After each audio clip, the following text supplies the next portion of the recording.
Welcome everyone. Please take a seat, and then we can start the event.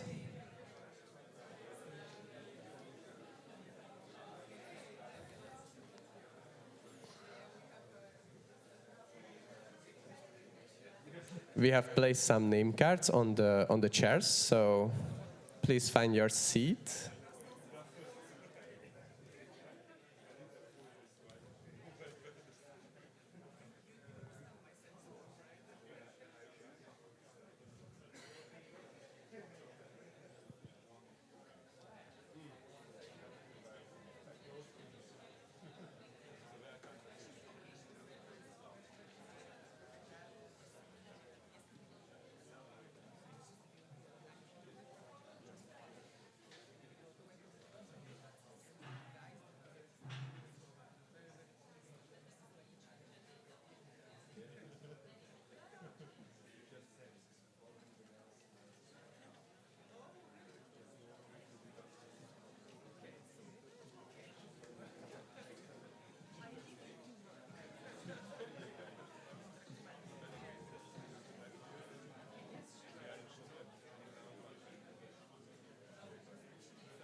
Sorry, Ona.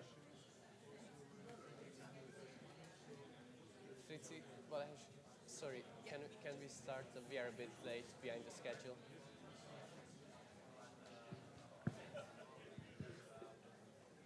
Good morning, everyone. So it's time to start. My name is Adam Tóth. I am Head of Innovation and Funding Management at E.ON Hungary. And I would like to warm welcome to all of our guests at the Smart Grid PCI Summit 2024. And today we will hear a lot of great insights during the panels and the keynote speeches. So I wanted to share an emotion. I'm really grateful for all of you that you are here. It's a great pleasure in our digital world that we could be here in person and connect. And that's one of the goals of this event. So please take the opportunity to talk with each other and have a great insights from the panel discussions and the keynote speakers. So with this warm, lovely feeling in my heart, I would like to welcome on stage Mr. Guntram Würzberg, the CEO of E.ON Hungary.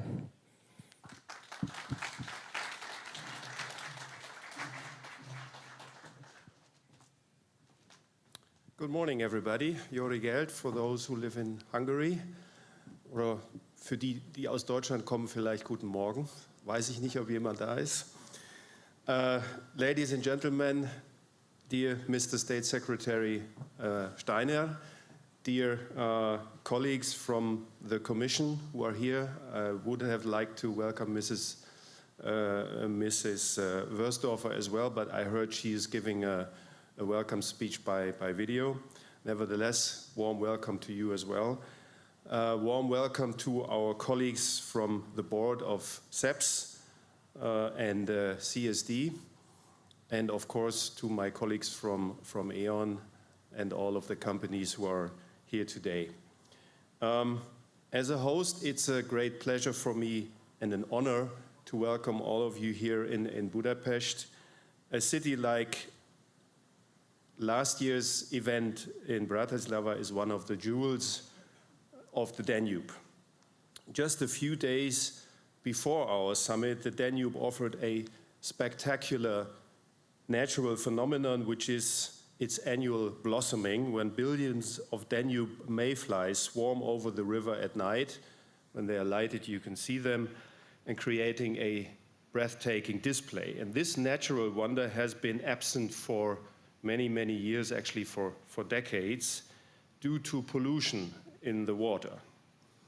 And today, you can see it again, thanks to the collaborative efforts of those who clean and preserve our waterways and the rivers in the towns.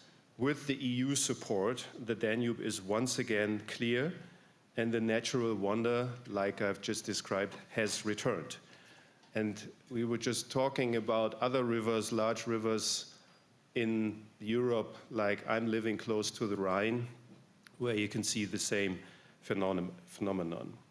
The Danube itself serves as a network connecting us, and that brings us closer to the topic of today. It bears a symbolic meaning that Danube Ingrid, our project, which we are undertaking together, is unifying and developing the energy networks of our regions, and that project was named after this river. So that means what we build together resembles the waterway itself. Just as the river connects and provides natural resource for our nations, also our energy infrastructure can less and less be separated by national interest and needs a seamless connection. So Danube Ingrid project and Smart Grid PCI projects exemplify the best for which the European Union was established. A cross-border initiative making our economies competitive and enhancing cooperation between our countries. Its development is in our common interest, an improvement from which we all benefit. So let me talk a little bit about network development, what this is all about. We at E.ON consistently talk about building the network of the future. We call it the backbone of the energy transition. And what does it mean? In our service area in Hungary, we are building smart substations, installing energy storage, and installing almost 500,000 smart meters. We'll reach that number probably this year, creating the conditions for a new and more decentralized energy production and consumption model. And all these investments clearly serve the future. The swifter and more intense integration of weather-dependent renewables, long-term supply security, consistently high-quality service to customers, and the achievement of climate goals both for households and industry. So the scale of this task is immense, but evident from a few figures, which I'm going to talk about, you can feel the magnitude of this. And this is only about Hungary. In January of this year, the peak load of the entire Hungarian electricity grid reached 7,441 megawatts. And according to the country's current energy strategy, by 2030, solar energy only alone will supply more than 1.5 times of this amount. We're talking about 12,000 megawatts for PV only. So preparations for that result need to happen today. Building the network of the future is truly inspiring, especially knowing that the future depends on our and your dedication and professionalism. And that is why at E.ON we proudly say it's on us to make new energy work. And there's no better example of this commitment than developing our power grids for the future and for the benefit of our customers. Now, apart from our shareholders, thanks to the EU, the financial resources for this tremendous task are available to us. This year, we plan to invest 390 million euros into the development of our grid, both from our own pocket and from European funds. Altogether, we allocated an investment in total of 1 billion euros from our own resources for this purpose in our midterm plan. And I'm repeating this number many times because when companies talk about investments, they are not always visible like for those companies which build power plants or landmark sites. We are investing across the country in many, many substations and many, many cables and many, many things which people usually can't see or touch. But nevertheless, they are important and they are there. So, as I'm sure you're aware, all of our present activities in the energy transition are strongly influenced by two unavoidable and quite important external circumstances. And one of those is the climate change, which honestly can be almost declared as a climate crisis, which has become the #1 challenge for almost all of the energy sector players. And the other one is the unfortunate war against our neighbor Ukraine since 2022 and the ensuing energy crisis which that caused. These are extraordinary dilemmas that require thoughtful, innovative, and cooperated responses from all of us. And Danube Ingrid project started in 2020 together with our Slovak partners, CSD and SEPS, long after the climate problem has become apparent, but well before the outbreak of the war in Ukraine. And one might question whether the goals of this Danube Ingrid project are still relevant and worth pursuing in this changed context. But I contend, and I strongly believe, that they are more relevant than ever, because without the development of the power grid, there is no energy transition. A modern, efficient, digitized network is a prerequisite for achieving net zero emissions in the energy sector, and it is also essential with that outcome that the energy crisis of the recent years needs to be overcome and highlighted the vulnerability and interdependence also of the grid. And one more thing, the smart grid has also a virtual, nevertheless indispensable component, and that is the awareness of our customers. And that means when we develop the network of the future, we must invest not only into tangible but also in underlying enabling infrastructure. We must not only invest in steel and concrete, but also in awareness and education. And that is something for which the Danube Ingrid project also provides a sustainable framework. Given that the region's key energy market players and top experts have gathered here at the PCI Summit, the critical mass of knowledge, experience, and best practice that are present can spur new levels of cooperation and exceptional results. And that is why we come together every year, so that beyond reviewing our accomplishments and sharing knowledge, we can discuss, debate, brainstorm, share, and develop our knowledge. I'd like to take this moment to express my sincere gratitude again for all of you being here today, and offer my special thanks to our distinguished partners for the partnership and also for the European Union for their generous support, and also, last not least, to the Hungarian government for their contribution to this important project. I am sure that together we can achieve our common goals, and I wish all of you productive and fruitful exchange of ideas. Look forward to the progress which we will make during this conference. Thank you. Thank you, Mr. Guntram. Thank you. As we could hear from the speech, during the time of energy transition, how it will increase the consumption and also the renewable generation, and there will be a transition between centralized and decentralized distribution and energy consumption in the new world. And it's not just required us, but it also requires well-defined governmental intention and vision. So I would like to welcome on stage Mr. Attila Steiner, State Secretary for Energy and Climate Policy at the Hungarian Ministry of Energy. Please welcome on stage.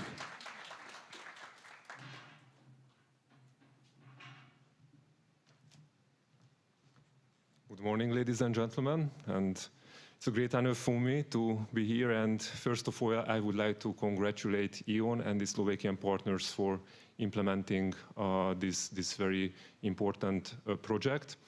And for me personally, I was very happy to accept this invitation since back in 2010, I used to work in the European Parliament as an advisor in the Industry, Trade and in the Industry, Telecommunication and Energy Committee of the European Parliament. And I can very well remember what were our priorities 10, 14 years ago. And one of the key priorities was how to boost interconnectivity in the energy infrastructure. And it was not obvious how we will do that. And there was quite a heavy debate on PCIs. And I think PCI is an excellent initiative, which has an excellent track record. So it's really a successful initiative of the European community, which delivered. And at that time, it was, I think, the key question that we saw that the Western Europe, it's much more interconnected, the member states with each other, but there were quite a significant lack of infrastructure connections in Central Eastern Europe, and how to close this gap, that was one of the key questions. And fortunately, we have the PCI institution, we have European funding, because of course before that it was not obvious how to calculate the costs, how to do the permitting. Maybe for one member state who is impacted will not benefit so much from the infrastructure, but it's still needed for supply security reasons or for integration purposes. So I think it was very good to see that we could overcome these hurdles, and now we have a lot of projects which are actually in the implementation phase. And interconnectivity is also very important for Hungary, since we are a landlocked country in the middle of Central Eastern Europe. And if we have a look on our geographical conditions, then we can see that there are not so many traditional energy carriers in Hungary. That means that we have to import anyhow energy, and that's why we need interconnectors, especially in natural gas and in electricity segment. And I can confirm that during the last 10-15 years, we managed to build a lot of new interconnectors. In case of natural gas, there is only one missing interconnector to Slovenia, but Slovenia is quite a small market. Otherwise, with each neighbors, we have very strong interconnection. And that's the same also for electricity, where we have towards each neighbor at least one interconnector. With Slovakia, we have very, very strong connections through the 3 existing interconnectors. So I think the starting point is not bad now. We developed a lot since the last 15 years. But of course, we cannot stop because we have, again, new challenges. And we have to implement the energy transition. This is also one of the key elements of our National Energy and Climate Plan, which will be very soon submitted to the European Commission, the final version. And of course, we have to master it because it's very complex. It needs a lot of investment, and how to do it in the most cost-efficient way, I think it's not an obvious. There is no obvious answer. So that's why we made a lot of analysis how to do that. And what we clearly see that one of the key drivers could be electrification, to shift fossil fuel consumption to electricity consumption and new consumption in form of electricity consumption. And of course, for that purpose, we need power generation facilities, and we need also a grid which can deliver the produced electricity to the end consumers. And what we see, and it was also mentioned by Guntram, that this will be quite a different world. So we are used to very centralized systems where the electricity flows from one direction to the end consumer, from the power plants to the end consumer. However, nowadays we have more than 280,000 small prosumers which produce also electricity through the residential PVs. And this installed capacity of residential PVs is even larger than our largest power plant, the Paks nuclear power plant. And additionally to that, we have also the industrial-sized PVs. So we can say that what was mentioned, the peak consumption, around 7,400 megawatt, we are very close to that number in PV capacity. We already exceeded 7,000 megawatt PV capacity. So it means that we need more flexible storage capabilities and more flexible grid capabilities. And that's why in cooperation with the European Commission in frame of the Recovery and Resilience Facility, we initiated storage supporting schemes which are currently under implementation. And as a result, we expect more than 470 megawatt storage capacities, which will be connected to the grid by 2026 summer. And of course, we would like to, so this is a first step to have this support scheme. But we would like to continue also with additional programs to really support somehow the storage, which is quite a new segment and quite a new business area in the energy sector. We also have a very successful program which supports storage on residential level. There is a program which provides a 66% grant to residential consumers to install a PV together with local storage. And as a result, we expect that more local consumption and less burden on the grid will happen. And we also thinking about additional grant schemes, how we could even boost further the storage capabilities of the residential consumers. But what we see that huge investments are needed in the electricity grids. And I think one crucial question will be how the tariffs can be still kept on an affordable level, because affordability will be crucial. We will be not successful with the energy transition if the energy prices are not affordable. And that's why we need to have really deep analysis on the costs and how these costs are reflected in the tariffs. And that's why, of course, we need to enhance the hardware of the electricity grids. We should build new cables, new substations. But in the same time, we need also smarter solutions and optimize better the grid, which is available.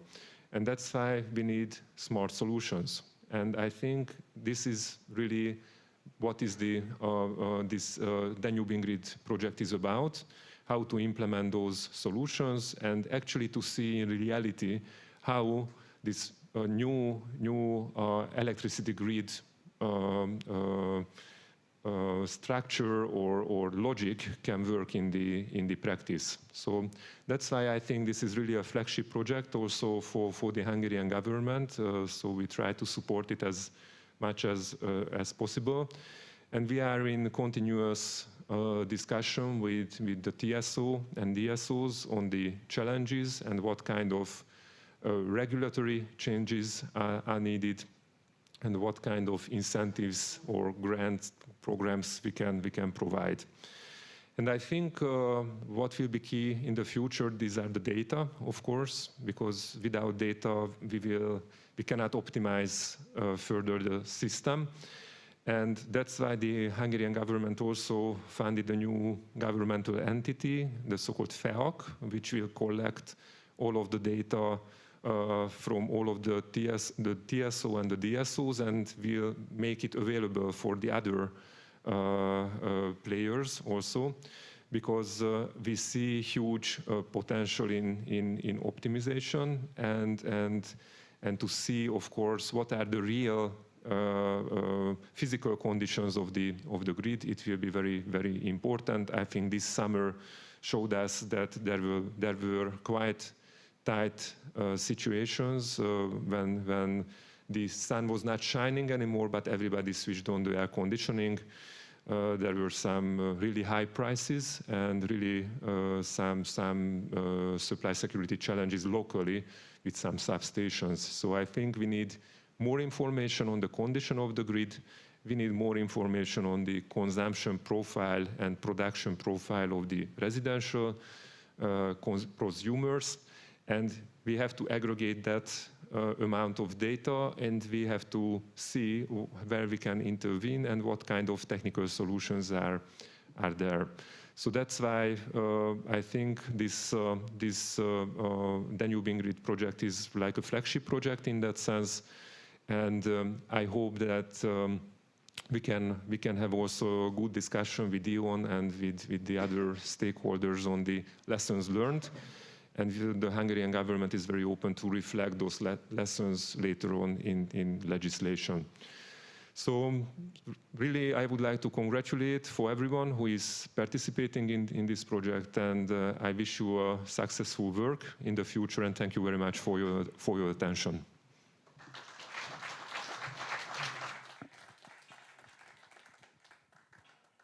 Thank you, Mr. Steiner. And also thank you for your support in the Danube Grid project and your insights of the future of interconnectivity and electrification and the role of the DSO and smart assets. So it was really interesting to hear for me as well. And unfortunately, our next keynote speaker couldn't be here with us. So she sent us a message, and that's what we will show you in the following minutes. So in a digital way, please welcome Matthild Wörtsdörfer, the Deputy Director General at the European Commission's DG NR. From Brussels, dear Mr. Würzberg, dear Vice Minister Attila Steiner, dear Pat. Today, even though it's online, at the opening of the Smart Grid PCI Summit. Thank you very much for inviting me today. Also, I would like to thank the Danube Grid and E.ON Hungary for hosting this event today. I know it's the third time you're organizing that event, and it provides an excellent possibility to exchange on PCI smart electricity projects. And I think there we can learn from each other, and this is exactly what you are doing today in the summit. Let me just come back to our political priorities, where we are in a crucial moment, at least from the Commission side, after the elections of the European Parliament, that we will have also a new Commission in place at the end of this year, and we are preparing for the new term. Still, competitiveness and the European Green Deal are something we have been working on for the last 4.5 years, and will continue to do so. You might have seen that the Draghi report on competitiveness came out this week, and let me just focus and quote on one thing. He's saying in his report, which is a long report, if there's one horizontal area in the energy sector whose importance cannot be overstated, it's the EU energy grids. And that reminds us, all of us, what we have been doing in the last year with our action plan on grids, which is focusing on really accelerating the necessary grids, both transmission grids as well as a lot of focus on distribution grids. So we all know it's the backbone of our economy. It's necessary for the clean energy transition that we have more grids, more distribution network, more transmission operators and grids. So we need to turn distribution grids into smart grids, that they are becoming digital, monitored in real time, remotely controllable, and cyber secure. And this, in this field, also innovation and research plays an important role. I would say that we need a grid that monitors in real time the need of the network, but also transferring such data and automating the control of the system. So we need observability and controllability. The smart grid projects of common interest, where it comes in, and that's the focus of the summit today, they provide network capacity to integrate renewables. We see more and more renewables, which are essential for our energy security and for the decarbonization of our economy, and also for our competitiveness, as I said in the beginning. They enable us to integrate flexibility for a more efficient energy system. And also importantly, these smart grids provide a framework to solve regional challenges through cross-border collaboration. For obvious reasons, this has happened much less historically at distribution level than at transmission level. Smart Grid PCI helps sharing knowledge, establishing common processes, and ensuring consistency in network actions across system operators. Project promoters should design Smart Grid PCI's proposal to solve the new needs of the clean energy system transition.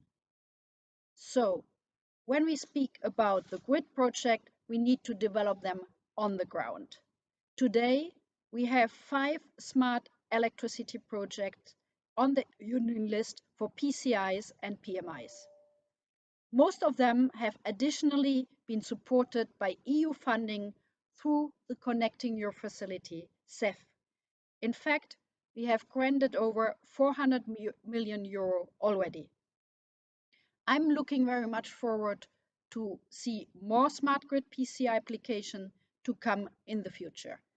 The benefit to attain a very vast cross-border cooperation to solve common challenges, political support, streamlined permitting procedures, possible access to EIB financing, and to our CEF grants. Danube InGrid is a very good example of how cooperation and ambitious projects can materialize in benefits for citizens, in that case for Hungary and for Slovakia. The EU support with over 100 million euro is also instrumental in that process. I would like to inform you that we are preparing the next PCI PMI list, which should be adopted by the end of next year. The submission window is open for candidate projects in mid-September until December this year. For now, I wish you a very good conference, a summit, interesting discussion, and looking forward to see the results of that summit. Thank you very much for your attention. Thank you, Mrs. Deputy Director General. I hope you will get the message through online that we really appreciate your video message. And it was also interesting to hear that how we can support the clean energy transition through CEF funds around our PCI project, and especially in this case, Danube Grid. And as this was the end of our 2 keynote speeches, now the executive roundtable will be the next agenda point. So I would like to invite on stage the moderator of this executive roundtable, Dr. István Vokony, from Budapest University of Technology and Economics. And also I would like to invite on stage our speakers, Frigyes Anders from E.ON Hungary. I would like to invite on stage Marian Kapec, member of the board of ZSD and also member of Danube Grid Consortium Steering Committee.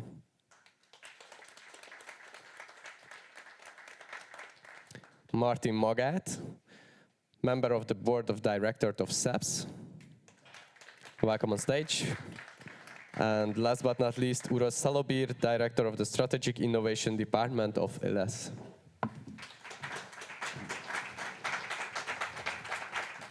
Welcome.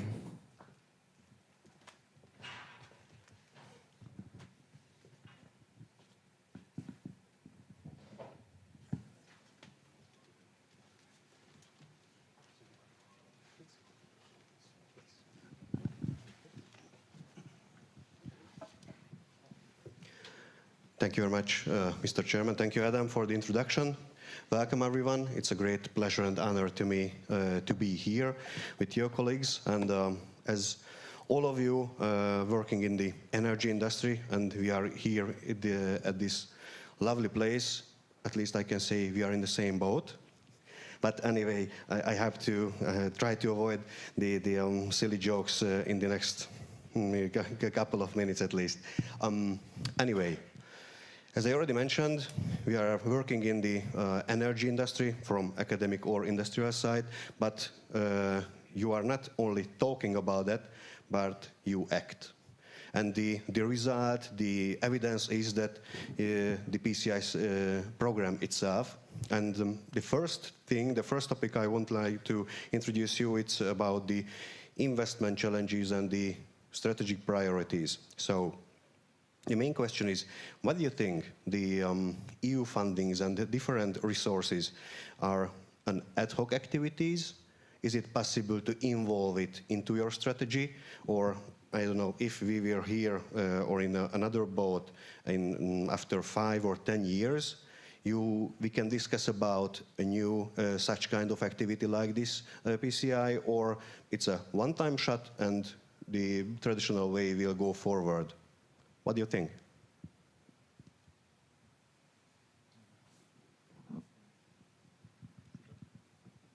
Probably I can start. Marian Kapec, Západoslovenská distribučná. I think that in the past we thought it would be ad hoc trial and effort, but with gathering experience and impact on end-user prices, huge investment needs, I think that it is simply necessity. Together with the Czech distribution system operator, we basically were pioneers in the Czech Republic and also in Slovak Republic, and we were successful to obtain first PCI grant in the Czech Republic in Slovakia. The project is called E.ON, again Connected Networks, and that followed by Danube Grid PCI.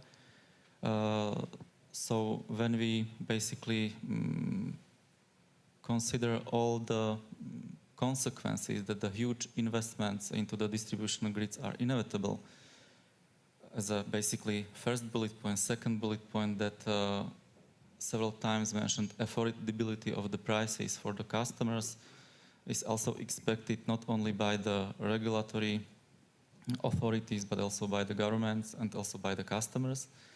And there is a time lag between the basically investment into the capacity and the increase of the consumption. And it is dependent, of course, on the pricing. If pricing is based on basically consumption, not based on capacities created, there is sometimes the lag between what is reflected in the prices, what is gathered by DSOs to finance these investments. So put all these bullet points together, the outcome is that EU financing or external source of financing out of customers' bills, it is necessary. Thank you. Martin, your opinion about that? And before you answer, a really nice thing came into my mind. We are talking about quite a long-range investment. How is it possible to implement it into the project activities in such a volatile, rapidly changing environment? Okay. Thank you for the question. First of all, let me thank to all the organizers for this wonderful event. I really appreciate that we could be a part of it.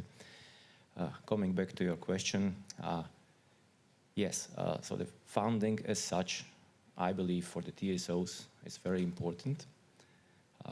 We face different challenges related to the change of the generation structure, consumption patterns, consumption structures. You have decarbonization goals, other environmental issues you have to tackle. So, I mean, all this contributes to a different thinking in how the investment should be made and what is the consideration behind each investment.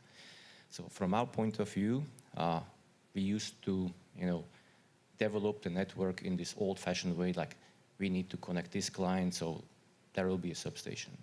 Now you have to implement another thinking into that, taking all these issues I have mentioned before into the parameterization and prioritization of the projects. Now that obviously has an impact on the technical solution. It has an impact on the price. And if you see also the changing energy landscape today, and also the situation in the world with the increased prices, suddenly the projects which you were thinking will take that much time and cost that much money, suddenly they are out of range of what you have expected before.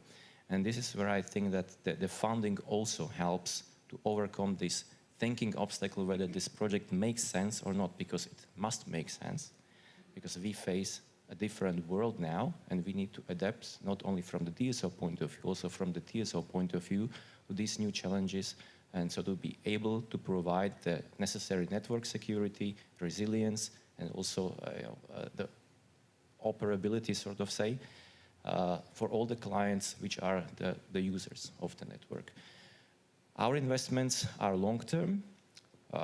Just to have a view, so like a typical project in our country, due to the old processes involved, take from like 4 to 5, 6 years, starting from the first idea to actually switching on.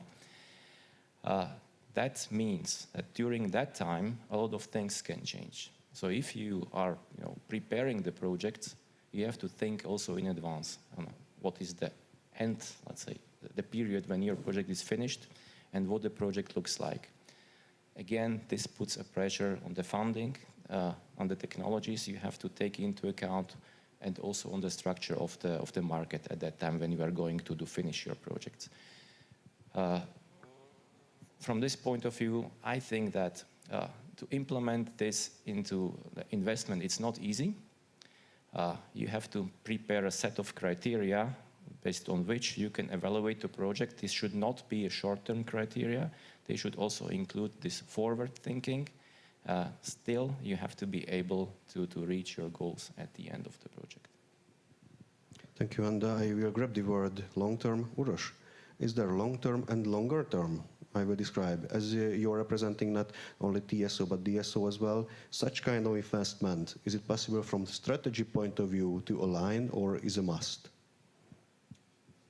Yeah, I think I will start with some words taken from Mr. Wurzburg's speech when he said we are actually in climate crisis now. Yeah? So if we think about long term and then we are in the climate crisis already today, there seems to be something very strange and very, I would say, exciting on the very short term. And what I believe this European money and investments coming from European Commission and the candidates can do is to embolden our decisions. Because today we need to take enormous steps. You know, we cannot talk about these small pilots and smart grids in here and there. You know, we have to talk about massive scaling of these technologies. Observability should be everywhere in 2 to 3 years. You know, that's what we have to do. And I think when we talk about recovery and resilience funds and CEF and all these funds, they are helping us that we believe in this future, that we believe that things can be done, that we have the support and things won't change 3 years down the road, you know. And I'm talking about serious stuff here. You know? So I'm talking about, for example, you know, we heard about these numbers about how much solar there is, you know. And we know that in the next stage, the solar needs to move from the rooftop to some bigger locations, you know, and that has to be developed. You know, we cannot just believe that everything will be done with this partial interest of the owners of the houses, and that will just drive 12,000 in Hungary, and I don't know, in Slovenia we might have 4,000 or 5,000 of this solar. That's not going to happen. We will need new connection points. Otherwise, we will just run from house to house and try to serve the customers. That's not going to happen. Same for the cars, you know. Do we have the real believers in e-mobility here? I don't know if everyone is really online with that, you know. So there are a lot of people don't believing that the trucks and all the cars will come down the road. When I drive the highways, you know, I still see a lot of missing connection points there. You know, we will need connection points of 10 megawatts, 20 megawatts, 30 megawatts. Is anyone planning this? Is anyone building that? So this is what CEF and RRF is helping us to think of and to make it happen. And of course, community solutions, all that stuff is something what I see as a future. We should somehow, I would say, curb this partial interest of some very extremely small players in the energy transition and start making bold, big decisions very soon. And of course, we are all running this for 5, 6, 7 years, but now it's really critical time that we have to continue. I stop here. Thank you, Roshan. I absolutely agree with you. The $1 million question is the how, but yeah, if I only mention some carve-ins, carve-outs, project activities, new project and developments, and for example, the PCI as well. Fritzi, what is your opinion? It's a bless or a curse? So how to handle such kind of complex activity and priority list from today for tomorrow, because the customers would like to get those things what Uros mentioned tomorrow or next week. If you ask whether it's a bless or curse, I think it's both, if I'm very, very honest. And there's a Chinese saying, may you live in exciting times. And they cannot decide whether this is a bless or a curse, but this is what we were given, I mean, exciting times. What we as professionals can say that from a professional point of view, absolutely exciting. To be very honest, I think I might say that like 20 or 30 years ago, it was maybe a boring industry. I still remember telecommunication was a big deal with mobile communication, all this kind of stuff. And what I experienced in the last few years, that energy industry became the _1 industry, not only in Hungary, not only in Europe, but all across the globe. So we are really in the center where we are building the future. How you build the future, as the colleagues already mentioned, this is an extremely complex situation we need to manage. We need to manage affordability. We need to manage the competitiveness of the given economy where we are going. We have to build a network for the future, and we also have to deal with the chicken and egg problem. The same as we have with the cars, where first we have the infrastructure, and then we have the belief of the customers that they dare to buy e-cars, or first there should be cars. And this is where I think two important factors come into picture.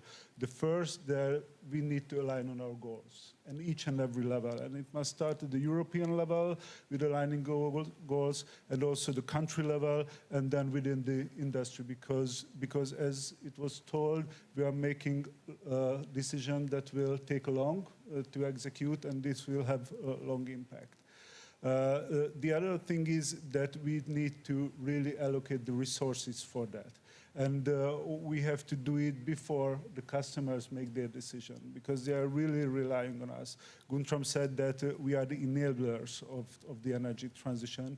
That means that we, as an industry, also as a country, but also as a European Union, we need to pre-invest into this.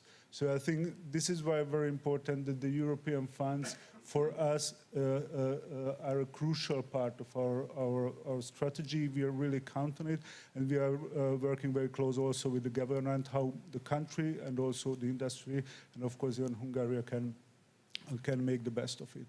What I may be worth mentioning that what we are facing, that the time horizons of the investors in the business, whether it's power generation or e-mobility, and the time horizon of the DSOs and TSOs really differ. So when we make a decision, as the colleague said, we start a project, we have the first idea, and maybe in 5-6 years we are able to really hand over the investment. What we see that if it's about, let's say, a power plant, a PV, then it can be only 2 years. So somehow we need to harmonize the time horizons on the investment, on the customer side, and on the DSO and TSO side, because we are really investing money. And let's be honest, if we are investing money, somebody must pay sooner or later for that, because this is not for free. And this is why it's really important that we can harmonize the customer requirements, and this is what we are working very closely with the government. So coming back to your question, again, I think we can be really happy because we have a lot of funds, we have a lot of opportunities to grab on. But if I look at my colleagues' eye every day, then I also understand why you were asking that it might be a curse as well. But yeah, go forward. And if you don't mind, I will be the backup right now. You mentioned really nice ideas about new technologies and new investments and a very shiny future, and I'm really happy about that. Yeah, but there are some standards. There are the way we used to the investments and the implementations. There are technological barriers. There are regulatory frameworks. How is it possible to involve such kind of innovative activities into this framework and be compliant and align with the traditional way of working? I don't know. Martin, for example? I think there is just only one way of how to do it. So for me, the innovation is the key for the future of the networks. And so all the regulatory frameworks, environments and stuff like that, it has to support the innovation. I understand there is a pressure by implementing any new technology, there is a pressure on the prices. Is it affordable, yes or no? So somehow we have to come to an agreement with the regulator that everything that we implement, all these new technologies, they will serve to improve the network, to improve the capacity, to be able to better operate it with less shutdowns, for less OPEX costs, and so on and so on. So it's kind of a sharing experience with all the involved stakeholders to convince them that the innovation has a place in the network, even in this the electrical part is that considered as traditionally conservative. But the innovation has its place there. It has to be implemented. And the way how to do it is to get all the involved parties, talk to each other, convince each other, try to find the good things from the innovation and let it happen. If I may, sure, of course. Something to that. We at E.ON Hungary are really committed to do innovation. We have a separate team for that, and even in tight budget times, we allocate resource for that. What we think is really hard, once you have an innovative solution, and at the innovation department, they're absolutely committed to deliver it. how to hand it over to everyday operation. This is a crucial part. This is what we call a scaling, and actually this was the first priority for us this year with the innovation team, that we have a very structured way of how we are handing over innovation to real operation. And it's not an easy stuff. Even if the delivered product or solution is good, but our technical colleagues, they got used to the old solution, to be very honest. And I do understand, because what we are dealing this goes with really high responsibility. Whether it's working or not, we are responsible for the power supply for the whole country. So one must be very careful with that. On the other hand, I do understand, I do believe that if we don't innovate, we just won't be able to master the challenge, to be very honest. On the traditional ways, we won't be able to master those challenges which are coming from all the mentioned topics, like the decentralized energy generation, like e-mobility. So this kind of balancing between being really reliable, because if it's about energy network, then let's be honest, it's about reliability as first place. But if we cannot balance this with innovation, then I think we will be lost very soon, and we won't be able to deliver towards the expectation. And what we did in this previously mentioned scaling project, that even when we are starting the very first steps on the innovation, we already have a business owner from the operation side. And if the business owner says, I won't use it, then we won't innovate. And the guys, they have to really discuss it. These are very hard discussions, of course, because the innovation experts are really convinced, but they have to convince also the ones who will use what they are delivering.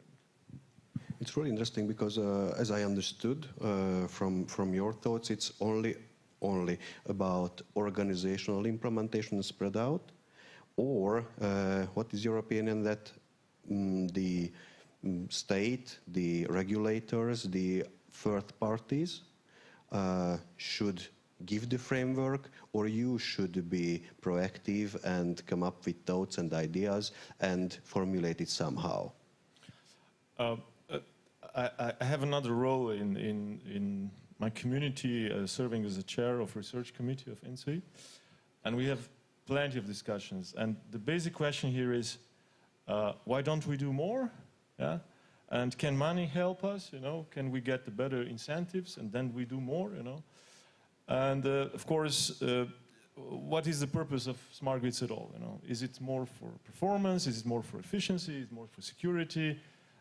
And there are a lot of discussions which are really pressing us in direction that yeah, we are not doing enough. Yeah? Let me say clear, yeah? Not doing enough.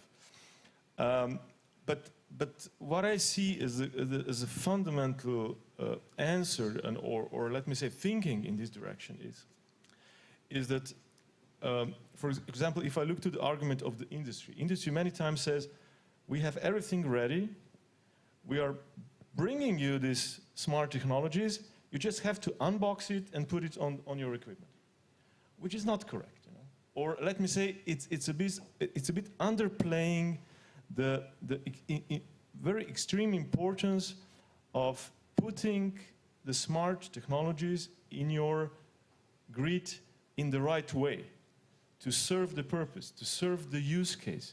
And the use case development and the technological integration development, that's not going to happen from the industry side. That needs to happen from the utility side.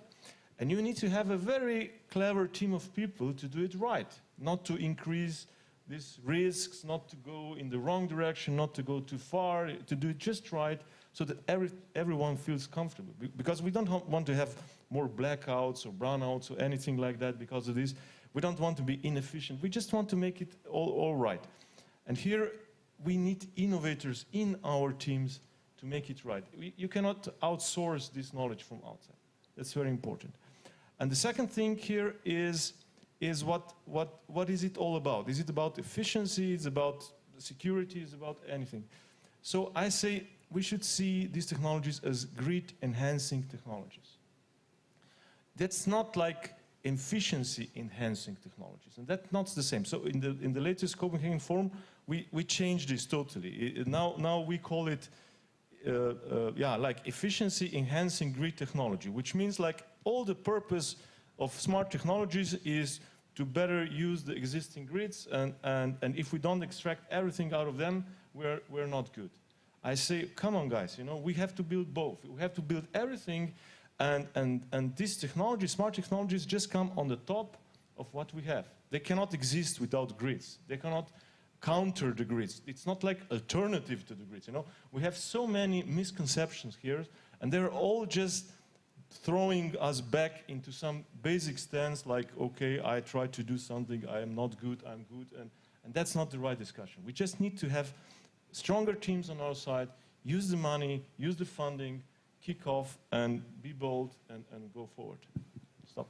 It's a really interesting idea, but I won't stuck at the money part a little bit later probably. But Marianne, what is your experience regarding involving such kind of new technologies? I think that we as an infrastructure operator, we are pretty glad that there is a need for infrastructure. So if there is increase of the value of this infrastructure via new investments, perfect.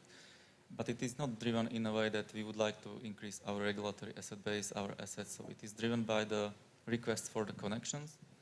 And of course, our role in the process is we have to ensure the capacity. And if we are connecting more, for example, small PVs on low voltage than the new consumers, we have to tremendously enhance the low voltage grid and also medium voltage grid. And of course, our role towards the government, to the policymakers, to the regulatory authorities is, yes, it is possible. We have to predictable, transparent and fair regulatory regime, and we have to invest into these technologies. So it is not about that we are the fan of these new technologies, because if you give freedom to technicians, they will implement basically everything regardless of the costs. So we have to be in line with the budget. And as it was mentioned several times, someone basically at the end would pay it. We already discussed about funding perspectives, strategy, how to align with the organization, how to align with the regulatory and the new technologies and innovation. The next topic I would like to introduce you is about some buzzwords. Sorry about that. Sustainability, affordability, energy transition, and I could follow up with these for hours, but yeah, the basic question is, how can you involve into your sustainability strategy such kind of activities like a PCI project? It's a nice to have, must have part of it, and I would bet for the first answer. The real question is how?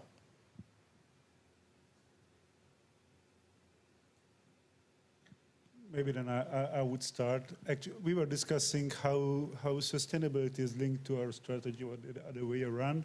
And we came to the discussion that, and it might sound bold, but actually our strategy is sustainability in a way. So everything what we are doing is linked to sustainability. We are, as it was mentioned, we are not building our grids just for ourselves, just to make our colleagues happy and have some professional challenges.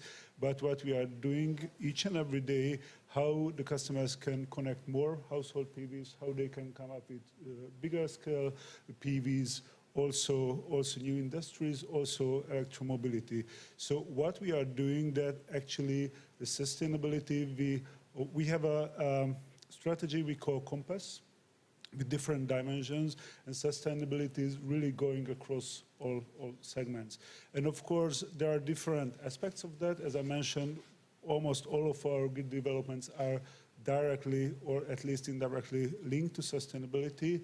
And this is what we are measuring as well, how we are contributing to the increase of the PV capacity, for example. This is one of the key KPIs for us, again, because this is the ultimate goal while we are building and really maintaining these networks.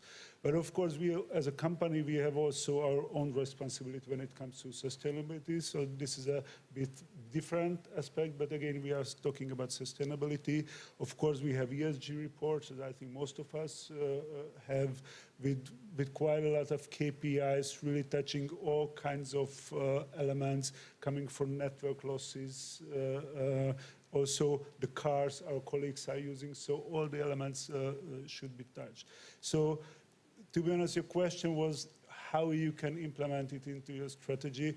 I think it's almost genuinely inherent part of our strategy, whether we are talking about the business, what we are doing, the professional stuff, or whether we are talking the way we are operating our companies. Okay, then in that case, I would formulate a little bit more the question. How could you convince an individual technician or an end user that this is not a buzzword or a BS, but this is a real part of your activities?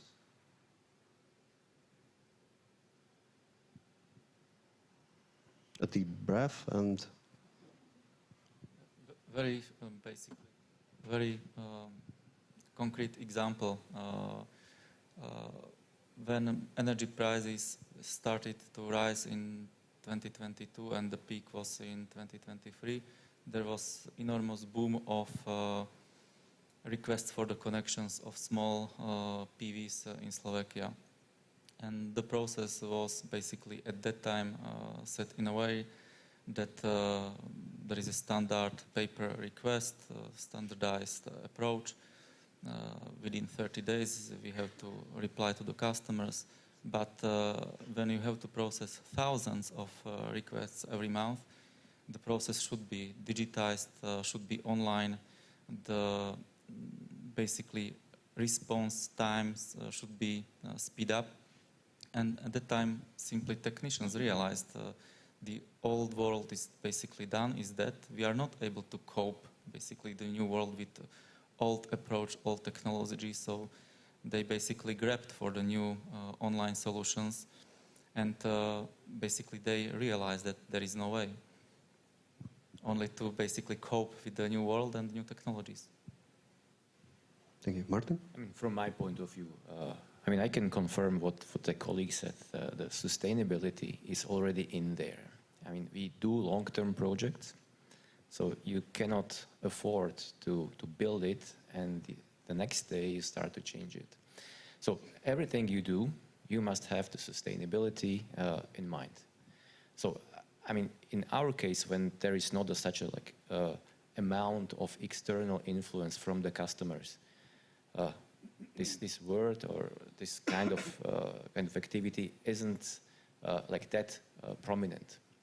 So what can happen is that you learn it by some catastrophic accidents that you have to include it in your thinking, or you start to do some part of educational stuff inside of the company to engrave these words and these ideas into the work of the people. And this is why I was taking a deep breath, because I kind of cannot separate the thinking what we have right now from the sustainability. I mean, perhaps not everybody, if you ask him, it's not directly, having this idea in mind, but deep inside of everybody, it is, included. So, as I say, the projects are, already built with that in mind, and what is also necessary, to point out, if we want to reach that, we need to have a clear view of what is going to happen in the future.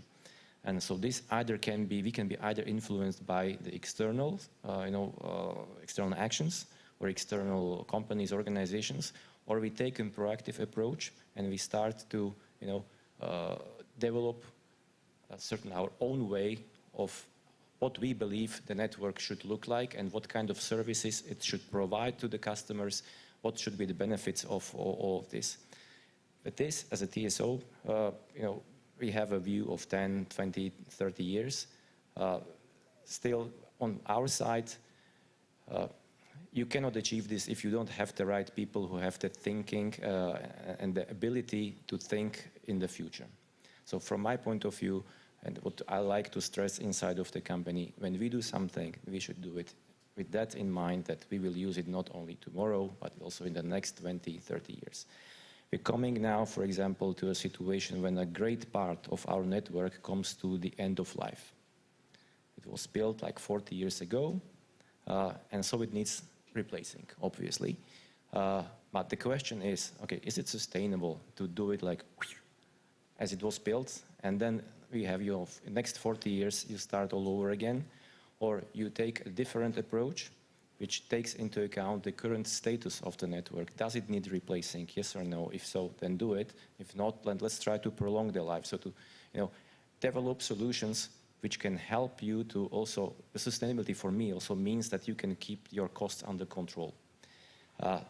And that is also part of it. How you structure your projects, when you do that, and in what extent. This to happen, you need to have a good mindset of the people, good education. So this is what I mean. It's necessary to have. If I'm, yeah, please go. I just wanted to chip in one thing. Maybe the question was not right, because you were asking us how to convince them, and I think this is a trap for leaders. You should play a role model, and then they will follow you. I mean, when we are making decisions about replacement, or you can do it on your operation. Now we moved to a new office building this year, quite new. And I think it was clear for the whole organization that the management is committed to sustainability, and we are ready to invest into sustainability. And the same goes for digitalization, as the colleague mentioned. So if we are talking about digitalization in our strategy compass, and then you have to submit your whatever to your leader on paper, then maybe feel, okay, that's a nice buzzword, as you were asking, but nothing more. But really, I think this is the same as with the family. I have two kids, 14, 16, and not anymore, but previously they were following us, parents. Now they have their own way, of course. And we just understood that what we do is much more important than what we say.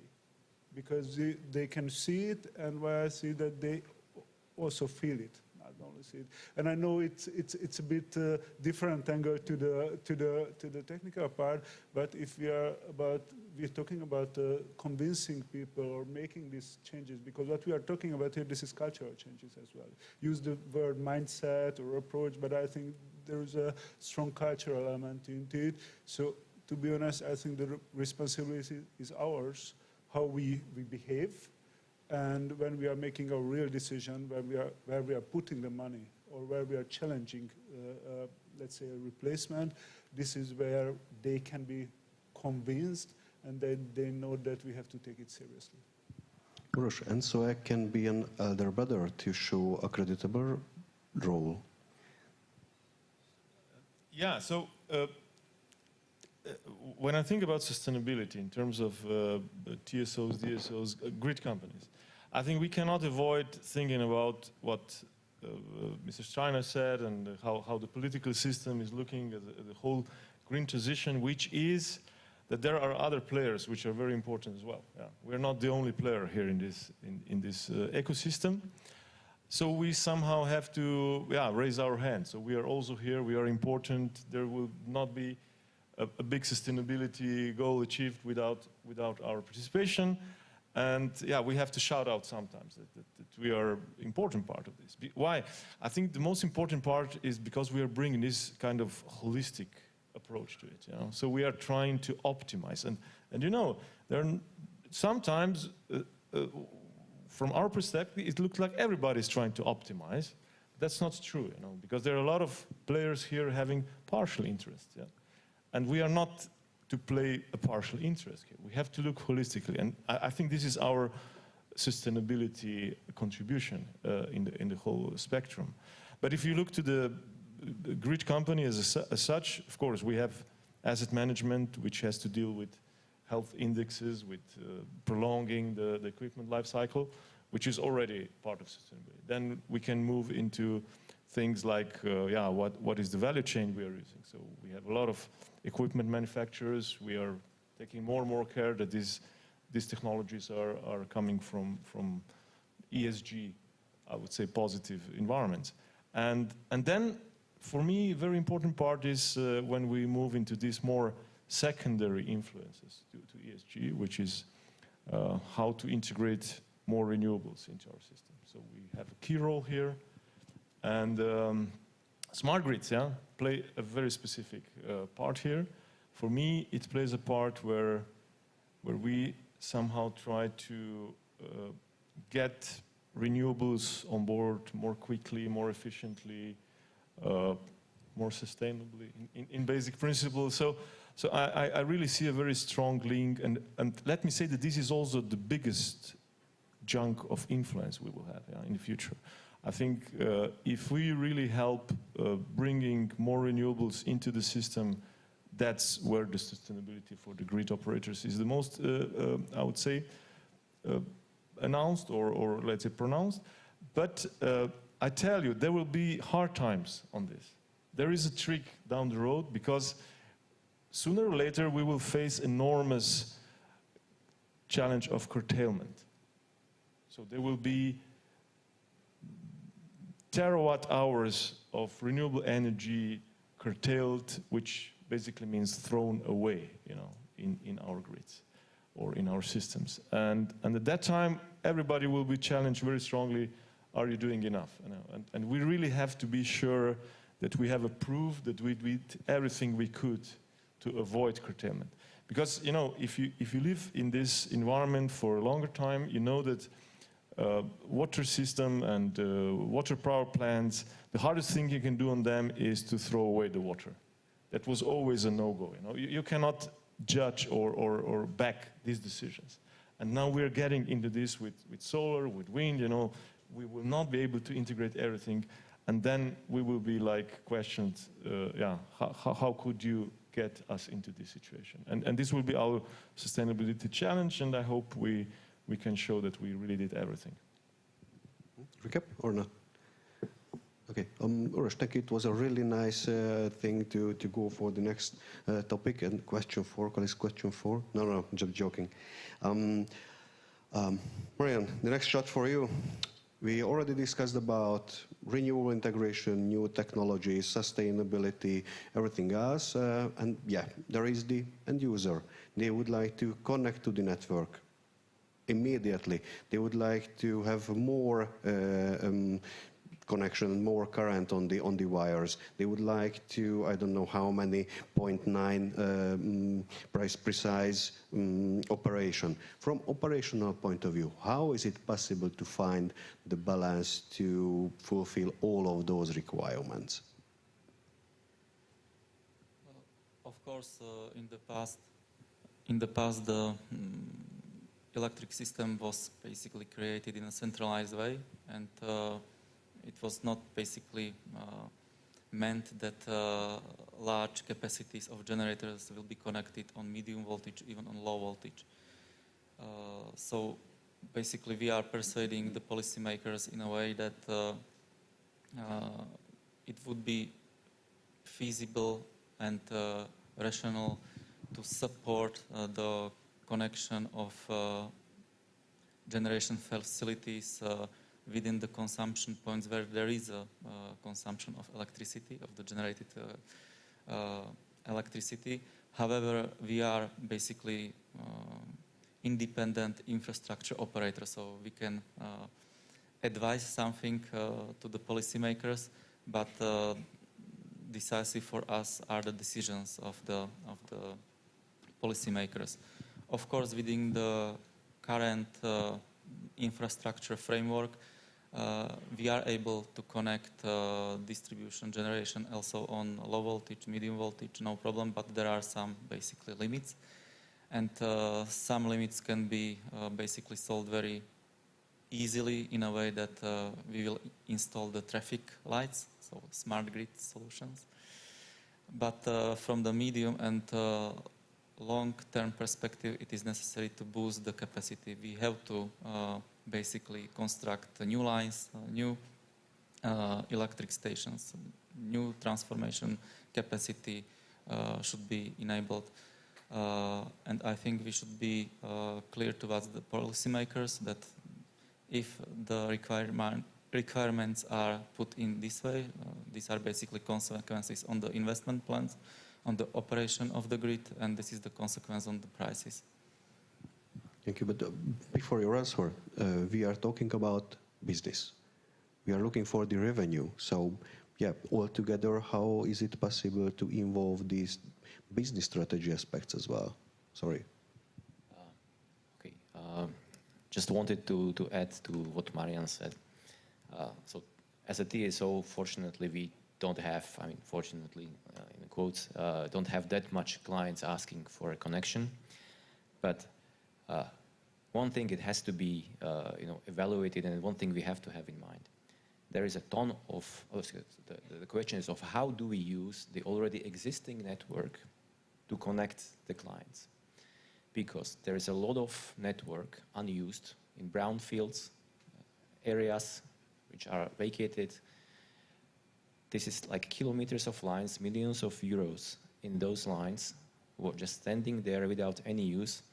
And if there is a client coming, he would like to get some connection for a renewable, typically you have it, if not on the roof, but you have it somewhere outside in the field where you have to, install new substations, new lines. And again, this is like millions of euros you have to invest for something which you already have somewhere else.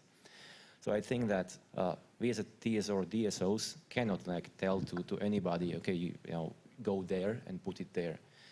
I think it's a combined role of maybe the politicians or another decision-making process, government maybe, to also come up with a strategy of how can we implement more and more renewables, how can we connect more and more clients, and to maybe set some rules of how to use the already existing network. Maybe prioritize that type of network before constructing a new one. Could be something where you can save or can postpone investment, and you still get the revenue. If you ask about it, you still get the revenue from the connection and from the electricity you're distributing.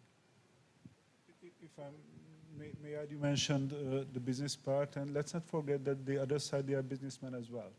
So it's not that hard to nudge them in a way. If, for example, what the colleague said, that the connection fee for a greenfield investment is way much higher than that of using of the brownfield capacity.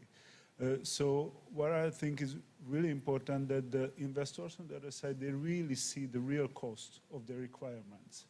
And then they can really optimize. And we had some experience when we showed them the real cost, which was not somehow shaded by subsidies and all this kind of stuff. They were really surprised, and they were really thinking whether this is the right location to go. So I think business has a strong impact not only on our side, but also on the customer side. And at this point, sometimes subsidies can be dangerous, because they can really hide this kind of inefficiencies or unutilized capacities, I would rather say. Maybe this is the better word. And I think this is our common interest, and not only as grid companies, but as economies, as countries, to utilize those capacities. It's not because we don't like build. This is what we really like to do. But it's not efficient for the country. It's not efficient for the economy. But this is something they need to feel on their own pocket, because otherwise it's almost impossible to really convince them. And maybe just one topic. This also goes that sometimes, in a very polite and very professional way, but sometimes we must also challenge the request. Let me give you an example. As Mr. Sterner mentioned, and also Guntram, we are really doing well with PVs. And definitely we will reach our goal with this 12 giga. But previously we had a procedure, capacity allocation procedure, where there was a request for another 7 giga above that 12 giga. And remember, our peak load is not even 8 giga. And already in this year we have hundreds of hours with negative energy prices. Of course, they are at noon, when the sun is shining and everything is generating. I would really love to see a business plan that is profitable if this another 7 giga would be built. And don't get me wrong, I'm not against renewable energy. I think this is the future. This is what we need to push for. But there should be a good balance, because building grids is not an easy task and not a cheap task. So we, not as grid companies, but economies, union, government, we need to be very cautious with that, and we have to really find the optimal way. Sorry, guys, I have to interrupt one idea before you answer. Okay, but your business has to grow. How is it against or for the ongoing growing or sustainable growing activity? I think it's supporting everything what we just said. It's supporting it. It's just the matter of talking to the investor how to do it like in an efficient manner. In our example, we face many times the situation that the investor comes with an already prepared package of documents with already plots, already bought plots. So there is not a big chance of relocating. And then after he has all that, he comes to us and says, okay, I want to connect here. I said, good idea. And then if you show them the cost, then it starts to be interesting for them. So I think just to avoid, then we could make a proactive approach in providing data to the customers with the free capacity in the network. That would probably be also very, very helpful in decision-making process of the investors. That can change the idea of buying the plots here and maybe relocate them there. And so the idea and the project becomes more profitable, which, on the other hand, generates also the revenues for the DSOs, TSOs, and all the involved parties. I just have to confirm everything what was said here, but my thinking goes in direction that, yeah, all the subsidies, everything what we have here is necessary because we have to boost on the side of generation. This is why we are not against. Yeah? We know that if there are no incentives, no special treatments of these new sources, probably things will not move fast enough. But when things get sour or when we bump into some limits and we cannot do enough at that point, the legislature sometimes think that we are lazy, we don't do enough, we don't want to do it, or we don't have the capacity. But what is missing in this discussion is that this system as such, the grid, it's not just grids, it's the system as a whole, has some natural laws. And you cannot break these natural laws. You can make incentives which will try to play on it, but at the end of the day, there will be a natural law saying, well, this is not the best solution. You have to go and change it a little bit to left or right. But these natural laws will usually not be incorporated in the incentive. So this is why we have this iterative approach. We bump into something, we have a dispute, then we try to go back and forth. And what I see as a solution, of course, is from our side to be as fast as devil, to already estimate what will happen if this will happen, because we should be there before the problems occur. And then we can, of course, attract the investor to the right size, optimize the thing. So we are the guardians of the holistic approach, and we cannot expect that everyone will do that. And of course, it's not easy. You are never done. You never did enough of, I would say, pre-work. It's really a pre-work. It's like stakeholder analysis. It's always like, okay, what could happen next? Who will come to us next? And this has nothing to do with how we respond. It's more about how we predict what will happen than how we respond to what happens. Probably I'm mistaken, and correct me, but I assume that the challenges are quite the same in each country. But the answers or the expectations are a little bit different. Such kind of project like a PCI, is it a good framework to do a collaboration or at least share the best practices and experiences? What was your experience during the activity about the collaboration? In spite of that DSO is accountable for their area and not a cross-border activity like a TSO? Yes, you are basically right. However, PCI project has to prove cross-border impacts, even in a case there is no direct cross-border interconnection between distribution system operators. I think that our role within PCI project is pretty same like it is within our normal investments. So basically there are no specific treatments concerning permitting process, concerning procurement. Also within PCI projects and within our normal investments, we are facing the issues resulting from longer delivery times and price issues for energy components. However, within PCI project, there are some special issues for which the PCIs are unique. Of course, also within our normal investments, we have deadlines. Project without deadline is not project. But if you miss the deadline within PCI project, you are risking the loss of subsidy, or in better case, the decrease of the subsidy. Also, in a normal investment plan, if you are struggling with permitting process, with procurement, you can take another project from the pool.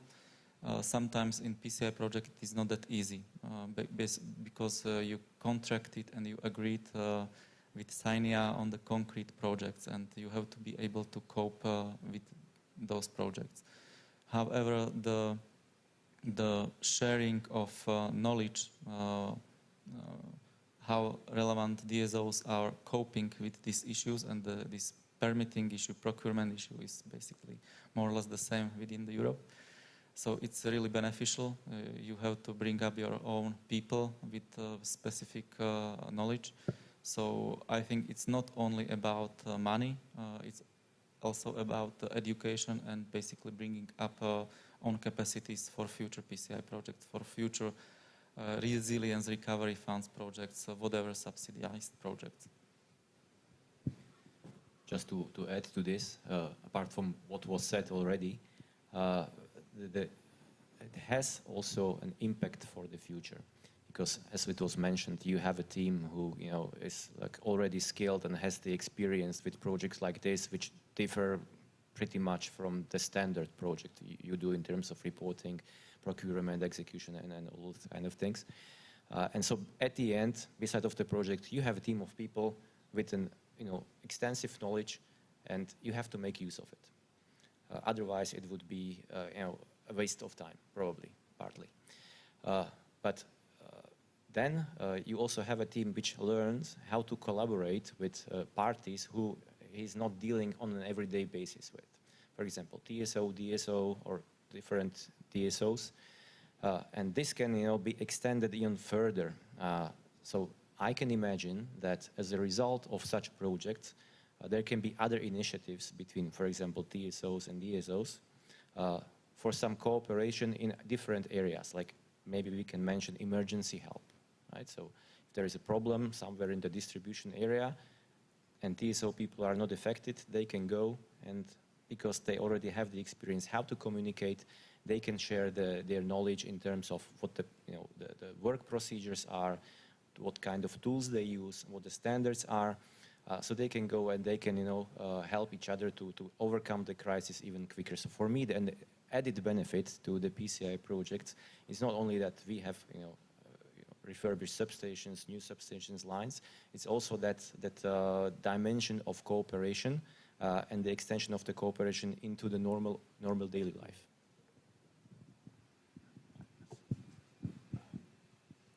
I'm really a fan of collaboration, and these projects really not only make us better, but they change us. So in the second stage of collaboration, you realize at a certain point you're not the same anymore. Yeah? It's just probably after 1 or 2 years, of working together with such great teams for other companies, you look back into your company and see, wow, that's not the same anymore. I'm looking beyond the scope I was looking before. So it's very important, but I'm not looking at this collaboration at cross-border level anymore in terms of deployment of smart grids, because I see that you cannot always scale just through cross-border projects. Yeah? You have to go beyond this cross-border collaboration. There are a lot of DSOs and TSOs in Europe which could do the same. And here, I think what we can really benefit out of these projects and how we can see these movements going on in the future is this implementation tricks. I call it implementation tricks. Yeah. So we have a lot of tricks in our hands. You know, we have a toolbox of tricks which we can explore, which we can exchange. It's not just knowledge sharing; it's trick sharing. You know. And I like this because I know we need it, you know, because we know that this ways how we implement stuff is even probably for us more important than the stuff itself. Time is running and I have 8 more questions, so if you don't mind, I will use the coffee break as well. No, bad joke, sorry. I hope the last one. As all of you are executives, I guess you have a crystal bulb in your pocket. Shake it, and what is your opinion? In the next decade, what is the most crucial opportunity, taking into consideration the PCI program and the Danube region? Is it a specific region, or it's like in Spain, in Germany, other aspects? So what is the most crucial opportunity for the next decade? What is your future idea about that?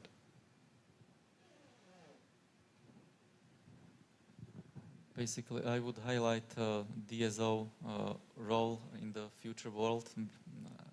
We think that low voltage grid is the future of the basically distribution of the energy. And of course, if the customers and generators should be able to be connected on that low voltage grid, also higher voltage levels should be basically prepared for that. I don't think that we have dramatically different issues in this region in comparison with other countries. Of course, there is different level of cables that are put into the ground and consequent differences between SAIDI and SAIFI. But I think that in 10 years, if everything is running according to the plans, according to the budgeted figures, I think that it will be not only about the increase of our assets and increase our EBITDA, basically from the business point of view, but it will be reflected also in the net profit, because finally there will be the increase of the consumption, of the capacity usage. And therefore, I'm not that pessimistic from the long term that it will have negative impacts on the price. So if the basically all allowed costs are increased, but it is basically offset and compensated by the increase of consumption and the capacity, the unit price for kV or kilowatt hours should be not that bad. So I'm optimistic in this regard. Fritzi, your opinion, just to be a little bit unorthodox and not go round and round? I don't think there is one single topic that you could point out, okay, that will be the single most important. But what we already mentioned, I think to ensure the flexibility of the network as much as possible with different assets, whether this is new meters, whether this is the increasing the controllability of the network or the flexibility services as it is, I think this will be a crucial part. We have a lot of discussion with the colleagues within the company, and we came to the conclusion that this is a jigsaw puzzle. And we have to have all the pieces in place, and we know that we have a robust network. We already discussed a lot about the decentralized energy flow or system, but what we are struggling with, to be very honest, the volatility of the whole system and the generation and the consumption.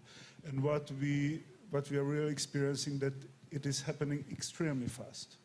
So almost year on year, there are so huge changes. We had very warm summer. I think we all experienced this warm summer, and somebody already mentioned previously that we have never seen such peak loads at the evening times. What we experienced, and it was not a day, it was not a week, but it was weeks.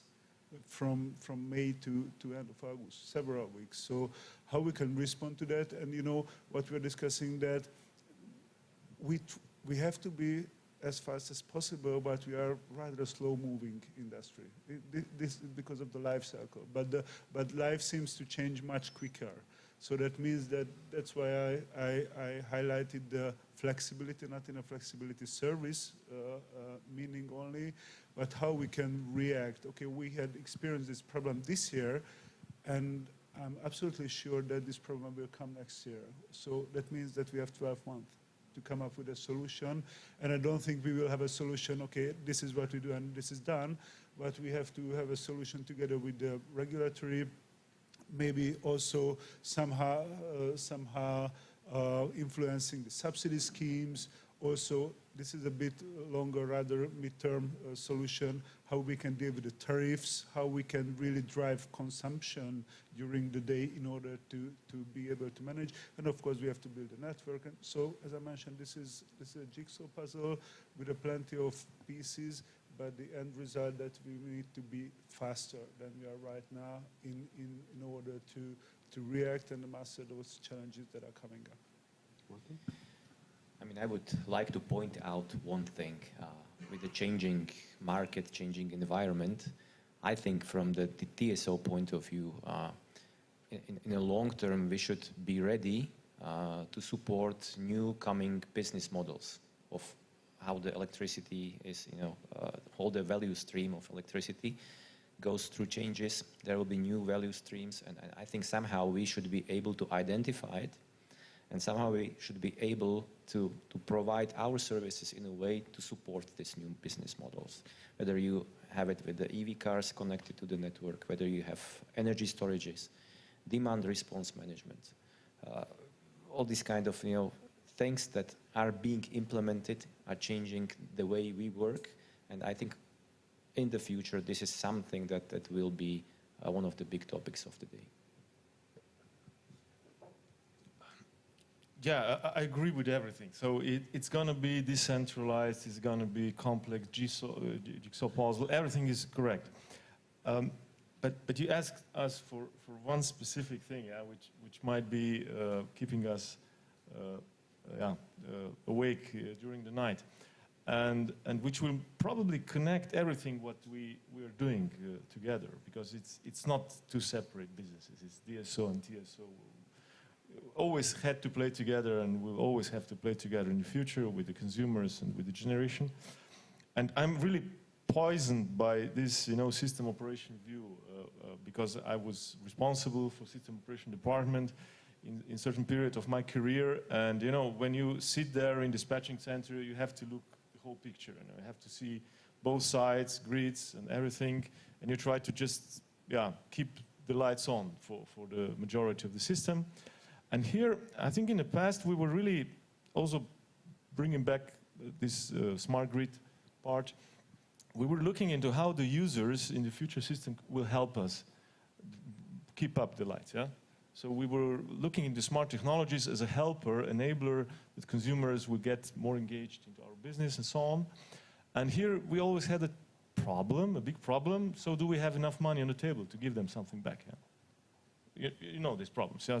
So consumer engagement schemes, pilots left and right, and then it was not easy to scale up these solutions, because usually you don't have enough money on the table to play security with the customers. And we were struck by this movement. I even see that there are some downturns of smart grids because of that. But now I think we have a big opportunity, and now I'm coming back to this commonality, what happens in the next 5 years. Excess energy. I think excess energy will give us so much new ways of looking into the things, It's going to be like, can we bring and digest more of this excess energy by the consumers, It's not going to be like what you give in return for helping. It's more like, okay, there is excess, can you take it? I give it like for free, we're going to play a totally different role in the future. And it's going to be everywhere, on the industry level, on the household level, it's going to be on the e-mobility level, We were going to offer these excess energies all around the space We will need different technologies. Smart grids will be so important in this, you know. Capacities need to be built for that. So I think this is, for me, a huge opportunity for everyone to think about where this excess energy could flow, could be used better, and could be the driver of the future developments. And of course, we will be 100% supported by the stakeholders, by the Commission, by everyone, to really avoid curtailing, to avoid throwing away, and to make use of this excess energy. But of course, we will definitely take care for the security, for these bad winter periods, Dunkelflaute, all that will be covered, but probably not with excess energy. That's going to be another problem. We have worked on that for years, but for the future, I think what comes new and what's different and what's bringing us together is this excess. Sorry to interrupt, but we got live streams and live stream viewers, and we have some questions through Slido, if you allow me to ask some. Sure, of course, thank you. Okay, so there was a quite challenging question, but it got 3 likes, so I have to ask it. The billing volume is dropping down, so also revenue. Isn't it time to switch dynamic tariff pricing? I don't think that it is the fact that dropping billing volumes are meaning decreased revenues. For example, in Slovakia, we implemented capacity payments for high voltage and medium voltage customers. So they are paying basically for the capacity regardless of the volume of electricity they consume. Of course, there is a challenge to implement such approach on low voltage for households, but also we have implemented, for example, such capacity payments for customers using electricity for heating. And as I said, it depends on the pricing strategy, but generally you are right that with the implementation of and involvement of distributed energy, the consumption will decrease, but if the pricing is based on capacity payment, the impact should not be that bad. Plus, in future, as it was said, if we are able to cope with the excess energy, then we can basically increase the volumes that are basically traded in our infrastructures. And if we basically put a convenient business model on that, we should basically benefit from them. Not only customers, but also we as infrastructure operators. If I may add something, to be honest, also in Hungary last year and this year, we are suffering a bit because of the decreasing volumes. But we see some very clear reasons for that. One is the warm weather during the winter. But on the other hand, we see very nice volumes during summer. So the peak load seems to move from winter to summer. So in the long run, I'm not that much afraid. And of course, a healthy economy is always a prerequisite for a profitable energy business. What we see here in Hungary that we have some hiccups. But if we believe in electrification and the green transition, and we do believe in it, I think in the long run it won't be a problem. It will be really offset also the on-site consumption as well. So I think if you look at, for example, Hungary's long-term plan, the energy consumptions remains almost the same in like 15 years, but the mix of the energy is really differing, and of course in favor of electricity. So to be honest, for me, it's a short-term problem. It's a problem. I'm not denying it, that needs to be tackled by the management of the companies. But on middle and long term, I do believe that electrification will bring us volumes. And we got another few, but I will just ask one last one, and then István, if you want to ask more, then it's back to you. The last from my side and from the viewer side, it's please identify 3 things that you need to achieve for energy transition goals.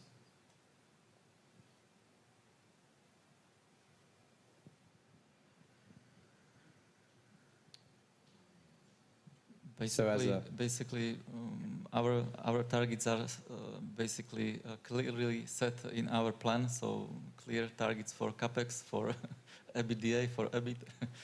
But yes, generally speaking, increase the connectivity of the renewables on all voltage levels, keeping basically the crucial reliability parameters like SAIDI, which is really a challenge if you are investing a lot of money and you have to keep also the planned interruptions in a basically requested way. And basically satisfaction of the customers measured by NPS or whatever basically indicator should be also the part of our KPIs.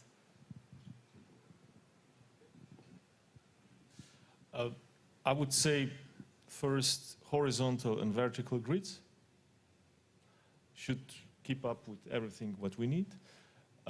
Second, seasonal variations. Yeah? We will need to do something about gas and all this transition which will happen that's going to impact our grids. We have to find solutions for that. And the third thing is mobility. So mobility is going to be on a different fuel. We have to support that. So if we have the solutions for these three, I think we are good. So for me, it's connectivity, to be able to connect. I believe in some reports that already has been mentioned that there is a lot of projects waiting in the pipeline to be connected in the range of gigawatts. So that basically indicates we don't have enough capacity for connection of those projects. So connection would be the first one for me. The second would be the reliability of the networks. And the third one would be the network control, to be able to move the loads around as needed. Thank you. Thank you very much for the questions. And yeah, time is almost done. I have one last question. It's a yes or no one, please. So the detailed answer can be discussed during the coffee break. Aaron, let's start with you. Would you go for a new PCI application? Yes or no?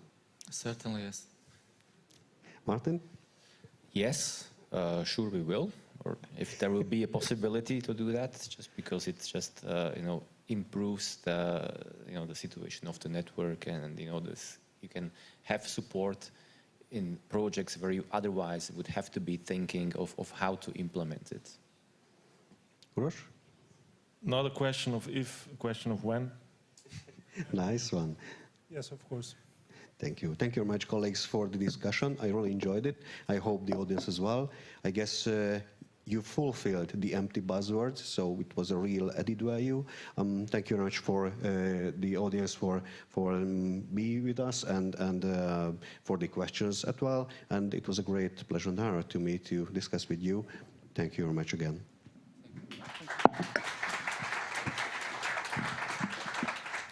And thank you. And just some quick informations that on the top at the restaurant slide, you can find some healthy smoothies, Italian barista coffee, and there is a very beautiful terrace that you can enjoy the bridges view. So see you at 11:30 here. Enjoy.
So at least we made a check.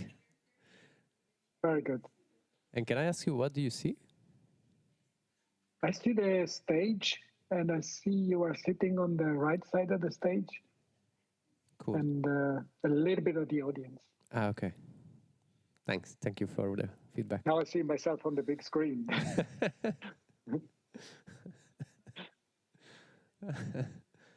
Maybe it's a new personal best. How big screen I can be at on.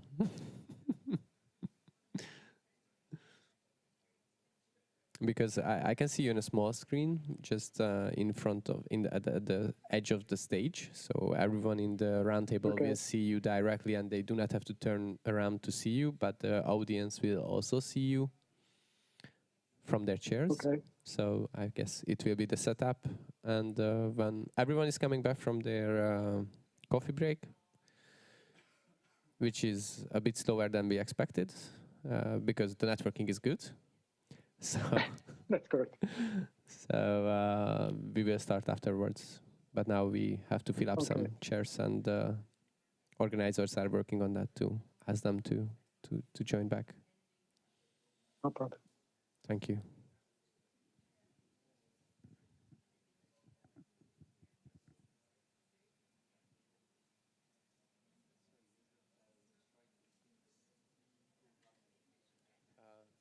There is a clock, so you will see. Yeah, it's now setting 1 hour. I'm not sure they will change that, but we have a 1.5 hour lunch time, I guess. So if it's a little bit more, then we have.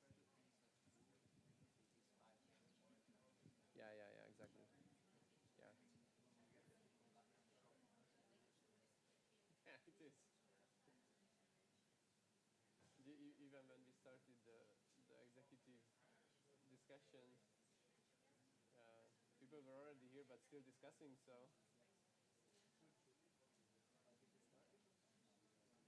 no, but the keynote speeches was a bit shorter than 15 minutes, and we just started exactly at time the executive roundtable, PANA 0, because PANA 1 is dead. This is the first PANA.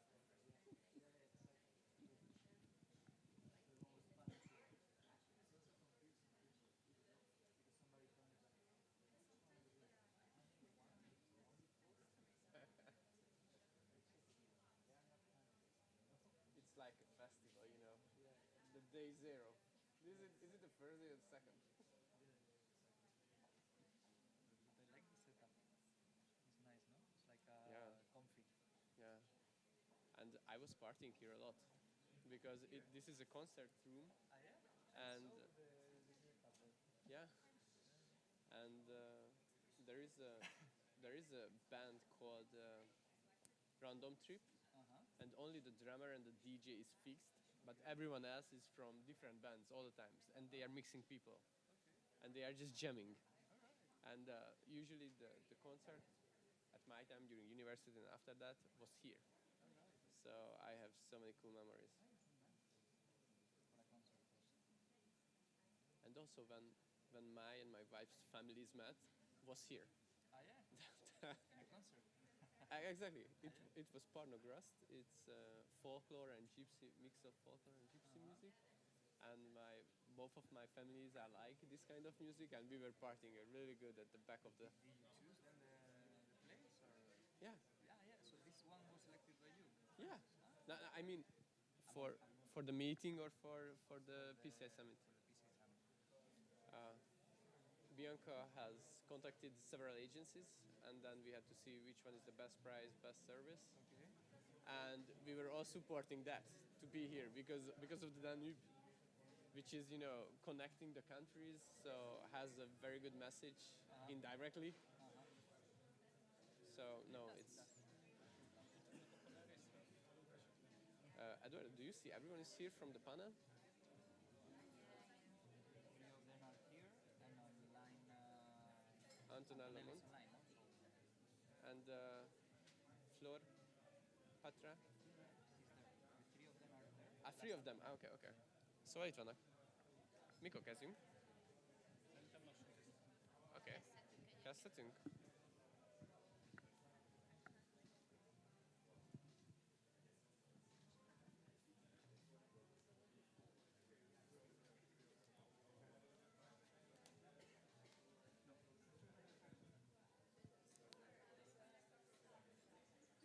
Welcome back, everyone. So I just got the signal that we can start again after the nice coffee break. And I can feel that the sun is shining. I cannot even see. So, but apart from the joke, I have two quite great news to you before we start. It was great news for me, at least. There are some nice plants back at the door when you leave this conference room, and we made it in a purpose that you could take it and bring it home if you like one of them. So it's free to grab. On the right side of the door, you will see all of them. So feel free to take one. For sure, I will take one as a memory of this PCI Summit. And yeah, we will take care of the rest which you do not take. So this is one. And another one I wanted to show, and I have to put it down for that. I was asking myself why they are looking so bad. And honestly, it has a very sustainable reason. You can plant it. So you can make a hole in the ground, put it in the ground, cover with the soil, and then a plant can grow from it. So I guess it's really cool. Thank you for the idea, organization team. And I hope you will get very cool plants at the end. And now let's jump into it. So the first panel after the executive roundtable, it will be about technologies of present and future. So welcome Eduardo Vega Fajul as the moderator of the panel discussion.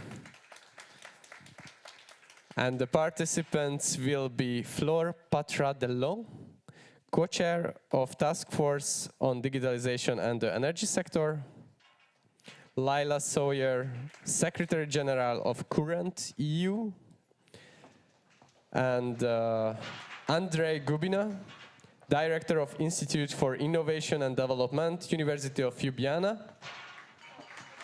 Hello.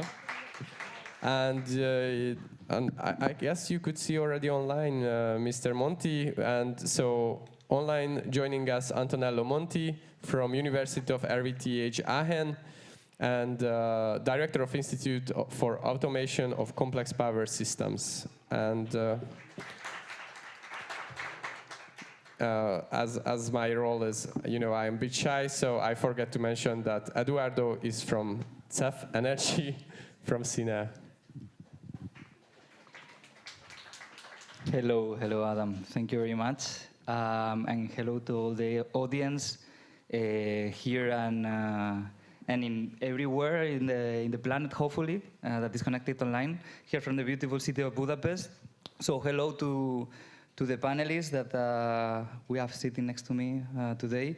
The idea of this panel that we will be discussing for the roughly 1 hour, the next following hour, about which are the technologies that currently, in the present and over the next years, are a need to be installed in the grid at the transmission and distribution level. And we would like to hear the insights that our panelists have about that, and of course discussing about the benefits and the challenges to implement these technologies. And well, I would like also that the audience participates in this session, and we are going to launch a couple of questions in Slido in the format of word mapping, so you will have to answer with 1 or 2 questions. Sorry, 1 of 2 words. And well, I will, with the help of the technical guys, mention when to launch them. And you can already, I think that the first question is already launched. So maybe we move to the questions. And as I said, the first one is from the panelists. And I'm going to start with you, Laila. You as representative of many technology producers, which is, in your view, the technologies that are needed in the present and future of the grid?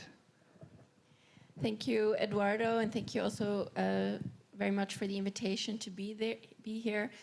This is actually my first time in Budapest, so it's a fantastic location with a beautiful view. So thank you for that. So what are the technologies?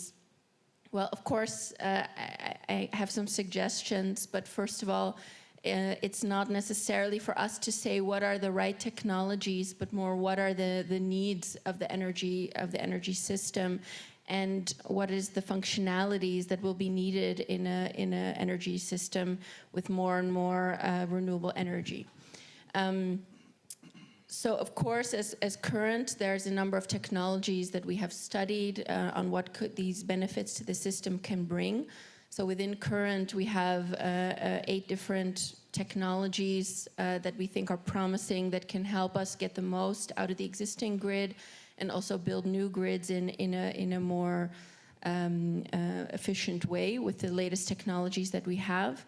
That's dynamic line rating, getting more electricity through the existing lines based on weather parameters, advanced power flow control, redirecting electricity through the electricity grid through less congested paths, storage as a transmission asset, so using utility storage to help TSOs meet the N-1 requirement, and in that location delay the need for grid investment so you can focus those efforts elsewhere.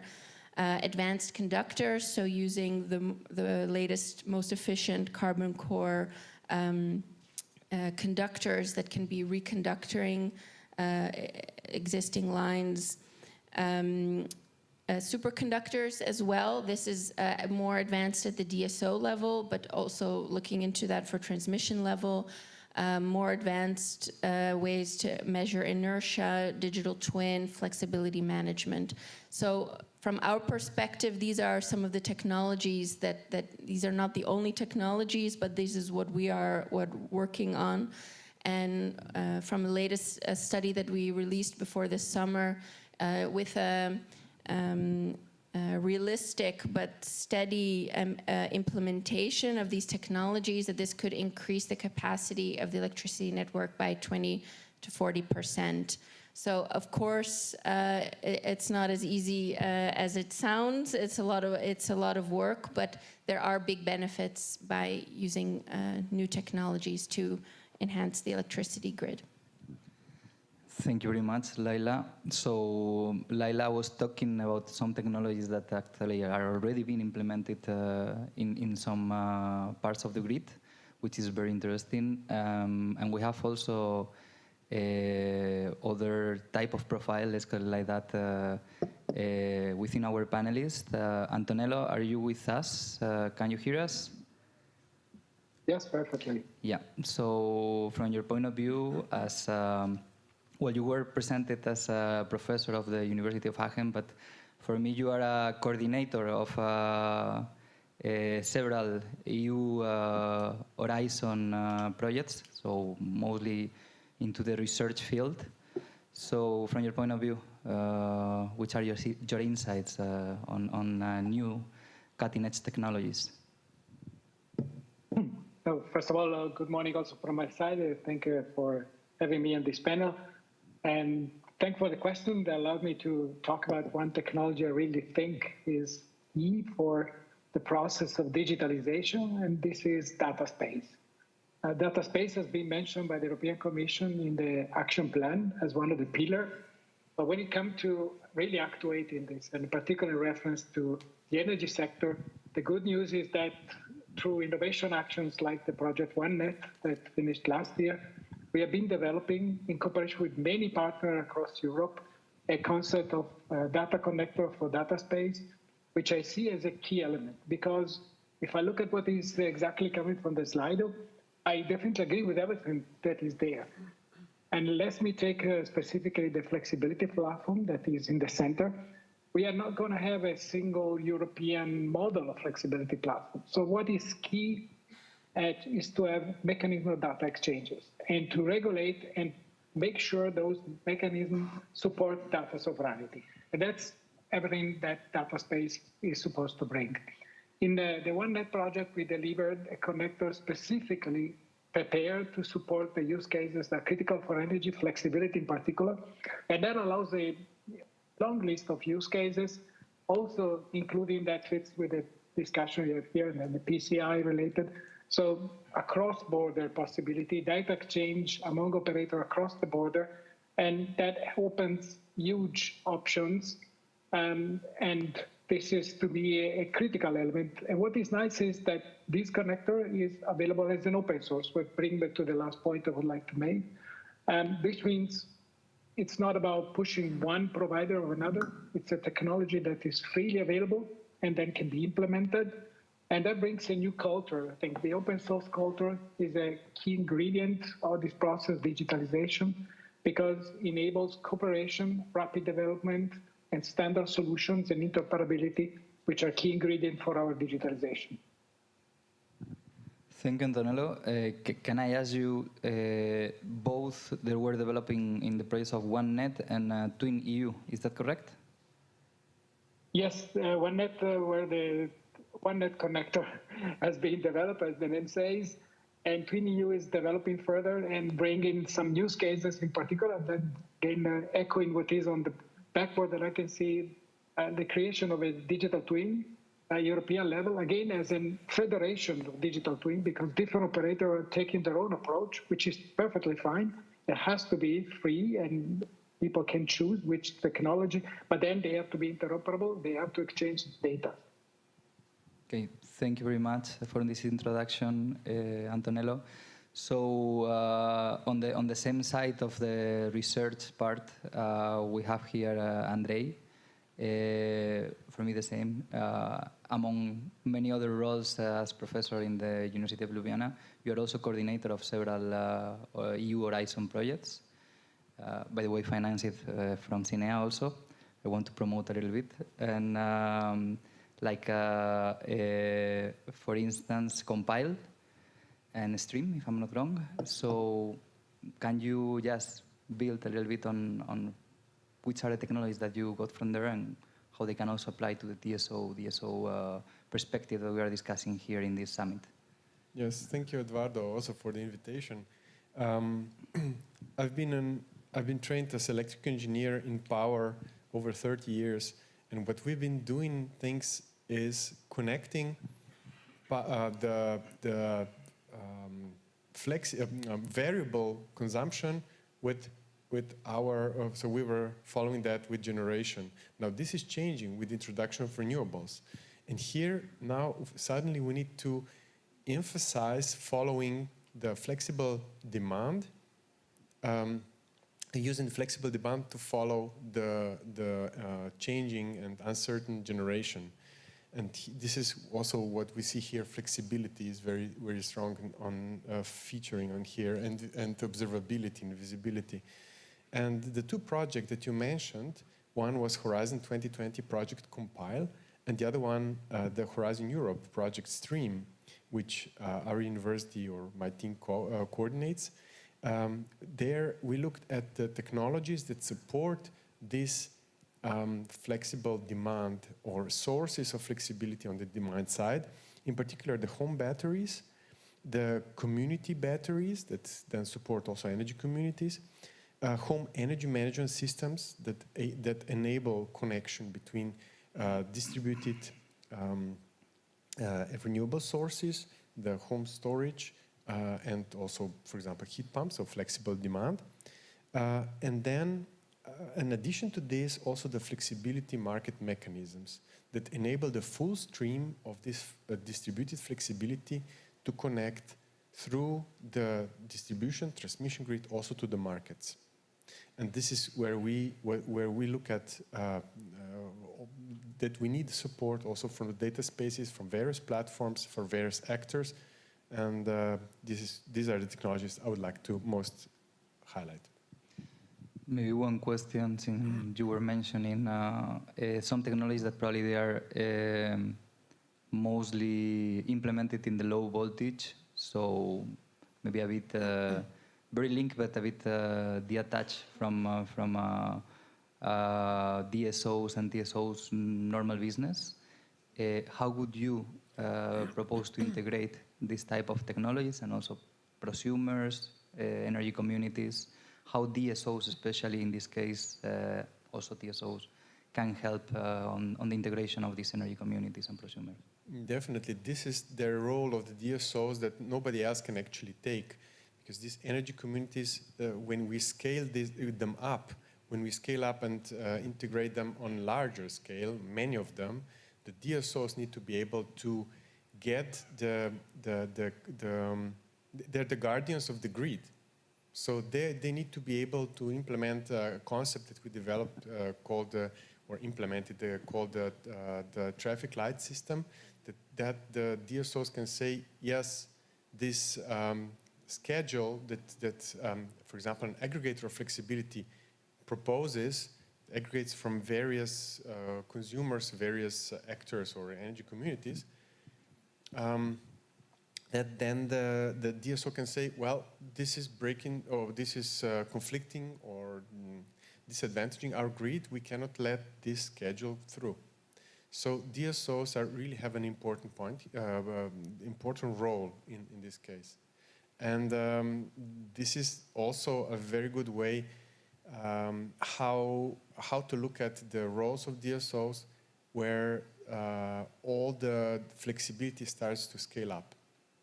And this is why the PCI is a perfect place to place this.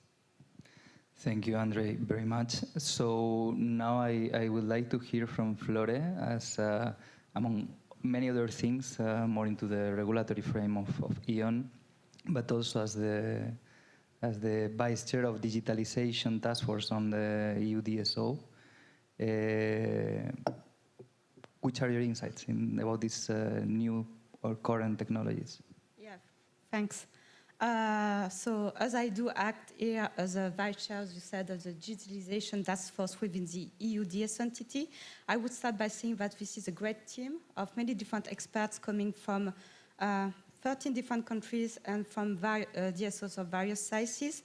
So it brings lots of different perspectives, but there is one thing which makes consensus in our task force, which is that we do not consider that there is any must or priority technologies as such, just because when we develop some smartification strategies, for instance, we need to consider many different kinds of parameters, weather parameters, technical parameters, or conflicting objectives, for instance, things about overhead line we had to convert in many areas in more underground insulating lines. Obviously, from a control grid management perspective, it's less easier. And things about, for example, what will be the upcoming resilience rules requirements. So just to say that it's very complex, and that's why we are very, keen to say that there is no one-size-fits-all solution. That being said, we are fully convinced in my task force that smart grids technologies have a critical role to play in addition with grids expansion and wherever it's efficient. And that's the key point here. And that's why, so in everything we do in my task force, and my task force is really in the entity, the place when we try to boost the uptake of smart grids technologies, we keep in mind that we need to have a technological neutral approach. I take one example, only one. We have been tasked to work on smart grids indicators. So to make recommendations on smart grid indicators do aim at guiding investments into smart grids to increase the uptake of smart grids technologies.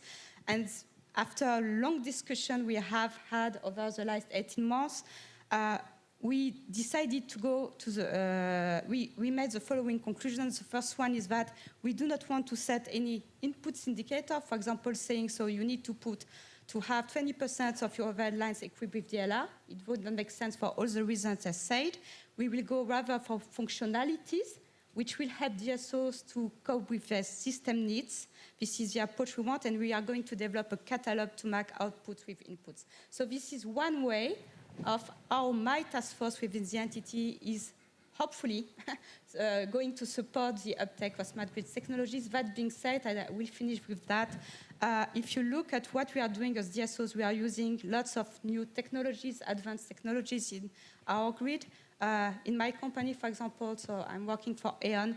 In Germany, so we do implement fully into our planning what we call the NOVA principle, network optimization ahead of network reinforcement, ahead of networks and pension. It just means that before building a new line, all of our options attached to the existing line should have been exhausted. If you look at our network demand plans that's fully embedded, we have optimization measures with DLR, for example, dynamic line rating. We have reinforcement measures with HTLS, high temperature low sag, for example, and plenty of others. In Hungary, for instance, so Antonello mentioned data spaces. Our DSOs is taking actively part into the setting of the national data space because we think this is very critical. And obviously it brings lots of benefits, so that's no wishful thinking. From our observation, so one of the benefits, for example, we could see it can lower investments. Obviously, in some distribution areas, it can lower investments to a fraction of more conventional investments. We gain speed, and we can better integrate renewables. Just one example, in one of our distribution area, which is of a middle size, I mean less than 1 million customers, but which has been experiencing over the last year a big boom of renewable generation, mostly offshore wind. We have equipped our overhead lines significantly with DLR, very significantly, and we could see a big increase of the carrying capacity of the lines, while seeing at the same time a big decrease of our redispatch costs. So that's one of the benefits we could observe. And my last message on this one is that the effectiveness of any technologies varies from where and how they are deployed. So that's why I really emphasize this message that there is no one-size-fits-all solution, and this is in everything we are doing in the entity what we keep in mind. Thank you. So I see that, well, I take it from here, from your last words. So I understand that customization is important, but there is a certain part of maybe a standardization and agreement between all the participants in the grid that they can align and interconnect and so on. So, okay, that maybe I'm just already hinting one of the challenges, because maybe you, Flore, can continue with the challenges of that implementing all these technologies that you are already analyzing from the EUDSO entity that have to implement them in the grid, please. Yeah, sure. So I will start with one challenge we see, and I think it was mentioned by you when you talked about flexibility. This is one thing to have the right technologies already commercially available and being ready to scale up. But you need always to have the processes in place, the legal requirement in place. More on a lower voltage side, we all know the sad story of smart meters rollout in Germany, which was hindered by legal regulatory requirements related to cybersecurity and privacy concerns for a fair reason. But just to keep in mind that technologies, that's only one side of the coin. When you think about flexibility, we need definitely digital advanced infrastructures, but we need also as well to have the processes in place. And hopefully the network code on demand response will help on that. And second challenge we have as DSOs is that we need the adequate regulatory framework. I mentioned SGI, so we really think that to have a more output-based incentive regulation will help on that. I'm not going into the details, but I can explain how to proceed on that. We really think that we should also have a competitive rate of return, because at the end, that's about attracting capital investors. It's going to be very key. In the first panel, we heard about the massive bunch of investments which are needed until 2050. And smart grid technology will translate into, so if they can lower the investments, anyway, it would mean additional investments. It will translate into more CapEx, more OpEx. In CapEx side, we see good regulatory mechanism, but I would say we need to avoid, and it was said, I think, in the first panel, any timeline. So we need to avoid any timeline in terms of CapEx recognition. In terms of OpEx, we need to fill in the OpEx gap, obviously. And we also have good regulatory mechanism in some countries in place. I'm not going to give any details on that. And obviously, so that's also my last point on this one. We need to have more anticipatory investments, meaning not to look at the immediate needs, but to have a more forward-looking approach, and it will help not only for expanding the lines, building new lines, but also to better anticipate where we cannot build any new lines and when we will have to, for example, optimize the existing lines with new technologies. So now I would like to pass the word to Laila. Please, if you want to complement or you have a different opinion. Thank you, Eduardo. Flor and I are working together on many things, so also a lot of agreement around what the challenges are that we are facing. I would say that for our members, the members of Current, the biggest challenge is how to go from a pilot, having, for DLR and other technologies, there are many pilots, but how to go really from this pilot to a more widespread adoption, a more massive deployment. And I think we heard already in the executive session before this, it's not just something you plug it in and it's finished. There is work in deploying this and integrating it into the systems of the grid operator. So that's something where the funding, the CEF funding, can really help the grid operators to get this, to do these first projects, to really integrate it into the systems. So that would be, I would say, our main challenge is how to go from pilots to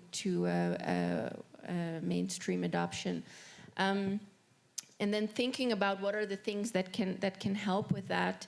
So I think it was also already mentioned before, the knowledge sharing. There's, when deploying new technologies, a lot of time goes into the technical assurance, into doing tests with these technologies, and anything that can be done between TSOs to use each other's results, TSOs and DSOs, to use each other's results, any savings that can be made there, any exchanges, will be hugely helpful in speeding up this piloting to deployment, to massive deployment process.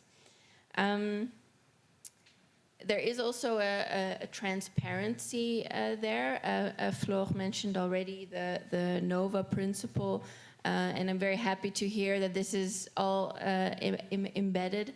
But I think there is also grid operators have become much more transparent, but I think there is still more that can be improved into working together with the technology providers.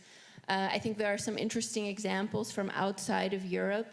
There's one in Latin America, one in Australia, where the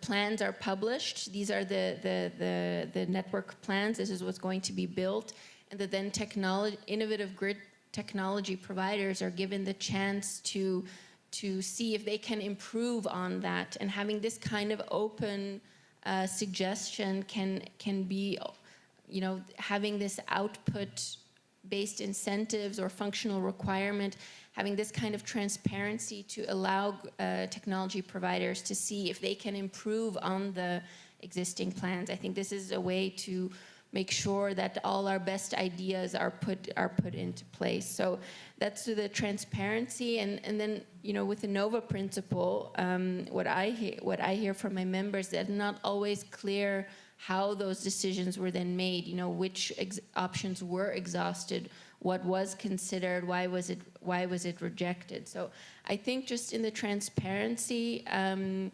are big steps that can be taken. And then my last point is on the financial incentives or the output-based incentives. We know, and I think it was mentioned in the previous panel, having more funds is not necessarily going to solve everything, because you need the people internally that will work on it and that can solve these issues. And yet at the same time, it's also hard. It's hard to make sure that happens if the right financial incentives are also not in place. So some of our members, when they're speaking with the grid operator, it's the grid operator that's complaining that they are being, without naming names, that they are being regulated to be inefficient.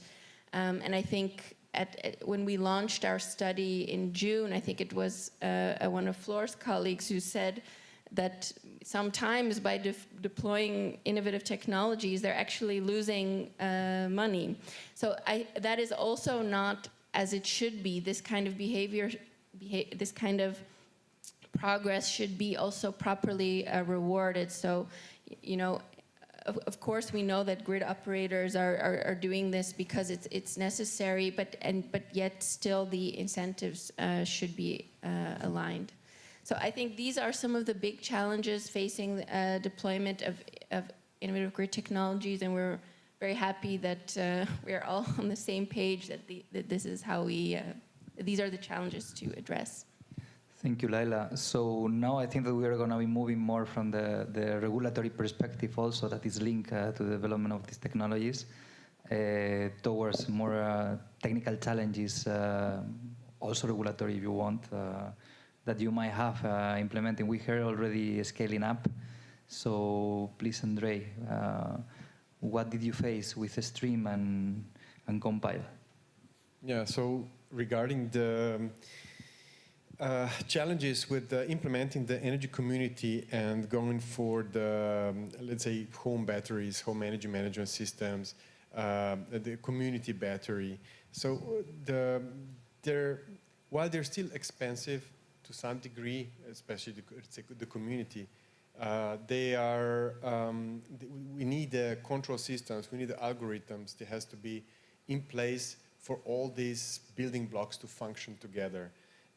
And also, for example, the home energy management systems, the HEMS, they're not as widely available, and they're not just off the shelf. They need to be placed in the location and then programmed properly. Then for this, the help of the piloting projects, innovation projects like Horizon, this is really essential here at the moment. For example, with the community battery, we had to engage also with the regulator and discuss with them for the regulatory sandbox implementation, because there was a question what to do with the energy that's lost by storing locally the energy, how to pay for this, and also what to do with the grid charges for the energy that goes into the battery and then goes out again, because when it goes out, it was under the G tariff, so there's no network charge, but when it goes in, it's consumed. So how to deal with this? And this all leads me to the flexibility market technologies in the Stream project, where there's it's crucial that we have the whole connection. So from so that this flexibility flows, that we have this value stacking, so that we can use the same building blocks for different services that we provide, so we can stack the value coming out of this, that we enable scaling, so that we have these services in various locations, but we connect, not services, but so items like heat pump or so sources in various locations, that we can scale them together on higher scale and connect it to the markets to be able to extract the revenue out of this. And for this, we have the challenge was how to, so the challenge was on software, on hardware level, on software level, on data storage and analysis level, and then on the trading platform, so connecting this to the outside markets. So for example, with the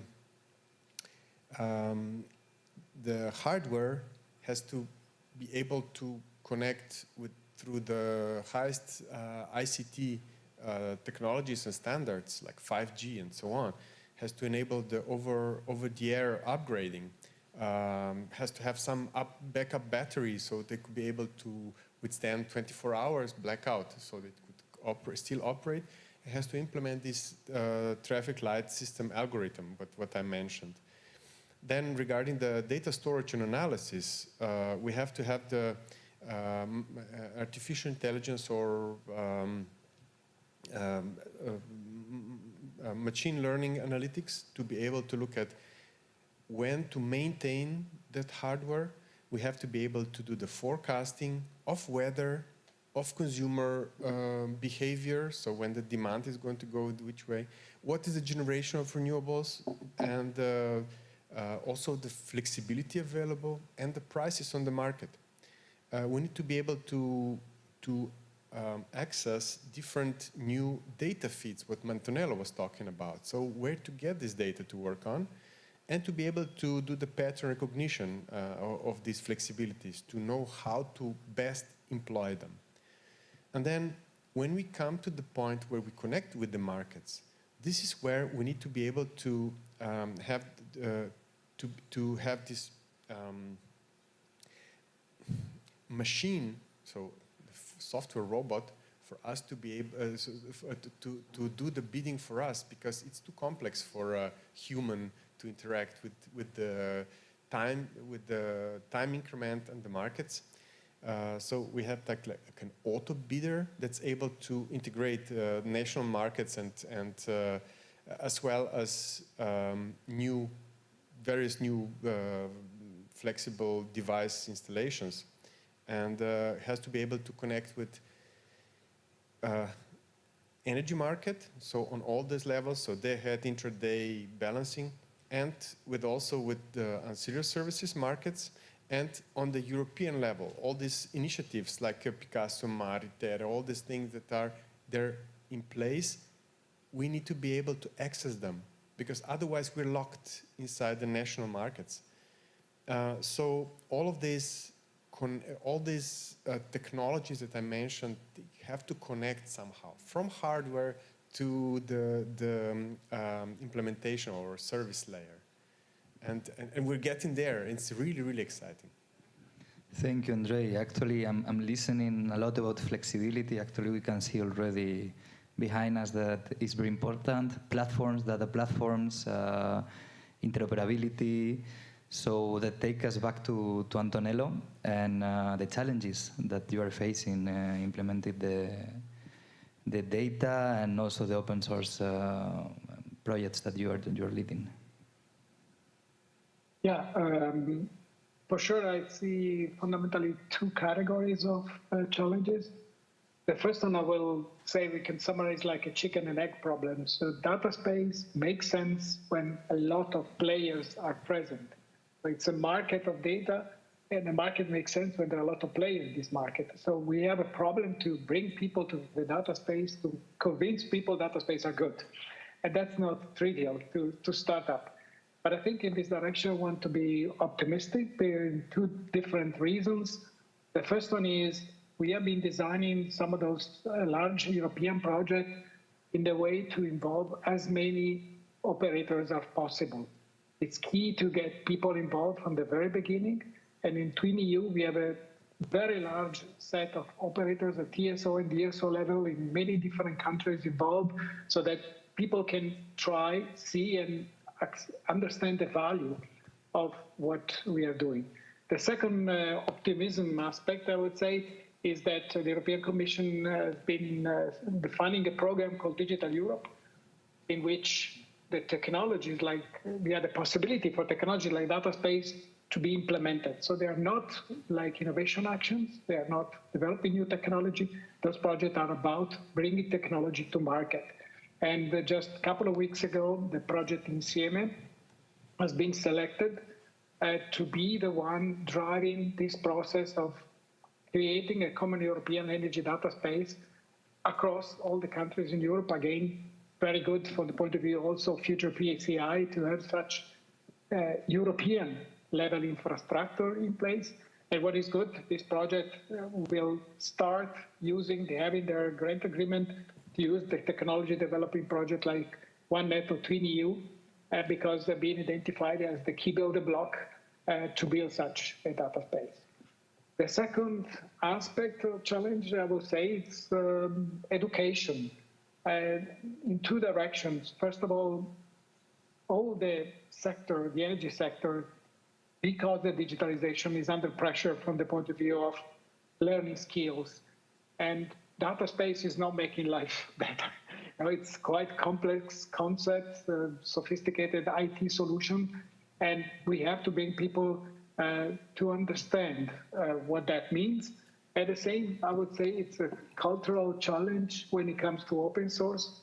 Open source has been around for many years as a mechanism, for example, for universities to share their results. But here, what we are talking about is an industrialized operation of open source. And this is possible only with governance and foundations, particularly in our sector, Linux Foundation Energy, that really create an industrial ecosystem around the software so that we don't have research level type of software, but professional. But we need to get people to understand those processes. Why is that open source different from what you could download from my university? And these are complex mechanisms. Thanks, Antonella. I have a question regarding this. So you are talking about many different things. For instance, the open source or the data spaces. I see, again, already many part of the audience is mentioning data platforms and so on. Which is how ready is the grid or the companies involved in the grid to implement these technologies, or how ready are the technologies per se?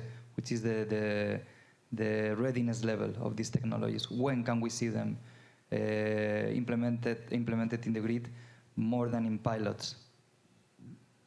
I think technology on a very good level of deployment because data space are being developed not only in the energy sector, in other sectors are quite accepted and operating type of technology.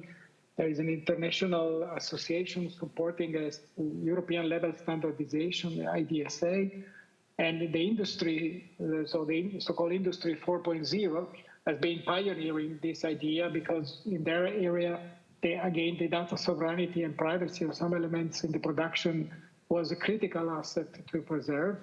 And so they paved the way, and we as energy, we can jump in. So we are in a good situation, I would say. Also, the health sector has been quite successful in going in the direction of a data space.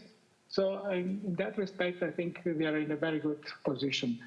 On the other side, from our own internal, the energy sector itself, as I say, there is an educational gap. So it's in general in all the digital technologies, and we need new engineers with a combination of power engineering and IT skills. We as university are trying to do our best. We are creating new masters, for example, in Aachen, exactly to address digital energy, because it's a mix of knowledge that companies, particularly this grid operator, need, which is not common out there, and that's a problem. Thank you. Andrei, what do you think about the readiness of the technologies that you were mentioning or others that we are getting from the audience? So regarding maybe I can mention regarding flexibility. Yeah? So there are many already existing approaches, also commercial solutions, but they don't encompass the whole value chain.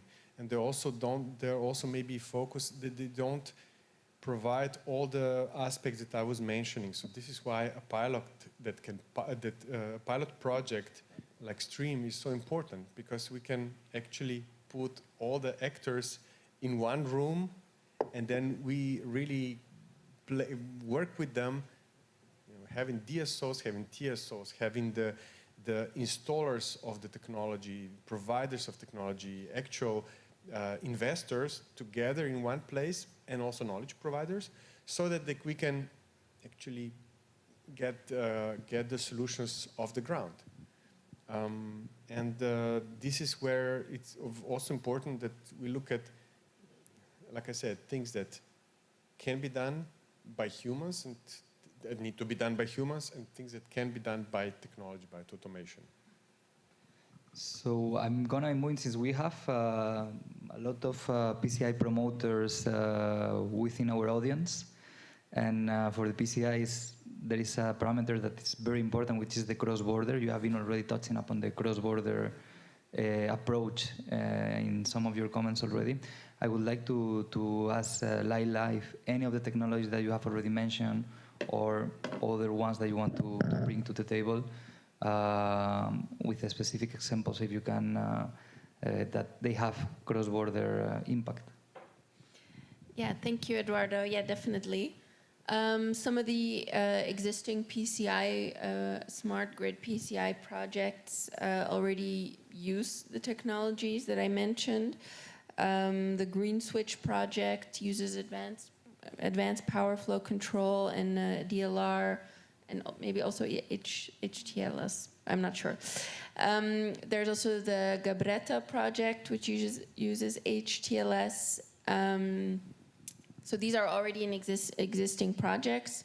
It's also for the cross-border issue. There is also the 70% interconnection target that was set up in the Clean Energy Package. And in the member states, some of these member states have used DLR and advanced power flow control and other of these smart technologies as ways to address increasing the cross-border capacity that is available for trade. Also, just as an example, I think there are many wonderful use cases out there of how it is actually helping increasing the interconnection between member states or European countries, don't have to be member states. For example, from one of our members was a cross-border 380 kV line running from the Netherlands to France. And this line had been congested, but they managed to, using DLR, to improve the interconnection between the countries. And between Netherlands and France, of course, is a lot of North Sea. And in this way, they were able to integrate a lot of wind from the North Sea, increasing that capacity to bring that online. And there was even one day where there was a lot of congestion, and having this DLR capacity managed to save them 500,000 euros of international redispatch costs in a single day.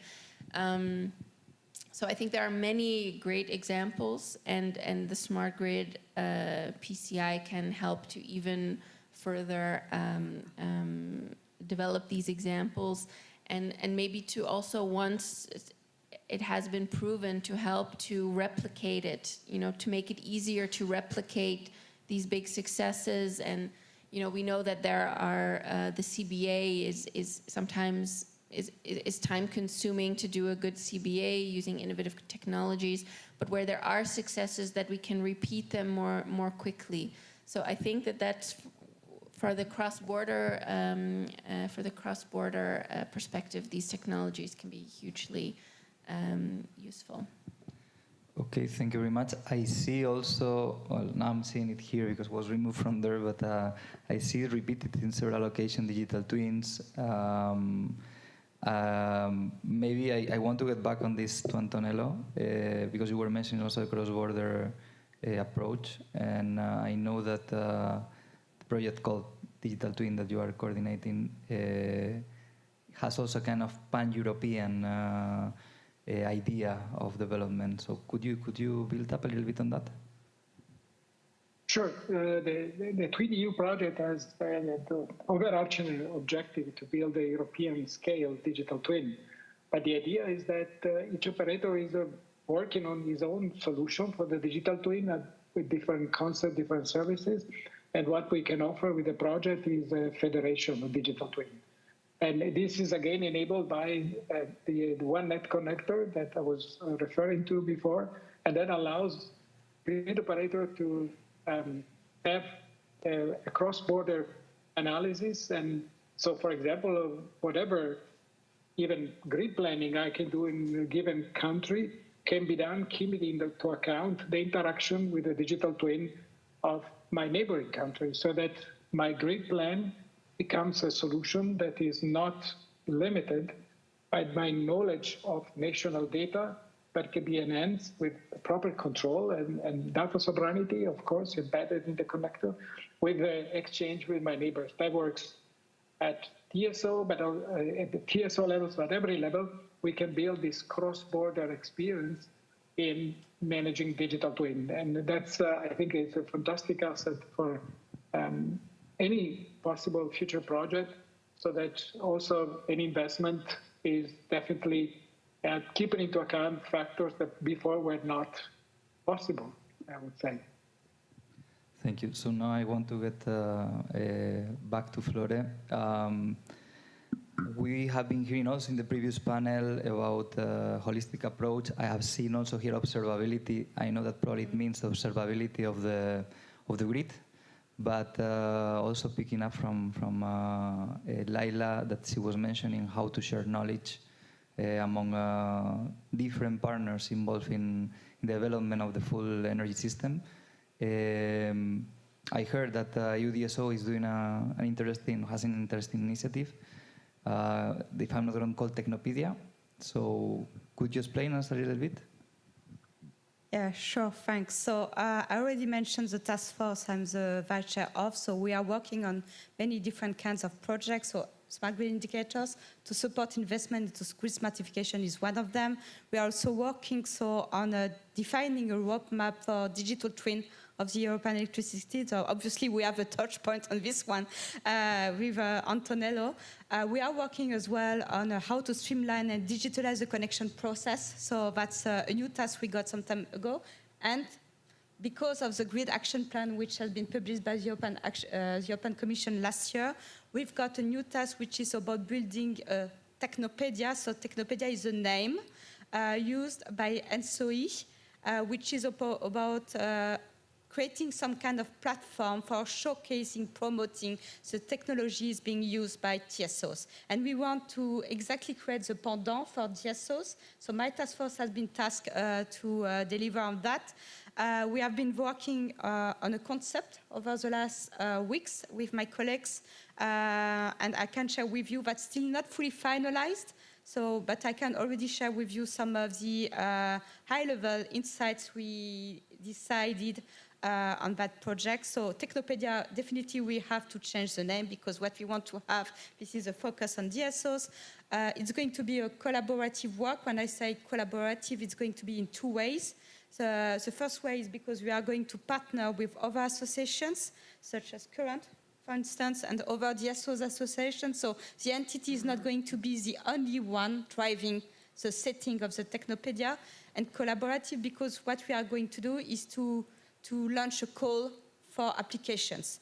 So the entity is not going to be the one writing the inputs for this platform, but we are going to be the one moderating this process. And how we want to proceed, we have defined some kinds of 3 steps projects. So the first step will be about launching an application for calls from external stakeholders. The second step will be about reviewing the different contributions we will get. And the third one will be about publishing these results on the platform. What will be the final deliverable and the final form of this Technopedia? That's still to be decided. We do intend to have some kind of platform repository where it will be made public for everyone to have a look and to see, for example, if I look for this kind of technology, DLR, to get some kind of description, and then to get some specific use cases, concrete use cases from different DSOs in Europe, I would say, and also explaining the benefits which could have been quantified on, when implementing this technology. So this is what we aim for. I think in terms of timeline, we still have to finalize some details with our partners on this one. I do hope we will be able to launch the call by October, November, and we would like to get a first minimum viable product. So I mean specifically targeting 1 or 2 technology by end of this year. And then obviously it will be a continuous process, so continuous improvement with to be processed in different kinds of batches. So we will be tackling each technology one by one. And then to enter some kind of regular updates. Is it going to be updated on a 6-month basis, on a yearly basis? So that's still to be decided, but that's really the objective. And this is a second action with, so one of the task we have. And so along with SGIs, along with digital twin, along with the connection process, we do intend to accelerate the rollout, the deployment of smart grid technologies by creating more awareness and hopefully more acceptance across DSOs in Europe. And at the end, to help these technologies to transitioning to business as usual. So that's the objective.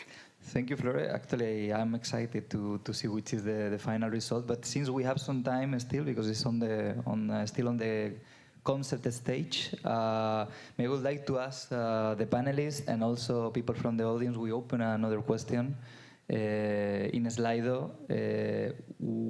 What would you expect on this type of platform? Which is the information that is interesting to you to be there? And Laila, can you? Yeah, so first of all, just thanks to the EU, to Flore and her colleagues at the EU DSO for showing leadership around this topic. I think, we know that so much also needs to happen at the DSO level, and it's not a small task, so anything that we can do to learn from each other is extremely valuable. So I think the EU DSO is very well placed to take the leadership in this, and it's great that there will already be a minimum viable product by the end of this year. I think from the point of the technology suppliers, what's extremely useful is to show the use cases, the best practices, especially how it went from pilot to deployment, if it was able to be integrated in the systems, anything that can help to speed up this process, to learn how it was applied, how was the CBA done, how was the tech assurance done. You know, there are many steps. These things are all helpful. The use cases, the benefit that it brought. Maybe one day even how these technologies can work together, but that is certainly not a minimum viable product. That's more complicated. But also that it can really be an authority, a reliable source of information for DSOs, both in Europe and across the world, because we know like the TSO Technopedia, also other parts of the world are looking at this, at what are the best practices. So I think really having an authoritative source with really up-to-date information on what is the best in class, what are the best use cases, what is the value that it brings, will also help the technology providers to show what it can do. So that's from my side. In my dealings with the DSOs or TSOs, with the companies, I often come across the question, so we're trying to solve this problem, and then we have all these vendors, and each of them touts their own solution and shows how different it is from the others, of course. And this is where the best practice and authoritative source rang to me what Leila said. So it's the way, let's say, Technopedia is at the moment at the TSO level, the N2E, is the way it's built. There's a description of technology, and then there are references and also use cases. And this is where you can go and see, okay, so this is what we should be careful about, what we should think about when we discuss with the vendors. And this is so to be an authoritative source and support for the work. Because nobody, I mean, we're different and we come from different backgrounds, and that's why it can serve as grounding location for everybody to start speaking from the same starting point. That's why I think it's very important. Thank you. Antonello, some insights from your side? What I was thinking is what would be really interesting is to see if we could bridge this initiative with, the word game here, with what has been done in Bridge. So Bridge, funded by DG Energy, the European Commission, has been putting together an open database of use cases related to smart grid technologies. Basically, everything has been funded in the last 10 years or so. And so there is a huge amount of work that went there in creating this and categorize those use cases So now if we look at those use cases, we link to technology that actually got into the market, we have a fantastic flow of information between research and application that could have a great value for anybody in the sector. All right, yeah, I think it's a very good point. I'm listening here, Flora mentioning. Yeah, please go ahead. Thanks for your comments. I think they are all valuable remarks, and we will do our best to take them into consideration when finalizing the concept. I see here also interesting thoughts. Okay, there is an interesting one with stars as well. I see TRL, so technological readiness level. So obviously, I said we will try to proceed in batches. I think so. As a first batch, we need really, at least from what we discussed in the task force, we would like to focus first on the technologies with the higher TRL, because the point is really to speed up and accelerate the rollout of technologies. So that's still to be finalized and discussed, but I think I'm not wrong in saying that we will first focus on higher TRL technologies. Actually, we can see there the word priority top list. One interesting one that I can also launch is regulatory recognition, which is going to be also challenging, I guess. Reliability that we have mentioned, success stories that we have mentioned. So I hope that that helps you also a little bit with your future task. Surely and give guidance. At least a little bit. And of course, I can ensure that you have a lot of good practices in the Smart Grid PCIs. So I'm sure that you can discuss with colleagues that they are here around in the audience. And my clock here says that we have 3 minutes left. But since we were a bit late and probably everybody's hungry already, maybe I can first thank all the panelists for your participation. Very interesting discussion, very interesting insights. Hopefully we managed to show some new technologies and help everybody to understand a little bit which are the challenges from the technical to the regulatory point of view. And yeah, thank you very much, and thank you also the organization, and I think it's been great, and I just wanted to mention it. And I pass the word to Adam. Thanks. Thank you. Thank you, and you mentioned that you are looking for a new name after Technopedia for DSOs. So as Technopedia is for TSOs, so it should be Technopedia because of the DSOs. It's just a small joke, but it was said again that there is a chicken and egg problem. So there will be another one because it's lunchtime. And so we will serving aromatic dishes of Hungarian cuisine. So let's try out. It's also another kind of innovation, I would say. But if there is food sensitivity at anyone, so please check the cards. There are the allergens mentioned there. And see you back at 2 o'clock. So we will start gathering a little bit earlier just to start in time, to be in time.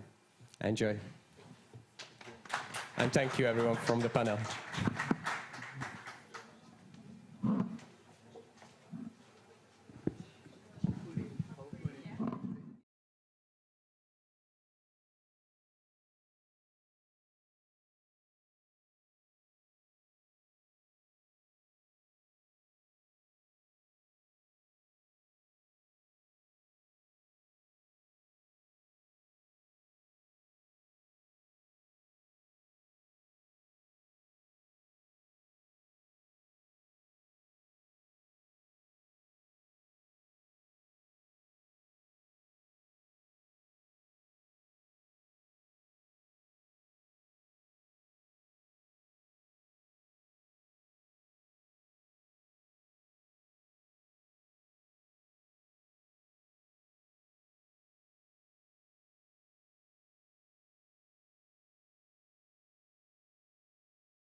here closer to the stage, not so back, because even you can hear us very well at the back. It's much nicer view for the panelists and for myself if you are sitting closer to us.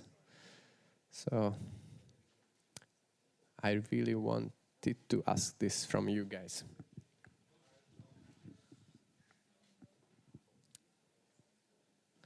And just some extra notes again, who didn't hear it. So you can plant these, put some soil on it, and there will be a plant afterwards. And even there is a question card in your bags, which also have this type of material. So I guess you can plant it as well. It's funny because we wrote a question of that, so I'm not sure we will see the answers, but maybe the tree will be like that, so interesting. And as we are a little bit, not ahead of time, but a bit late, so I would like to jump on to the next panel discussion, which will be on TSO, DSO, and DSO cooperation. So I would like to ask to come to the stage Ona Konstantinaite Grinkevičienė. I hope it was good. I practiced. She is head of sector unit of CEF Energy and Renewable Energy Financing Mechanism at CINEA. And I would like to ask to the stage Imre Weiss, Chief Network Strategy Advisor at E.ON EED, Ricardo Renedo Williams, Policy Officer for Infrastructure and Regional Cooperation, DG NR, European Commission, and Tomáš Sipos, Head of Regulatory Affairs at EU DSO Entity, Karol Kósa, Executive Director of the Power System Development Section at CEPS, Rebecca Samuelson, Business Developer, Switch. Welcome, Rebecca.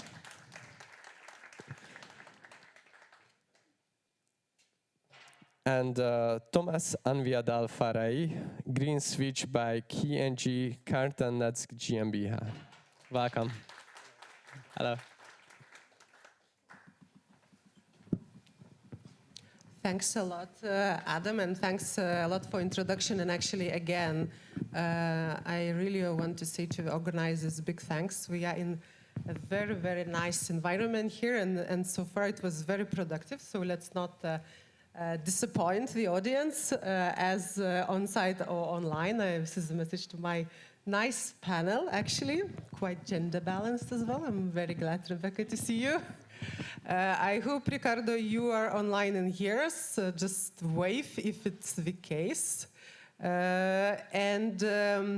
Actually, I was quite worried, colleagues, that this morning, I think our executive table tried to hijack our topic. They did have insights already, and I was like thinking how resilient we are to the hierarchy speaking. And I hope now that we can a bit deep dive in this deeper topic. It's a deep topic because in this room, at least on site, we have both. We have DSOs and we have TSOs. We also have partners working on actual PCI Smart Grid projects together. And it's actually quite funny because I see Karol sitting in front of Tomáš. I'm not sure, is it like a partnership or readiness? But overall, I just want to say that the topic is enormous, but let's give some insights from your own experience. You work together, you work on the same ideas. Sometimes you might compete with each other or complement each other. So I will try to, kick off our discussion asking audience on site. So sorry those who are online, but I will be very old-fashioned and will not use Slido technology. I want to see hands raised of those here on site who believe that either DSO or TSO can achieve its goals without cooperating with DSO or TSO. Do we have any hand raised in the audience who believes that things can be done by themselves? It's true, I have one light in front of me, so I don't see the back, but I don't see any hand, like prominent hand. So I think it's a signal for us here in the panel that the cooperation is needed. Now is the question, what kind of cooperation? What are the challenges for that cooperation? And what are the solutions to strengthen the cooperation? So I will ask then you to think a couple of seconds. And I want to give the floor to Ricardo from the European Commission side to set the scene. What is the legal ground for cooperation actually in our beloved TENI regulation? So Ricardo, the floor is yours. Thank you, Anna, and good afternoon, everybody. Indeed, I think the legal and the political context as well is very important today.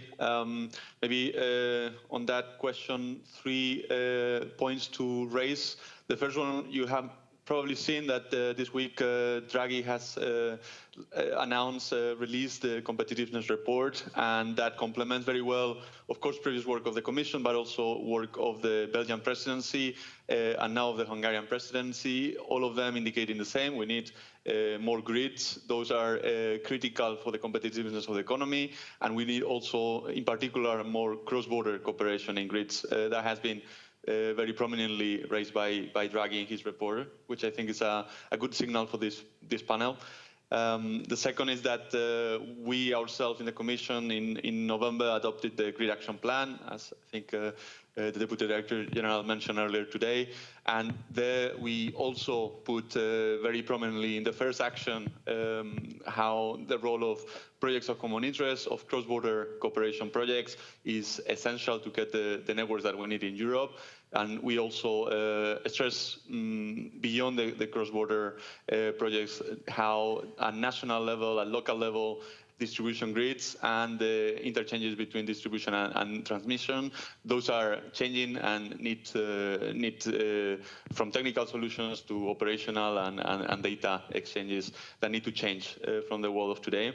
The third element indeed is where you are asking me for, so the legal framework. We have the TENI regulation, relatively recently revised. We have a new list of projects of common interest and projects of mutual interest, and I'm very curious to see the promoters of some of the projects here and see what remarks they have. Because indeed, from the policy and legal perspective, what we see is that these projects of common interest for smart grids are delivering very high quality projects, and they are doing something that otherwise maybe system operators don't have a automatic incentive to do by ourselves, which is to talk to system operators in neighboring countries and work together towards delivering a common solution, a common project for a single project problem that is affecting both of them or several of them. So that just to frame a little bit from the political to the legal, I think there is a lot of attention now, and it's probably fair to assume that it's going to increase in the next years. Thanks very much, Ricardo. So after this, and after some consideration that you had a couple of minutes, actually I want to start with Tomasz. So besides the role which was presented by Adam, I know Tomasz as a key coordinator of the two PCI Smart Grid projects, and actually, having a very long experience working with TSO and DSO dimension. So, Tomasz, what are your thoughts about this cooperation? Thank you very much, Anna. I think that it was also proven by the audience, the cooperation of TSOs and DSOs is not only necessary for the future, but I think it is quite natural that these two entities have to cooperate. First of all, from the strict practical point of view, DSOs are connected to the TSOs, and DSOs are practically the customers for the TSOs. But what we are witnessing now in Europe under the buzzword of energy transition is that the whole circumstance and the environment of the market is changing. It means that I think for the future it is clear and it is important to point out that the essential role of the TSOs in terms of the cross-border power exchange is going to be for sure untouched. Currently, there is no chance that this role of the TSOs can be substituted by any other entity. On the other hand, since now the structure of the market is changing, and if we compare the European market now and maybe 20 or 30 years back, also the nature of the customers, so the grid users at the DSO level has changed rapidly. And from our perspective, and we are witnessing this also in the cooperation with the colleagues from SEPS in this concrete case, is that also the responsibilities and the roles of DSOs are changing. DSOs have to take over also new responsibilities in the market, and I think that the kind of cooperation that we have also in terms of our smart grid projects is proven that a very effective cooperation of TSOs and DSOs that we are having with the company SEPS in both of our projects can be at the end in the benefit of the whole market.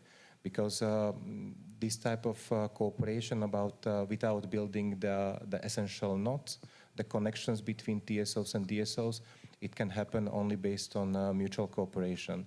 And on the other hand, I think that also investments that DSOs can make, and this could be investments into the 110 kV voltage level or 22 kV voltage level, or investments into reactive power management, can then freezen up investments at the TSO, so then TSOs don't have the need to make these investments, and they can focus their attention on other essential activities that are currently popping up. Because I think that it is important to recognize that the market is changing significantly. Even if you see now the trend of connecting the ultra-fast chargers, we are not speaking about the PVs at households, but really the ultra-fast chargers, the capacity that is needed to be allocated for ultra-fast chargers, the capacity that is needed to be allocated for energy-saving devices like batteries in the grid, it is changing the whole architecture. And without an effective cooperation between TSOs and DSOs, the energy transition is going to be prolonged. Okay, thanks for these first insights. I think we heard all underlying things about the changes. Now, how well you are prepared for those changes? So, how TSO is ready to cooperate with DSO? Karol, maybe you step in? Yeah, thank you for giving me the floor. Yes, as Tomáš said, just to add something at the beginning to clarify the environment and the role of the TSO and DSO, because now to say that which of the two operators is more important, it's very difficult, and I wouldn't dare to say that the TSO is above DSO, because now we are witnesses that the role of DSO is becoming more and more important from one year to another. And we also notice this, and that's why we recognize that a really strong cooperation is needed between TSO and DSO. There are more level of cooperation, I mean, on the operational level, on the planning level, on the investment level, and other levels. But without this cooperation, the things that are waiting for the distribution system operator won't be possible. This is an example. They are really cautious about the capacity on the interface between transmission and distribution system. Now we have to really think about it, or whether it will be sufficient for even for the near future, because we know that the environment and the behavior of the distribution system is changing rapidly. It is caused mainly by the new users of the grid.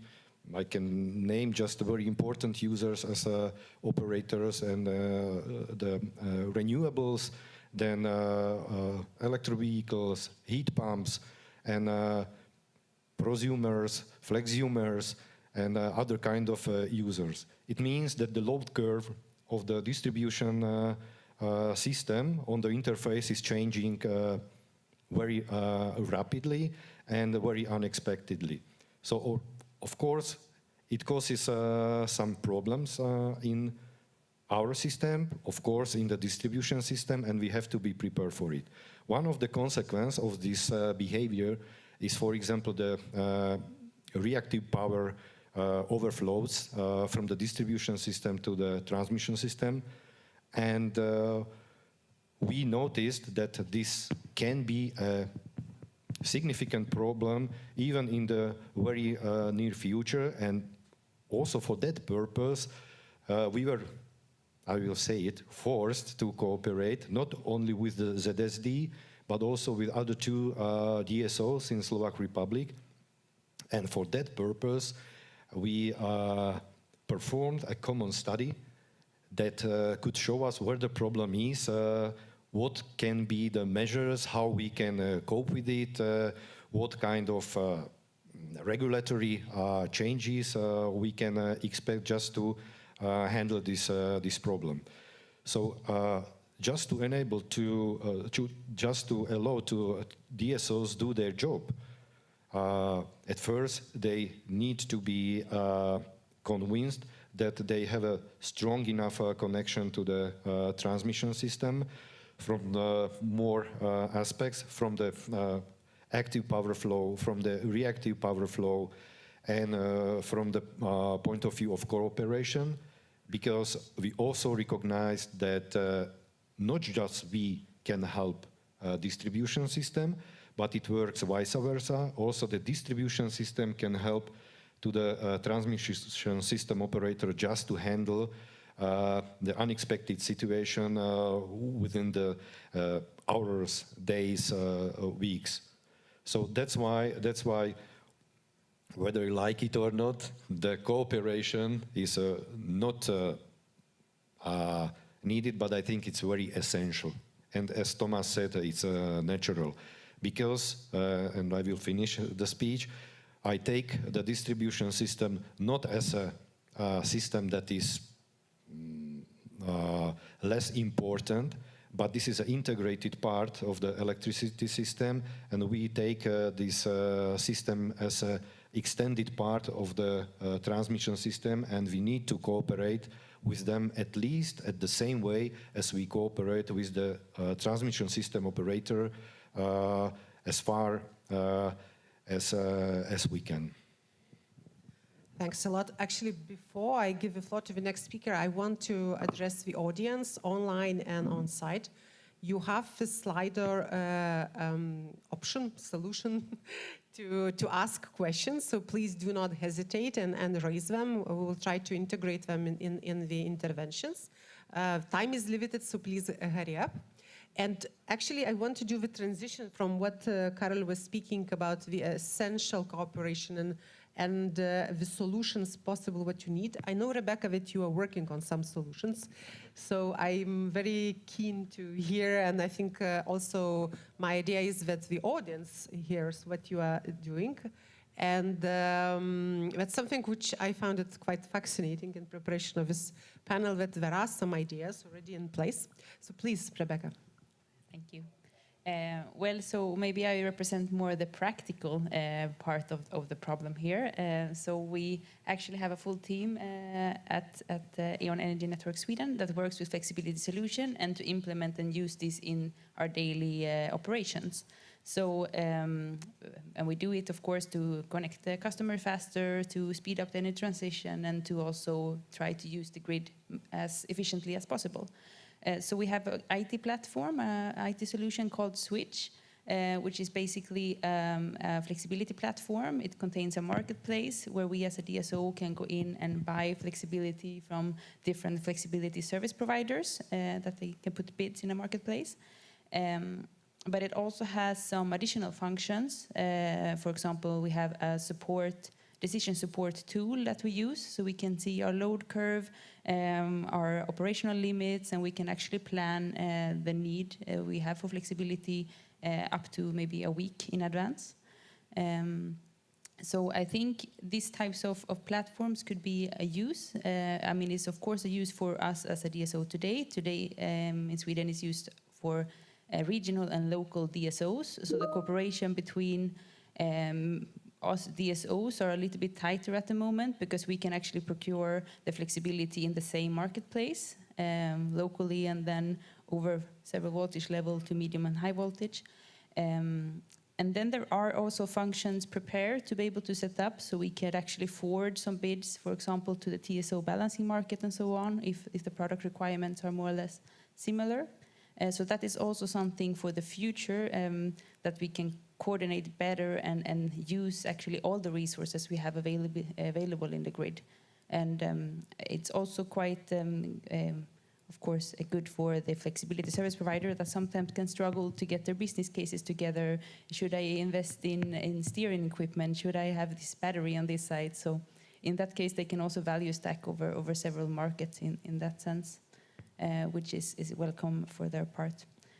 And well, now we are looking to, of course, expand this platform, and we think also it can be a good opportunity to scale it up over Europe. It's not maybe a cross-border cooperation in a physical sense, maybe more virtual one, but in the long run, flexibility that is used in as high voltage as possible could be maybe used over the borders as well, but otherwise flexibility could be also quite local need. So that is, of course, to find the balance between those two points. I just want to build what I think Ricardo mentioned at the very beginning, that 10-year regulation doesn't speak about physical only, right? There is a virtual element. So there's something which I invite audience to pick up and actually use this opportunity that Rebecca is physically with us. So if you have a chance to inquire more in it. I'm moving to Imre, right? So if in this brief intervention that I had the pleasure talking to you, I understand you are developing, right? Developing. Now, what does it mean developing in terms of need to have the cooperation? What is your daily life about development? Yep, developing grids and business solutions. And I think it's worth to start from there that there were two significant technological changes in the industry. One is that moving from central generation to distributed generation, and the other is that earlier the generation was kind of stable. Now it's become weather dependent, and the loads are also changing because of the electric vehicles and so on and so on. So the task to solve for the TSO and the DSO is increasing significantly. On the other point is that earlier the playing field of the TSO and the DSO was kind of separated. There was central generation, you could control the frequency there, we control the voltage, of course we changed the data and so on, but there was not a need to significant cooperation. But now these two areas are merging. The items, power plants, consumers are on the distribution grid, and the TSO need to have something to control, and we, the DSO, want to control the very same item. And yeah, there is definitely a need to speak with each other, because on one hand, if we fail, then there will be huge outages, blackouts. So we have not just a need, but a really big responsibility to speak with each other. And that is also from the money side, that if we compete on the market for the very same controllable items, and for the DSO, we have to have it locally. For the TSO, yeah, you can have it in other parts of the countries, but if we use all of the flexible resources and do not leave anything for the TSO, then there will be also a blackout or things. So there's really a need to cooperate. And the other things, back to the grid design, that what is changing that really that peak loads and peak generations make it more complicated to design a grid. And if we follow the earlier pattern that we designed a grid for the peak load, then we have to build so many grid transmission lines with a very few low utilization. On your side, on the TSO side, and on the DSO side as well. But at the end, the customer has to pay in the tariff. So it's really a need for deciding or calculating, changing the calculation methods. That's happening in Hungary in the last 2 years. We have a totally different grid design methodology together in the 10-year development plan together with the Hungarian DSO, that we need to give an answer together for that in order to try to reduce the effect on the tariff and not to build let's say transmission lines in every street and every field. Thanks, Imre. Actually, that's a nice transition to my question to Thomas about this smartness and cooperation, right? So you are representing a PCI Smart Grid project, which is very unique. It has multiple partners, multiple countries, and DSOs and TSOs together. I won't ask how guys you speak, but I'm sure you will tell us. But I think Imre talked about the need for smartness. And what is your experience in this? How the cooperation, I hope, helped you, but how did you dare to start? So first of all, thanks to the hosting team for inviting me and setting up this event, and also to you, Anna, having me on your panel. I'm representing a little bit of this DSO perspective and also this Green Switch project, a PCI project, also founded by the CEF. It's among 5 DSOs and 2 TSO over Croatia, Slovenia, and also Austria. And as you mentioned, the first barrier was the language. So I got a call from my CSO, it was 4 years ago, Thomas, we have a video call with LS. So I was happy, yeah, great, let's have it. It's the first time we can use this monitoring sync and Teams online aspects. Let's have it, yeah, for sure. And then it comes, yeah, LS is the Slovenian TSO. And then I was like, oh, great. So I have to introduce myself in English, and I think that's probably everything that I'm able to do in English. And now I'm sitting here with you on this round table, trying to talk to you in English. So it's always a challenge, but challenge accepted. So, and we set up this project with Croatian people, with Slovenian people, and also Austrian people. At the beginning, for sure, it was a little bit a mess. We are talking a little bit with hand gesture like Italians do. I'm Italian, for sure, in that case. But I think we find a way to establish quite a good project. So first of all, we need to identify the needs of the DSO and also the needs of the TSO, and we have to set up a project that suits for both, in that case for TSO and DSO.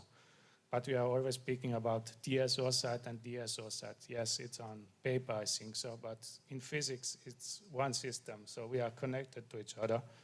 And we are facing energy transition, we are facing a mobility transition, we are facing a heating transition in direction of heat pumps. So, and everything is going to affect the DSO, but in some way also the TSO, if you're going to aggregate it. So we have to work together. In that case, this vertical integration of DSO and TSO is for sure necessary, but we have to find a communication way. So a framework that suits for both. So it's not a parent-son relationship. In that case, the parent or the DSO says to the DSO, I need these things, and perhaps yesterday we have to find a way where we are going to speak on the same level in that case, that we are able to provide the needs of the DSO, to give them the data needed for them aspects. And on the other side, also the DSO has to take in consideration that we as DSO, in some case we are small DSOs, need some power, we need relations, we need effort and money to set up these things that could benefit for the DSOs. And on the other side, for sure, we also need other DSO to learn from each other. So in that case, it was quite good to have other DSO in this project, because it's not always a physical connection via cross-border connections that we have. As DSO, we are not allowed to have a physical connection. We do not have a merchant line. But perhaps we can learn from each other, because these things, it affects all Europe in the same way. For sure, there is a border, there are different regulations, but we are facing the same challenges. And we can learn from each other. Perhaps somebody has more experience in energy communities. Another partner has more knowledge about, let's say, flexibility.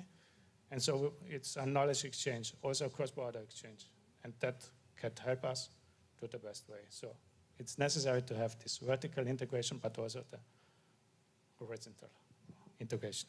Thanks, Thomas. Actually, when it comes to the power, usually Commission is very good at giving powers, sometimes even taking powers. And after this first intervention, Ricardo, maybe you can tell some kind of perspective. What is happening at the corridors of DGNR? Is there any elements that DSOs and TSOs can build upon on their cooperation? Any follow-ups from the grid action plan that could be used? So I think the floor now goes to you, and please tell us about the future. Well, I don't have a crystal ball, so we will have to make guesses. But what I can say is that indeed the cooperation between the transmission and distribution operators is essential for the very good reasons that have been said. And that is, in the spirit of that, is how the actions in the grid action plan that indicate should do what. Frequently, those actions were given both to NSOE and EU DSO entity as the two associations that are legally established by EU legislation. And there, what we promote is, first of all, that these associations, and particularly UDSO as the new player in the block that is now helping the DSOs across Europe, help gathering best practices, capacity building and knowledge sharing among distribution system operators, but also within TSOs and DSOs through the two associations that I just mentioned, that there is more collaboration, for example, in areas like these capacity maps. Now there's been a lot of discussion. There's very long queues of grid connections. There's not capacity, available hosting capacity for new projects. And also, when you go deeper in those discussions, you see how transmission and distribution system operators maybe define those capacities in different ways, or don't provide the visibility on how much new capacity you can connect in exactly the same way. So there we encourage that consistent discussions between the system operators, and in particular, maybe the new thing that you're asking is really the relevant role that the UDSO entity needs to play and is already starting to play. So that would be the first answer. Of course, then things will continue to evolve as always with the new commission, but it's safe to assume that we will continue in the direction that we set in the grid action plan. Okay, many thanks. I looked a bit into the questions from the audience, and there is one question which I also wanted to ask, so I'm combining my power as a moderator and the right to ask of someone who posted that question. And I would like that each of you would think for a couple of seconds and tell us at least one reason why that cooperation might not work. What exactly is hindering that cooperation, or is there something that is hindering, and what would be your solution to solve that issue if it exists? I know that the cooperation seems very like normal. It should be, right? I think every one of you said that. Even Ricardo, who is neither DSO or TSO, talked that it's kind of natural. It should be there. But still, things might not work. And I understood also from the morning session that they are not always working. So what is the reason for that, and what would be your personal solution?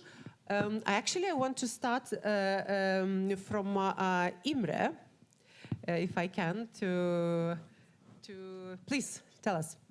Yep. I would rather pick the human part of this, and let's speak about the cooperation between the two DSOs. And if you compare in different countries the DSOs, there are different path or a different development level. For example, I know that in Czechia, this solar boom was earlier than in Hungary and also in other countries. So there is a lot of things we could learn each other, how to solve that problem, what you did there. And this could reduce the time when we here find a solution. But if you see from the other side, from the human side, we have a limited number of, let's say, grid designers, experts.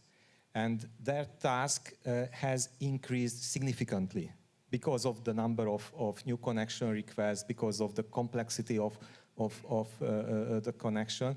And we, of course, try to increase the number, but actually there are not enough experts on the market. And here are the problem that whether how should we use the resource of that people, go to other countries and learn from them, or okay, just do the job. And that's very hard, that how can we step out from this, okay, step for a second, look around, and maybe later on we can have a better job.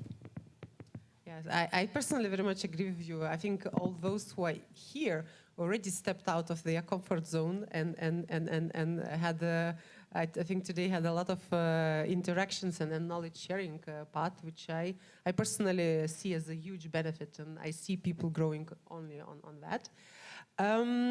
Karol, what about you? What is hindering cooperation? And what is your solution to that? Yes, I think that at the beginning, when we are speaking about cooperation, I think that it can be achieved a common understanding on the human resource level. So I think that people can understand that we do not have other choice, we have to cooperate, because something has changed and is going to be changed significantly.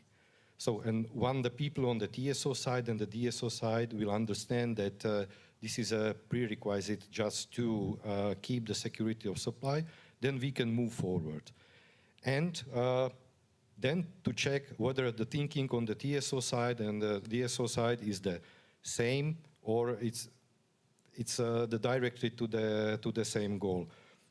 And, I have to admit that it lasted some time just to recognize that we do not have other choice, just to cooperate. So the first thing is to have the really right people on both sides, to understand each other, to understand the challenges that are in front of us, and then we just can put the challenges on the table and look from the both sides, from the TSO, DSO, whether it's in our power to solve them, or we need another part, another people to be around the table. I mean, some policymaker or stakeholder, or maybe NRAs, just to help us, because we have to point out that not all things are so easy. Maybe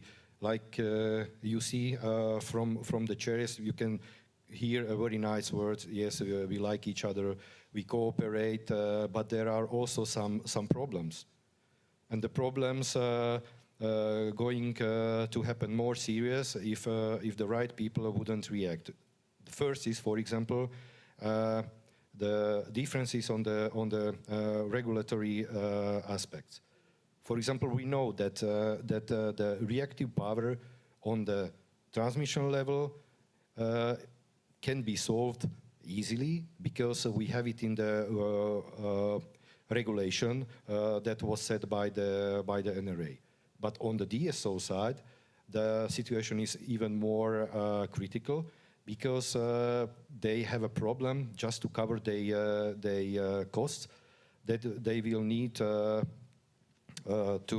spend when they would like to really solve the problem with the reactive power time management. And there are also another problem, because that was mentioned many times today, that data sharing is very important. Of course, I don't know whether we are sharing the sufficient amount of data just to know that what we are doing. I mean, whether we know that what kind of problems are facing DSOs and vice versa, whether the DSO know that what are we facing the problem. And also for that purpose, in Slovakia, we decided and did a very good cooperation with all 3 DSOs and convinced them that please give us the data on the 110 kV level directly into our SCADA system. Just to know that how your system is behaving, what are your reaction on the situation within the day, within the hour. This is just for knowing what is the situation, not saying to the DSO operators what are their job.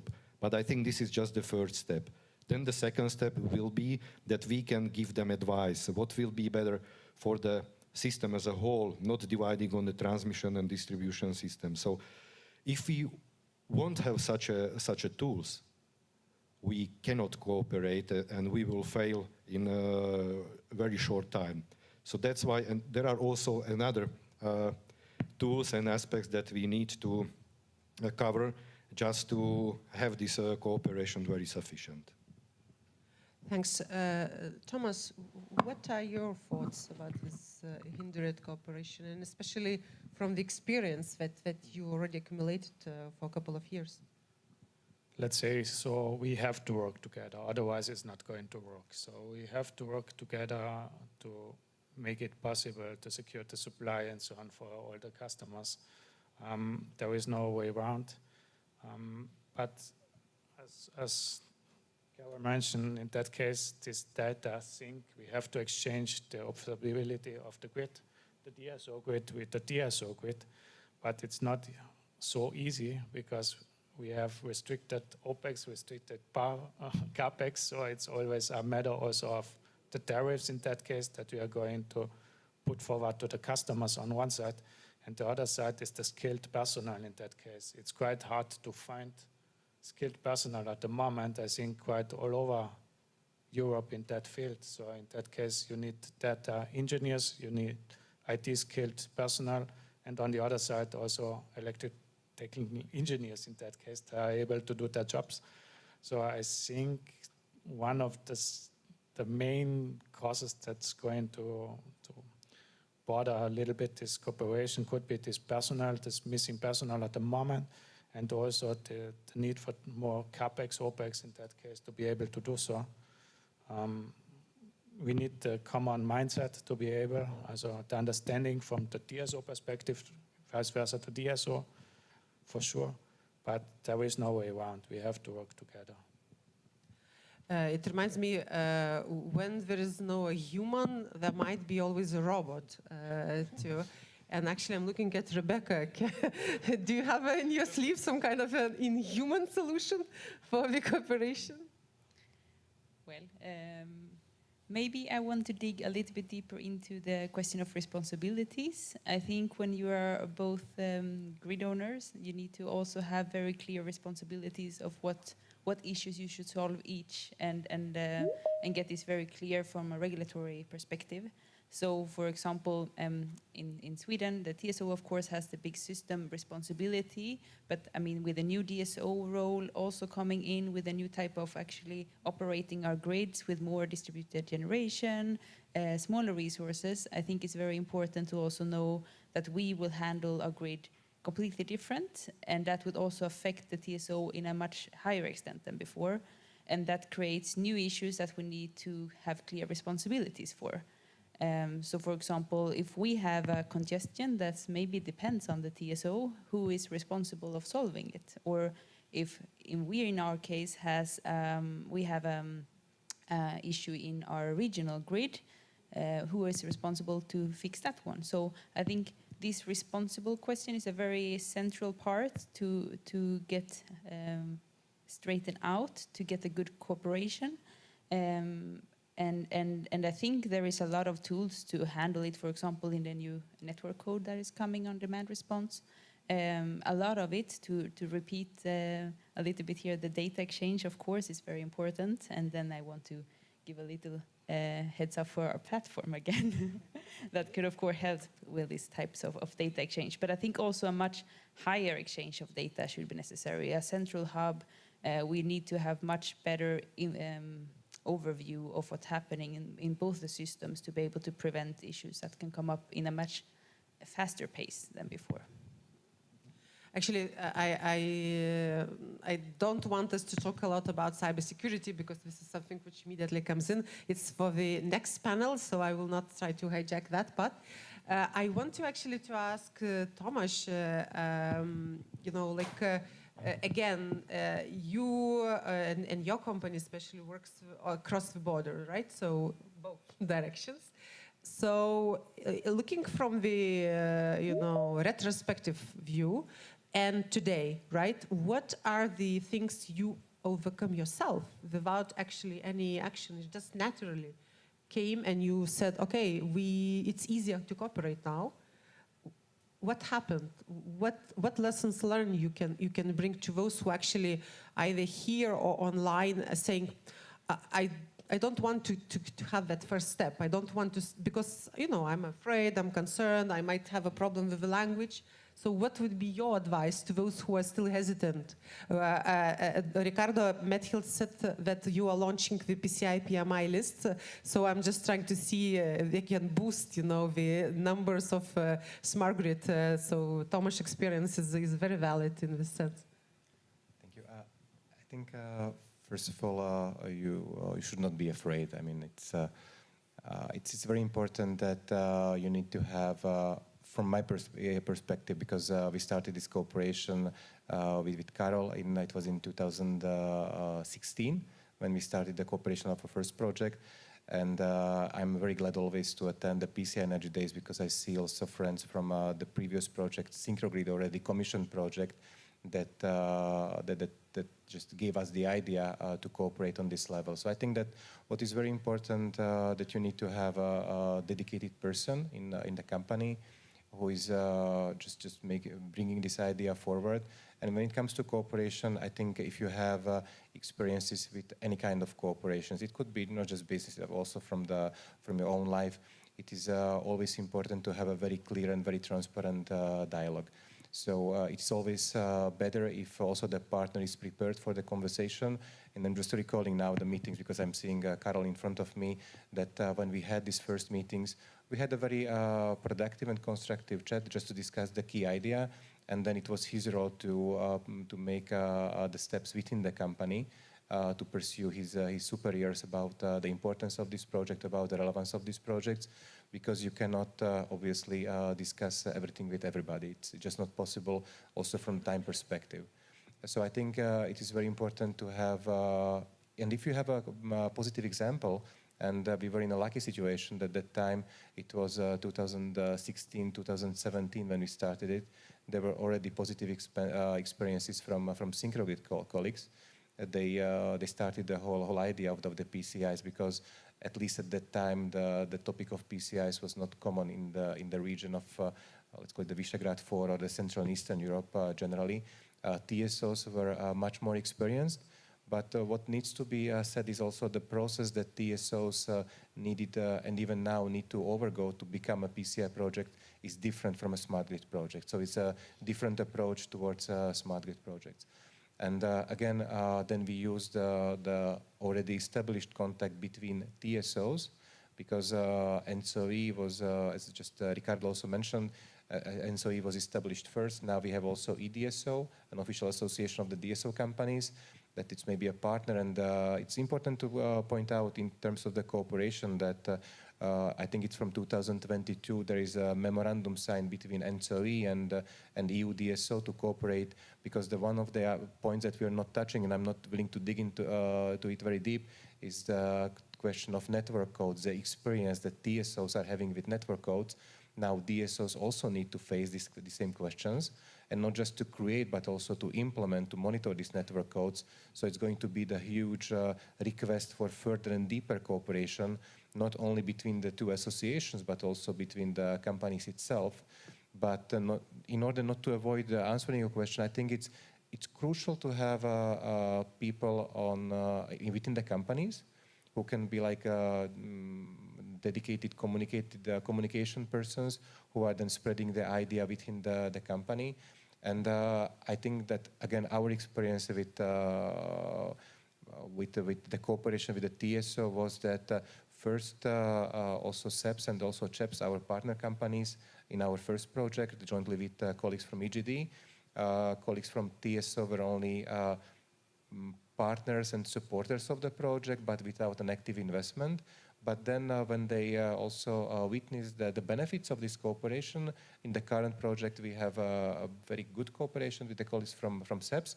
We are jointly solving issues that can just foster establishment of the investments. So I think it's always good to have, and you need to have a dedicated person. I think Thomas is also the one, and also I have seen a lot of colleagues. I can name like Simon from LS, and also colleagues from EGD, from Hungarian DSOs, who are just the front runners in their companies. And I think it is very requested, because otherwise you can just not spread the idea. Okay, thanks, Thomas. So I am actually throwing now the question to the audience on site. So I would like you to raise a hand. Who is ready to cooperate? DSO, TSO, whatever dimension you think. So can you please raise a hand? Who is now, after this panel, ready to cooperate? And if we have a photographer, please memorize this moment. Thank you very much. Actually, I am very, very, very grateful to my panelists, and also Ricardo, who managed to break technological walls, so he was with us. I would like to conclude the panel with a very short, basically one-word conclusion. Must. Right? And then I would give back the floor to Adam to guide us. So thank you for the panelists and the moderation, Anna. It was good to learn that how cooperation can even strengthen the PCI applications. So thank you, everyone. Thanks.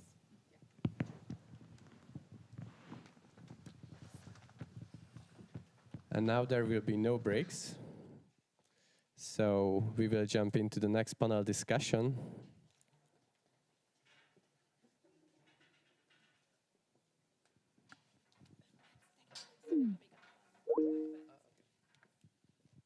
So we will not jump into the next panel discussion just right away. We will need just 5 minutes in order to have a technical break to join to another panel discussions.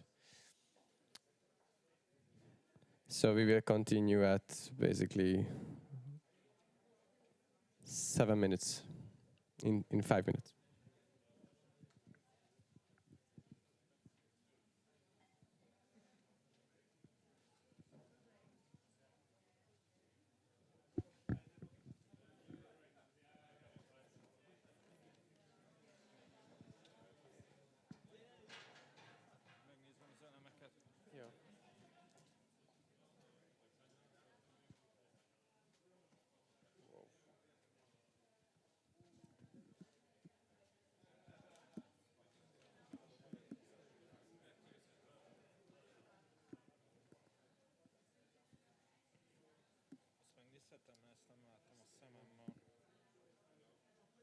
Én most ideülnek, és akkor hozom ezt is magammal. Oké.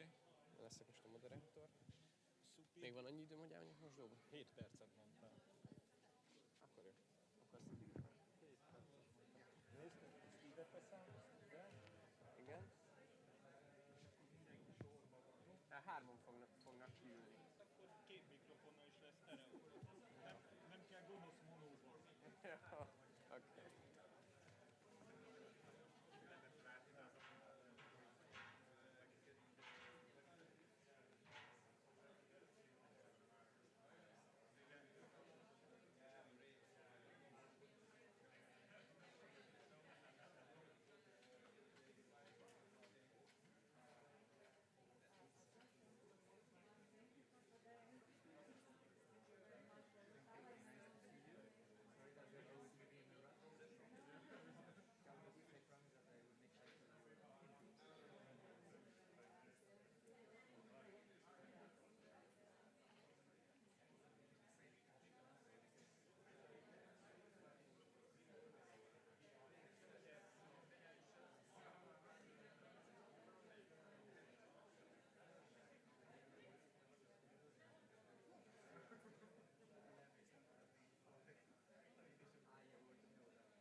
So, ladies and gentlemen, the short break is over.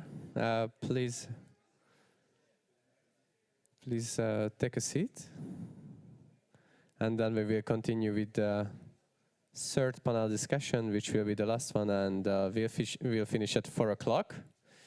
And this panel discussion will be about cybersecurity and how it is connected to implementation of international grid development projects. So I would like to invite to stage Norbert Niklai, Head of Security and Crisis Management at E.ON Hungaria ZRT. Hi, Norbert. I would like to invite to stage Gergő Gyebner, who is IT security expert at Blackcell. Hi. And I would like to also invite Jean-François Montagne, Chief Information Security Officer at EDSO/Enadis. Happy to have you here. And we have also two panelists online, as it is a digital panel, it has to be. Dr. Konstantinos Moulinos, seconded national expert of ENISA. Do you hear us? Yes, okay. Yes, of course. Good afternoon. Welcome. And Felipe Castro Barino, Policy Officer of DGNR. Hello, good afternoon.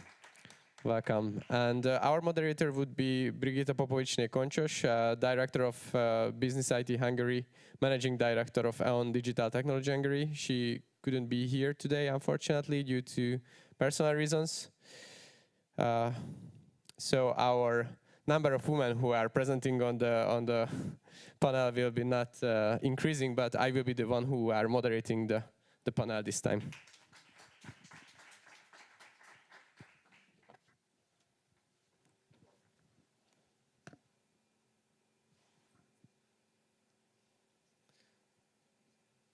So welcome everyone, and I would start with a general question, and this question is, what do you think, what are the main challenges facing cybersecurity in smart grid systems?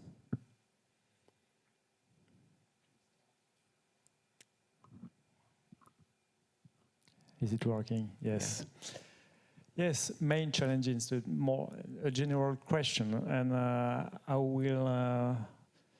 I would start to answer with the complexification of the systems.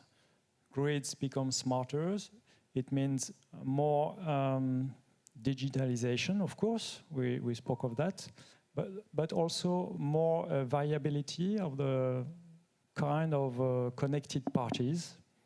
So we started with consumers. Now there are prosumers. There are EV charging infrastructure, there are renewables, there are storage facilities, etc. And all these new connected parties are indeed remote controllable devices, most of them. And this makes one risk growing for the grid equilibrium, balancing, monitoring, operation. And there are many kind of threats that can affect the grid through those kind of new, connected parties and new devices. So first things. The second one, more digitalizations. It means more data. And we heard about data spaces just in the previous discussions. It means also more risks of data loss, of data exposure to public, and so more data leakage risks, and for the image of the concerned parties, whether it be TSO or DSO or partners in the same PCI project, for example, it has an impact. I will finish and give the microphone to my colleagues after the third point. The third point, it is as simple as this. There are and there will be vulnerabilities in our devices. Whatever we want to do, we need to monitor these vulnerabilities, to identify, to patch them again, and again. And it's not finished.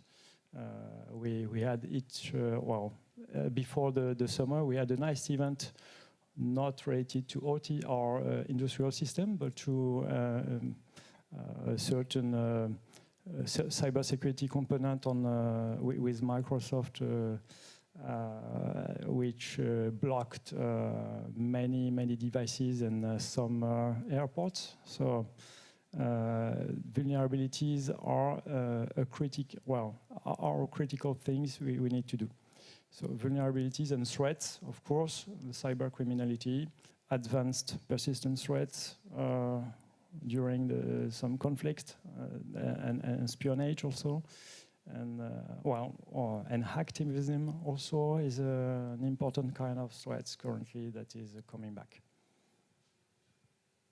Yeah, I would like to add only one general comment to catch the attention of the non so technical part of the audience. As we digitizing more and more processes, business processes, physical process become digital. Then we also digitizing, so transferring the physical risk into the digital world, and that's how it is. I would say it is natural that we have more and more cybersecurity related threats and risks in our world, and this will continue in the future. And can you tell us what are the threats nowadays? So what are the present threats already? So for example, on smart grid assets or any other kind of business as usual elements? It's a complex question, but in general, nowadays, the real threat is the opportunistic attackers. I mean that there is a business model for initial access brokers. These guys are specialized for those step of the initial access tactics in the adversarial phases.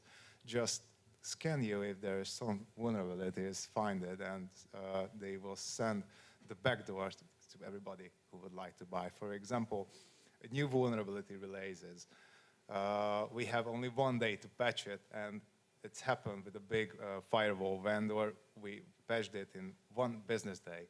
And in one business day, they were already in. Why? Because they are using tools like Masscan. That means that you can scan the entire internet within a half an hour. And it's an automated phase, and where the guy finds something interesting, just put their backdoors and maybe he leverage it or just sell it. For example, big sites can be hackable with $7 with a PHP reverse shell. Sorry for the technical phase. So, It's okay. We are always open to learn. Yeah. No. And the other thing is the hybrid warfare, what we've seen already. And because this hybrid warfare is absolutely true for the electric sector, we need to think it really seriously. Thank you. And as we talked about, digitalization is growing and fast developing. I guess the cyber attacks are similar. So would you have any words on that, or maybe also the online panelists, that how fast it's evolving, the cyber attacks, how the number is increasing? Yes, I could take this. Okay. Yes, indeed, the last, especially after the Russia-Ukraine war, we have noticed a dramatic increase against the European power grids. In the past, we were talking about only a few incidents, and nowadays we're talking about hundreds of incidents per year. However, we should mention that so far we haven't noticed in Europe attacks which have disrupted the services, significant disruptions. However, we have noticed a lot of denial of service attacks for political and purposes and in order for making statements. I would say that the majority of the attacks are opportunistic, and ransomware attacks are the most important, the highest number of attacks that we face, as well as DDoS attacks with, of course, less impact. And what we see growing a lot is the supply chain attacks, which comes from the fact that the different components of the power grids, of today's power grids, are coming from, are sourced from different places of locations of the planet.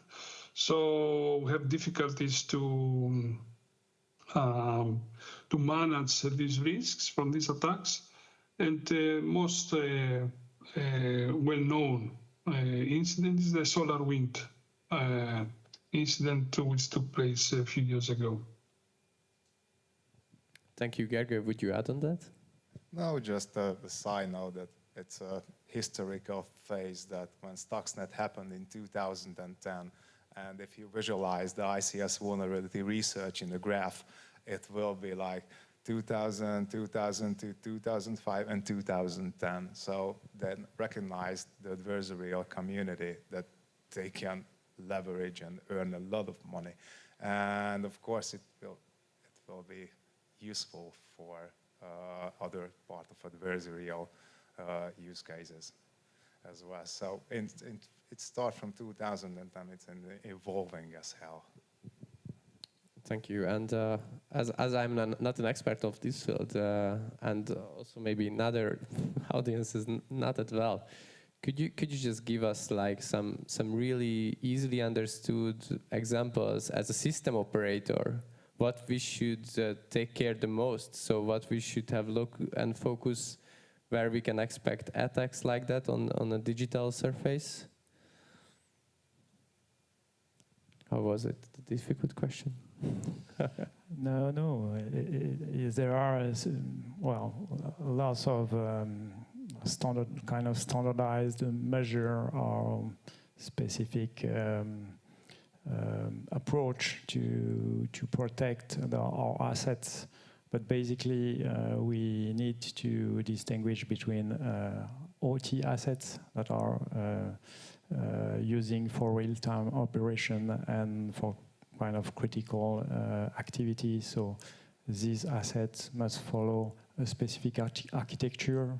We can talk from the Purdue model, for example, to isolate OT systems in a specific way. And we, on the other side, have also specific measure to be implemented for IT systems. I won't be very technical. On the top of that, the basic operations are to be able to protect correctly our systems, to monitor them with a SOC, a Security Operation Center, a Vulnerability Operation Center, to develop also threats emergency response. So incident response must be anticipated because we know a cyber attack happen. It's not just an idea like that. So CSERT activity for the emergency response. And then at the end, we all also have to get prepared to rebuild part of our systems if there is a massive ransomware attack, for example, that blocks part of the systems. Some few examples on what is really happening. Indeed, we have not today, and I'm happy to know that. I have not today seen, or in France, or heard in Europe, a DSO that is paralyzed by the ransomware attack, by a cyber attack. But, as I mentioned, there are connected parties, very few, very small connected parties, like a wind farm, a PV cells, on EV charging infrastructure, those companies are not constrained by the regulations because they are very small. We, DSO and TSOs, we are already, we have to be compliant with this one, with several cybersecurity rules, and this is a good point for our maturity, and maybe this explains that we haven't faced so far a major incident. But for example, we have some wind farms that that we know that are mining Bitcoin, for example.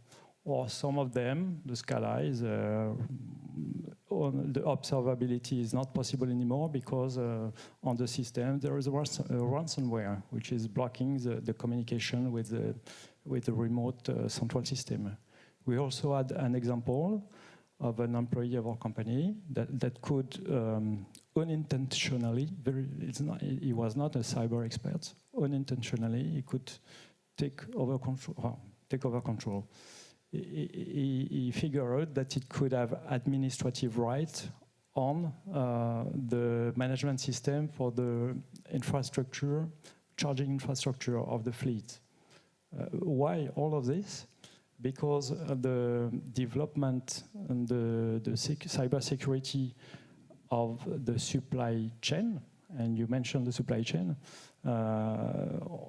or connected parties are not that well mature in cybersecurity, and the vulnerability are more easily exploited by those guys that are scanning the web and again and find some opportunity to exploit a vulnerability. This is the reality. Thank you. And I would like to ask the next question to Felipe from DGNR. As a police officer, how you can contribute to stay on the safe side in terms of cybersecurity? Thank you. Good question. So it's not to me personally, I guess it's to policymakers, not in general, in national and EU level. So indeed, the key objective is to create policy that helps, where it's needed, and not creating policy where it's not needed or duplicating policy that exists. So the first point to your question is to clearly help and work with the different stakeholders. Here, the panel here, and elsewhere in the whole community in energy, electricity, and particularly smart grids now, but in energy, broadly speaking, and cybersecurity, to make sure that the proper areas where policy is needed are identified. And that's the first step, I would say. The second one is to make sure that all those that have something to say to create this policy are around the table. They have the opportunity to speak up and to contribute while policy is being drafted, while policy is being reviewed, and also at the adoption part. And I think this links very much with some of your questions you mentioned before. It's about ensuring that there are proper risk assessments, identify which are the new trends, which are the areas in the smart grids that require some type of cybersecurity measures, organizational measures, or technical measures, whatever, and then looking if there is a need to produce legislation to regulate those areas on one side, because by regulating it, the efficiency could be better. Sometimes it's not the case, but sometimes it could be the case. And also, as I would say, for me, the most important side effect of creating this regulation and implementing the regulation is that it's mechanisms inside to have around the tables, around those expert groups, on those consultations, the right people that can identify risk, can identify which are the proper security measures, how to implement them, and etc. So this is, for me, the real good effect behind that, because that means that when they are on the table, then normally the outcome of what is produced, whether it's the policy text or the implementation of it, then it has a good result and is normally effective and efficient. Thank you. And in the previous panels, there was a question about regulatory changes and technical experience. And as an innovation guy, it's always interesting which direction we choose, that regulation should change first, or the technology should change first and then has an effect on the regulation. Norbert, can you have your insights on that? Yeah, it's a tricky question. So I think technology goes independently from regulation, because in all sectors companies want to reach their goals, want to operate continuously, want to keep the business continuity, and for that it is their own interest to remain secure, because during a security breach you can easily lose your ability to act, and that's why we as an energy supply company, energy company, we have an own interest to remain secure, and that's why we use different kind of techniques, different kind of measures to keep our operations secure and our business continuity. Besides that, we get more and more strict regulations for different kind of regulators. For example, now the NIS2 is the hot topic throughout Europe, because now after NIS we have a new regulation, and this regulation requires almost all the big companies and from middle size of companies, sorry, middle and big companies to make really good and effective measures against cybersecurity threats, and all member countries, EU member countries, should create their own local legislation, and then we will do our tasks. So we would like to comply with these regulations, and after some months we will get the first audits against these new regulations. So I would say this is a parallel thing. We would like to improve our security maturity in time, because it is our interest. But in the other side, regulators also would like us to be compliant with their rules, and they would like to have a common security level throughout the energy sector and other important sectors.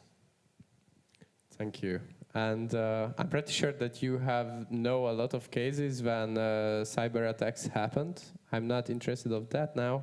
But what did you learn from that? So what are the lessons we learned from these incidents, and how it can support and evolve the cybersecurity of the future?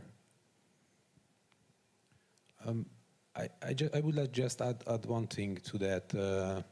In our company, we have a group-wide cybersecurity organization, and in this organization we have a so-called CTI department, and this department's task, one of these the task is that analyzing all the relevant incidents that happened throughout the world, and then if there is any consequences for us, we have to check our environments, our measures against these incidents, and then if we found any similarities, any vulnerabilities to that, then we make modifications in our protecting measures.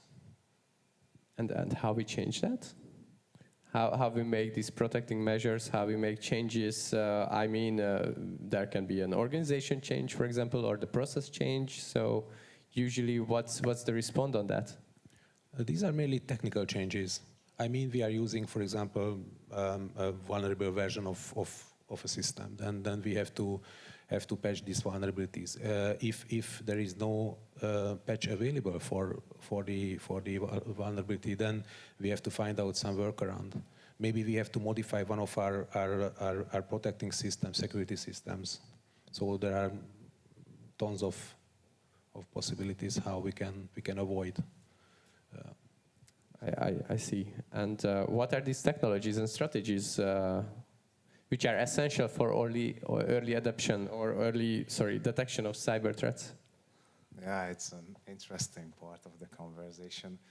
And it may be connected with the previous question. So there have to be an objective framework how we address the 2 point of detection gap and the log source gap. So the key point of the cybersecurity is the visibility and the ability to get alerts based on the risk threshold of each event or event series.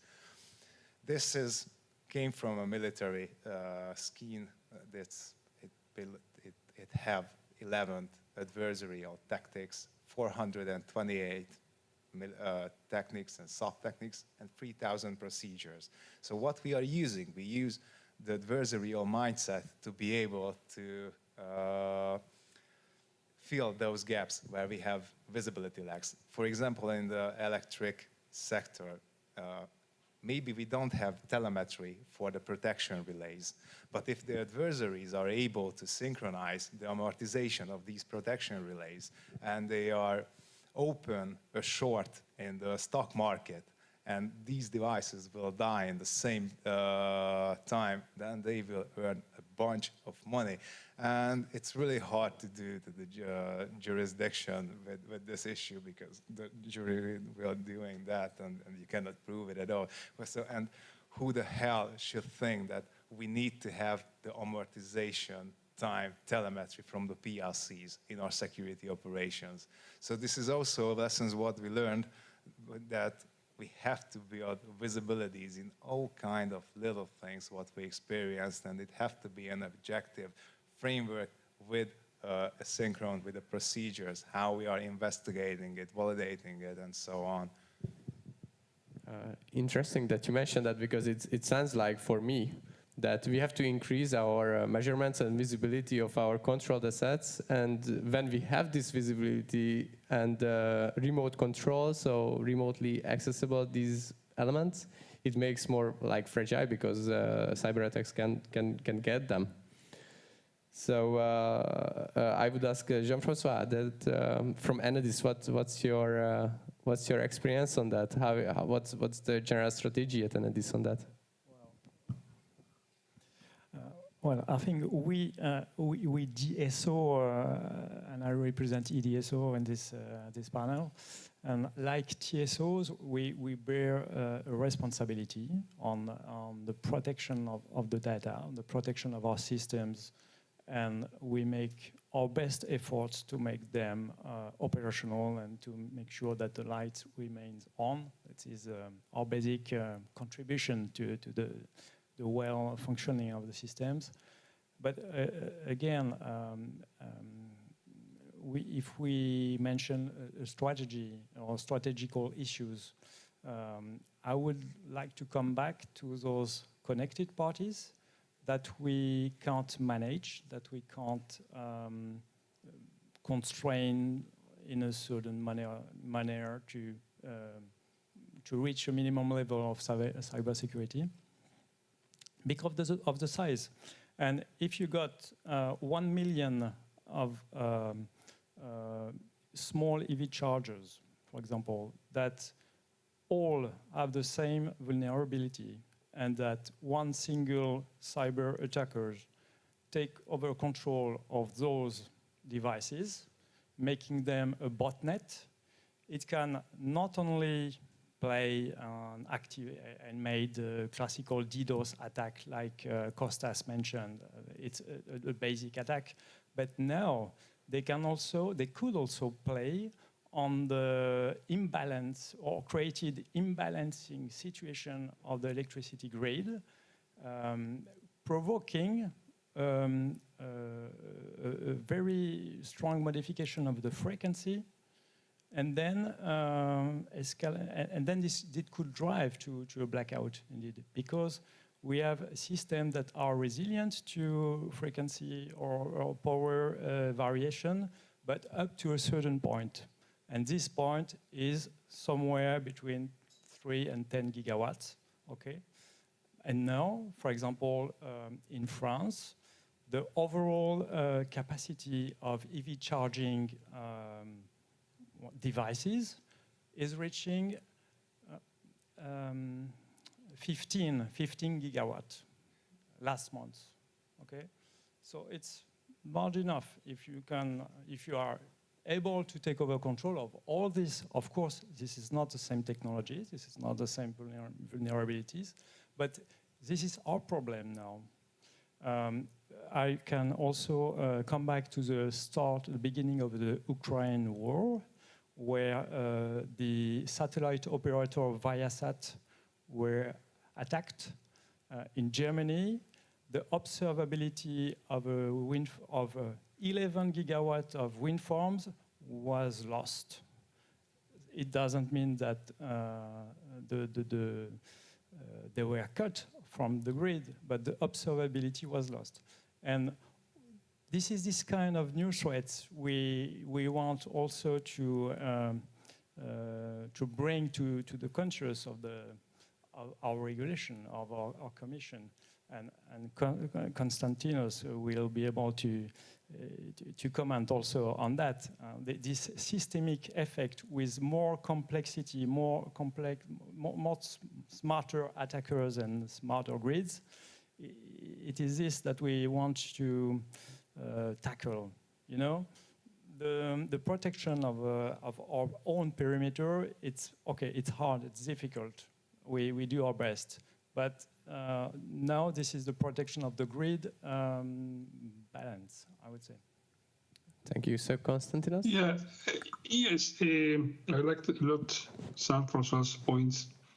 Another very recent, I would say, 1 year and a half ago, incident against the Danish power system, where several components of Danish power grid were attacked. More specifically, I think it was a firewall technology that the attackers explored some vulnerabilities. And due to the fact that all these energy, small companies use the same technology, they were attacked and there were issues with the provision of, so to speak, of the balance of the system, despite the fact that eventually there was no power outage.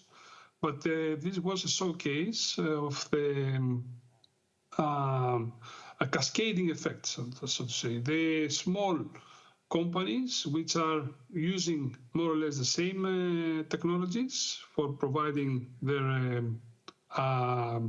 normally, in most of the cases, their renewable infrastructure. They face similar problems, and then when they are attacked simultaneously, they can create a big issue. I would say that, okay, this is a case that the coming network code has taken into account. There are provisions which encourage or instruct the member states to make kind of risk assessment, so to speak, to identify these cases.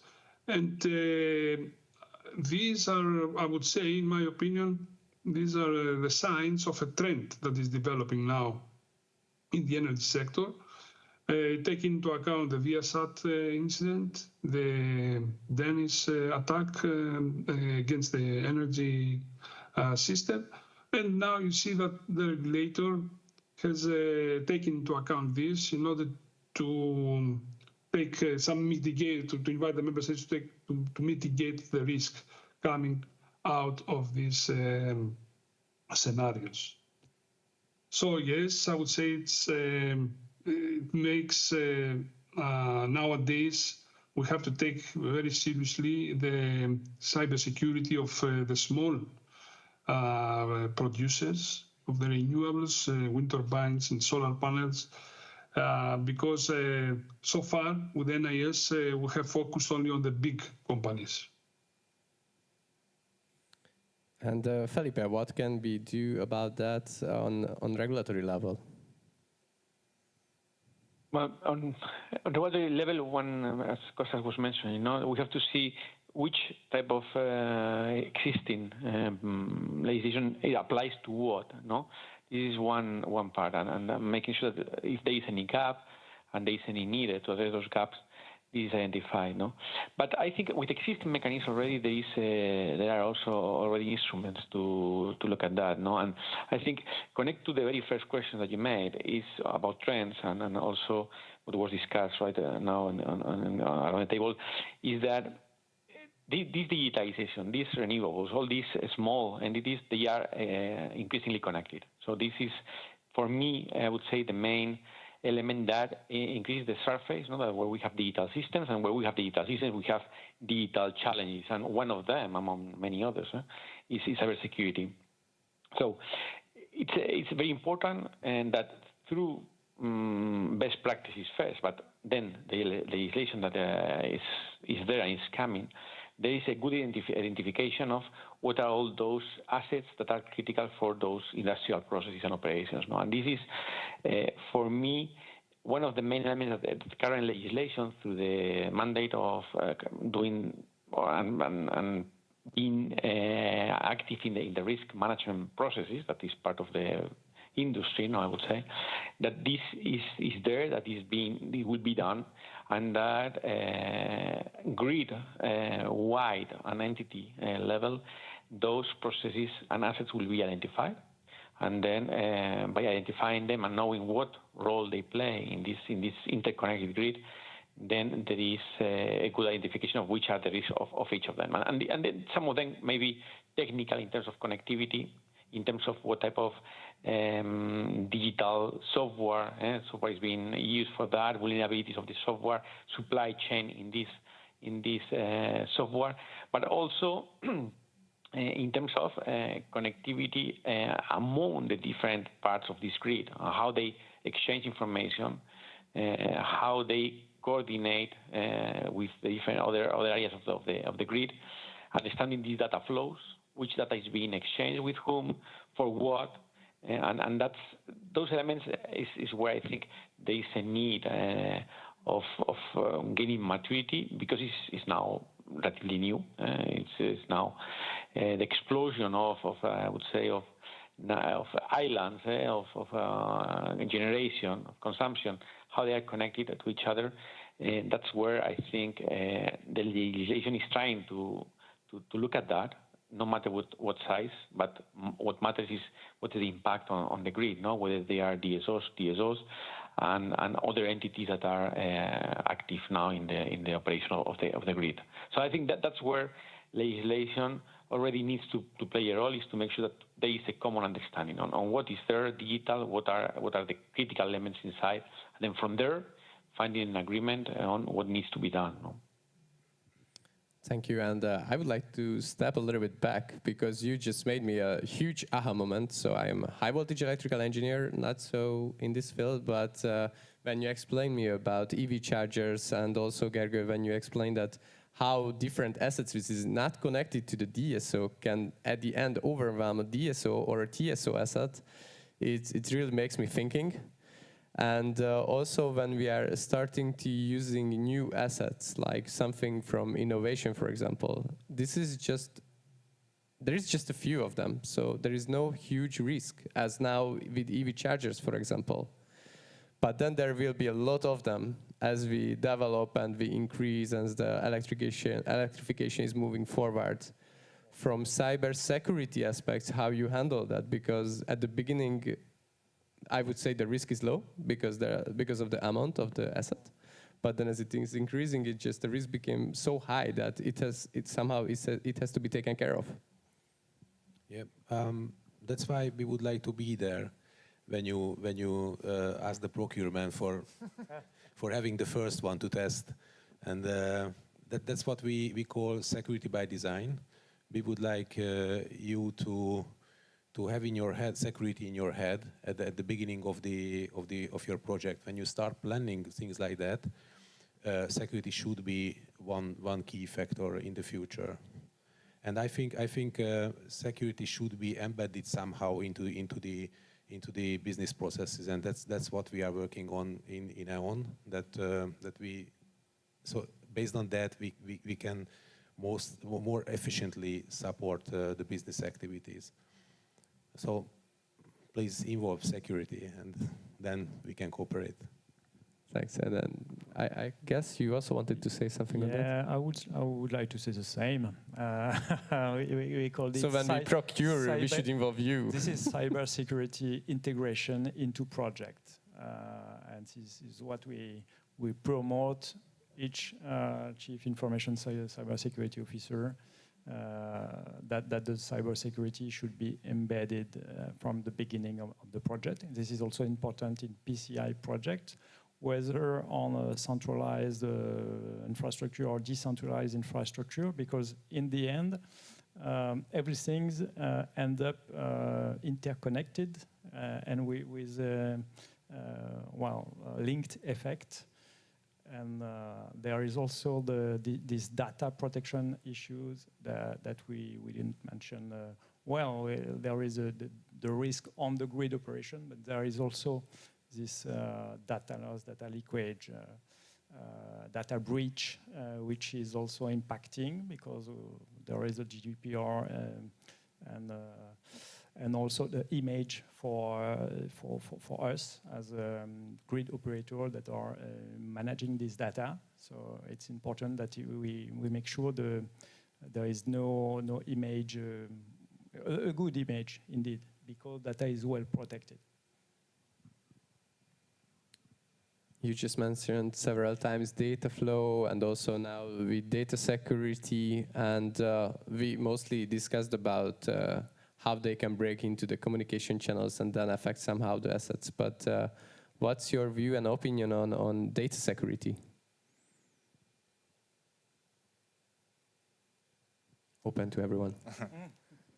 It also belongs to cybersecurity and especially in the OT, because most of the use cases we see the valid accounts intrusion. This means that the adversary does not need to reinvent the wheel, just use the leaked credential and log into the to a power station or something like that. And if we generate a heat map, there is, how I mentioned, 400 techniques are available.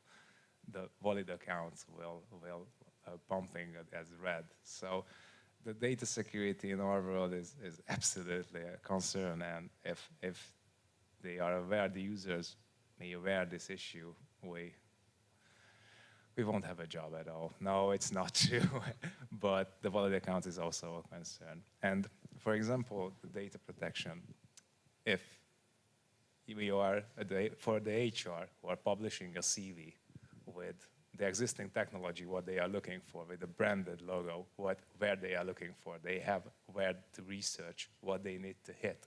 So this also a kind of data protection with the soft skills, not with the hard skills. So if we are aware to not leak our infrastructure out, this would be free sherry. And yeah, Norbert? Just interesting that we reached that point because if we inspect all the cyber issues from a certain distance, I mean successful cyber attacks, we realize that there are three really important vectors, threat vectors. And we now reach the third one. Because we talked about the vulnerability management. This is this first one. We have to patch the leaks, because using these leaks, attacker can easily come into our environment and then move laterally and discover and act and do anything bad to us. The second one was the third-party risk management, the supplier risk management. Now we see that more and more cybersecurity breaches happen through the third parties. Our partners, whose task is to help us, and in this case, they unfortunately do the opposite.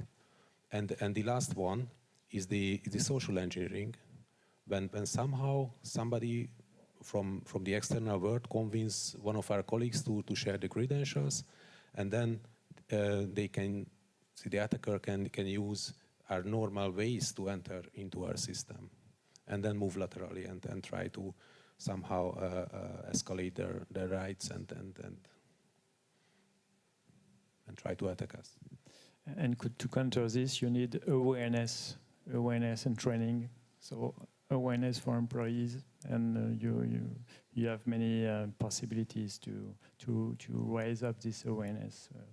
Phishing tests, social engineering, testing also. So the real testing is very efficient to evaluate the robustness or the weakness of your organizations.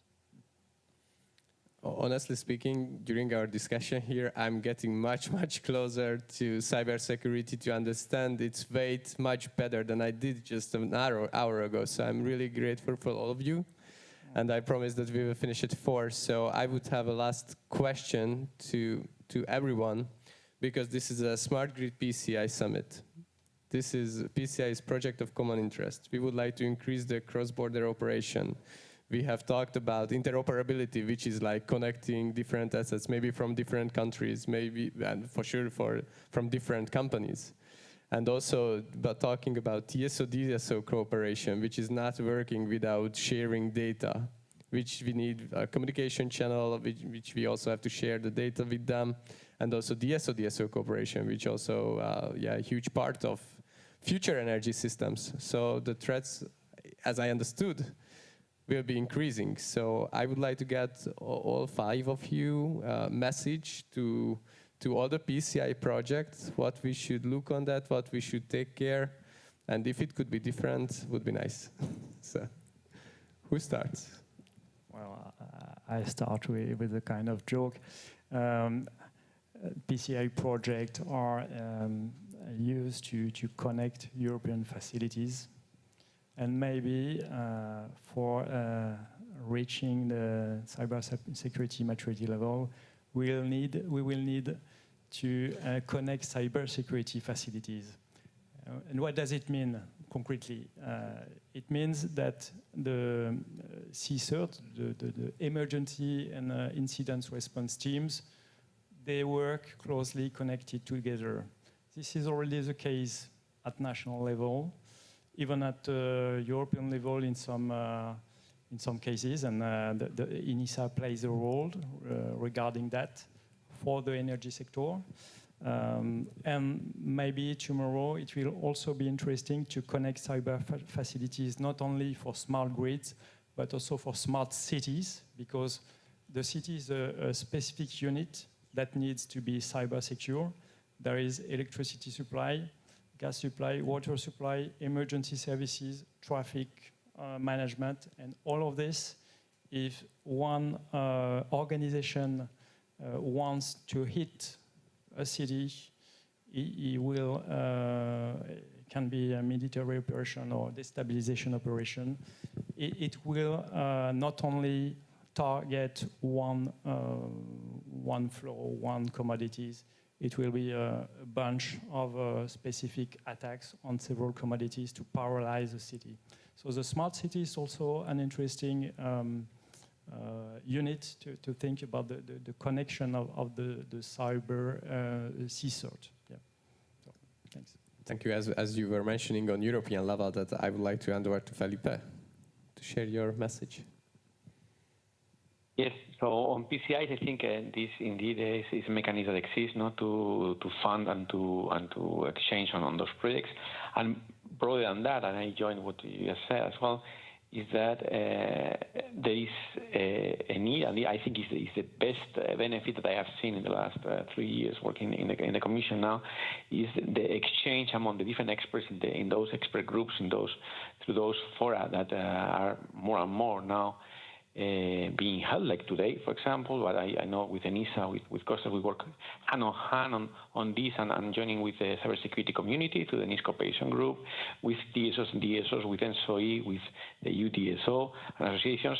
And I think what I see as a professional, having worked operationally with cybersecurity before, I see this is the greatest value. It's really having all these people together, talking about this, discussing different use cases, providing the expertise that is all across Europe, and in particular PCI is a way also through projects to come up with pilots, with implementations that can be in the future the way to operate at least some part of this grid. No? So I welcome all these efforts, no, from the Commission to participate in it and to take advantage of all these opportunities to exchange and to work together. Yeah.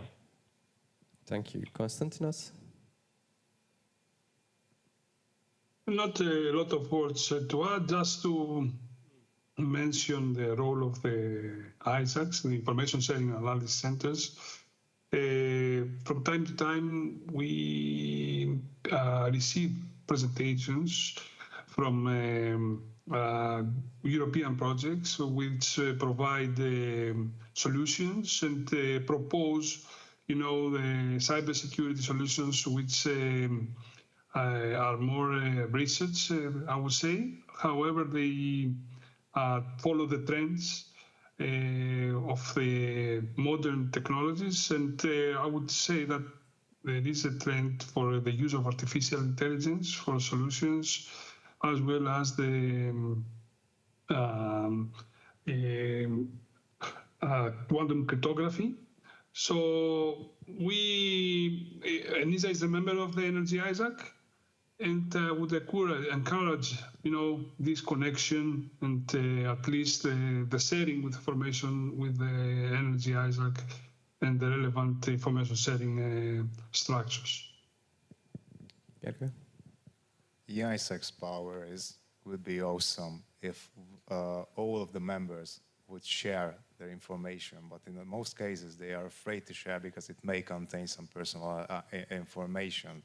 And if we can figure out this issue and use those telemetry that is not contains any sensitive information, that the ISACs would be the best thing to be able to adjust the detection capabilities. And there is also such an awesome framework from MITRE. It's called MITRE Attack Framework, and if they are just sharing they are just sharing the techniques and sub-techniques, what is leveraged on their grid. We have a prioritized action plan, what we need to address, where the adversaries have already a competence, and that's all. Thanks, Gergő. Gergő, bocsánat, Norvi. Okay, thank you. I can join to the colleagues. I just would like to highlight that what we can do now. So we should do what we can do, and this is information sharing. I mean sharing intelligence among each other in the sector and throughout the countries. And what we also can do now is practicing together how to handle incidents, how to handle cross-border cybersecurity incident and problems. So we have the capacity for that. We have the capabilities for that. It is only the question of who and when can organize these kind of activities. Thank you, and this was the last answer of this panel discussion. Thank you so much for all the panelists who joined us and raised the awareness of cybersecurity, and also sharing with us your best practices, also on international collaboration side, cybersecurity side. So thank you so much, and please give a big applause to everyone. Thank you. Thank you. Thank you.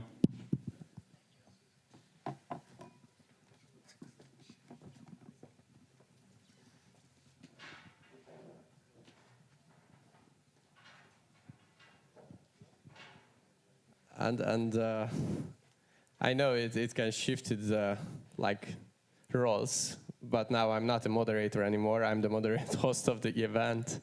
And thank you again, my panelists in the cybersecurity discussion. And I would like to invite to stage Mr. Guntram Würzberg to close the event officially.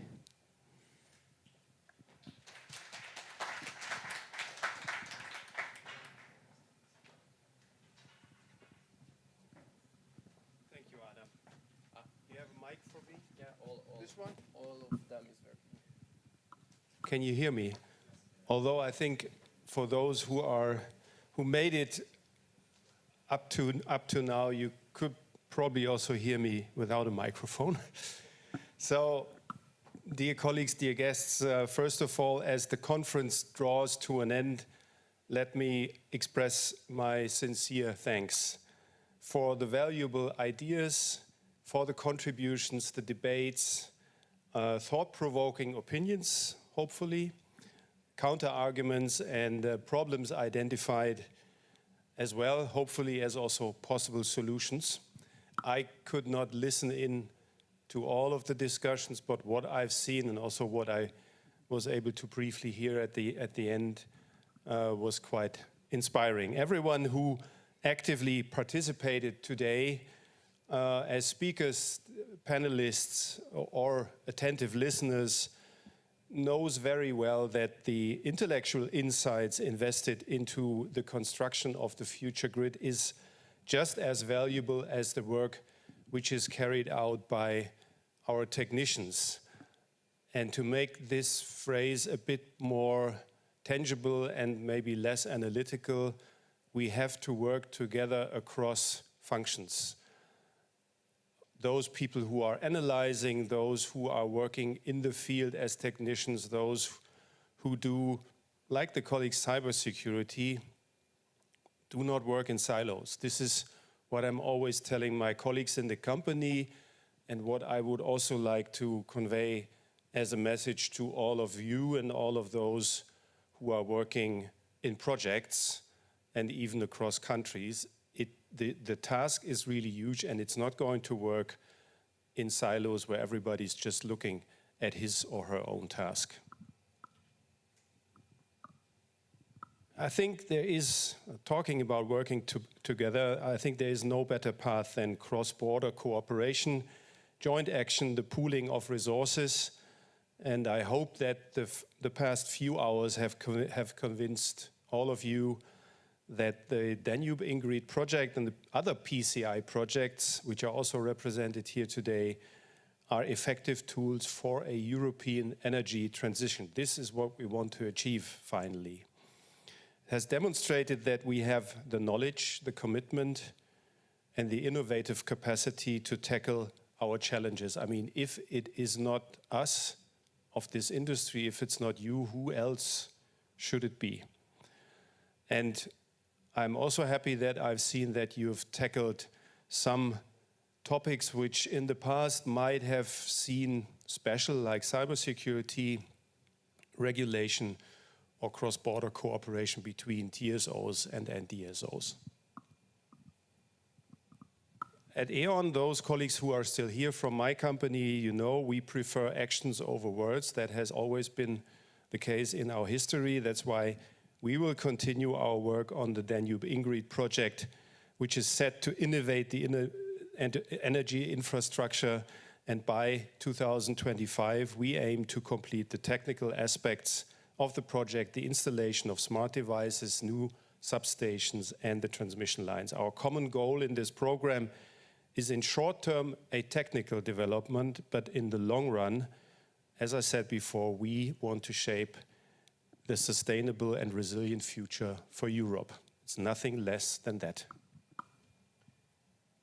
So, coming to an end, given the magnitude and importance of the task ahead, I sincerely hope that each of you will leave this day with more knowledge, more professional contacts, connections, a strengthened motivation to put our plan, your plan, into action. And finally, let me also once again express my special thanks to the European partners at the Commission and also at the senior agency for making this project happen.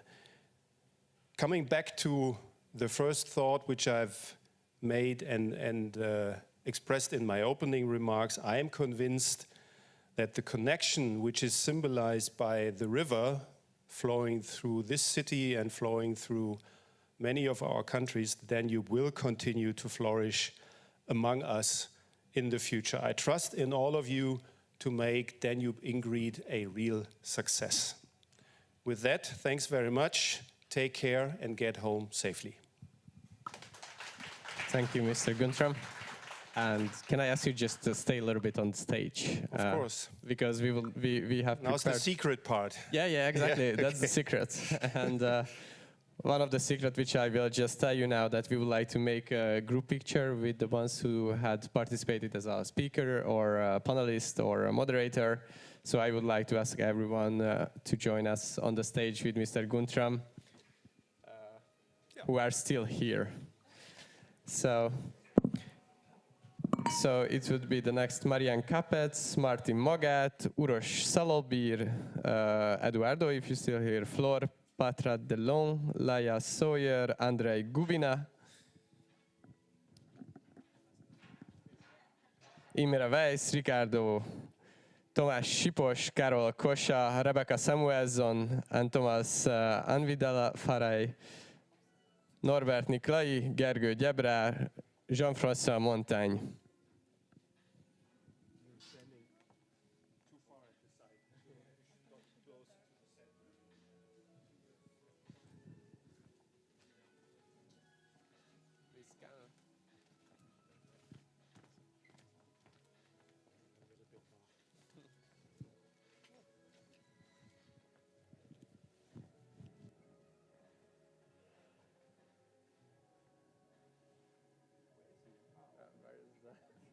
I do not Can't see it. you. Okay.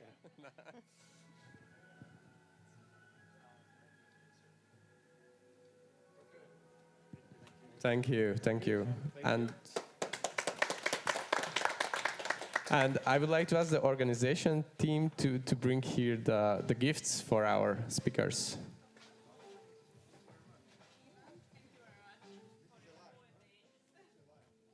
A new gadget for the office.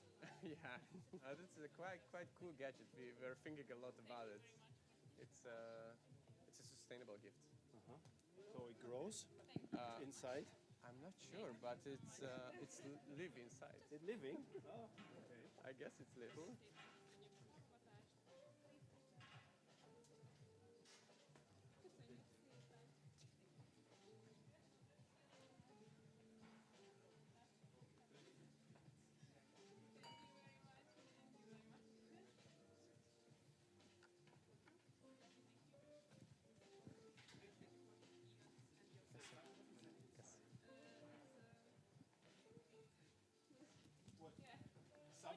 Something which is alive. It's a strong word. Are you going to do that? Okay. Or would you? Yeah, to thank Bianca? I just thought about that. I mean, whatever you like. Okay, we can do it together. Right? Yeah, let's do it together. Yeah. Okay. And there is one extra special thank you gift to Bianca Tolnai Shuri, who made this event possible. She was working a lot on that, and I would like to give the mic shortly to Guntram. Yeah, and you're representing all of the colleagues and all of the helpful hands who organized the event there. I know that there's always lots of people behind the scene, behind the curtain, and as I said before, they're as valuable as those on the stage. Thanks a lot. Thanks for your help.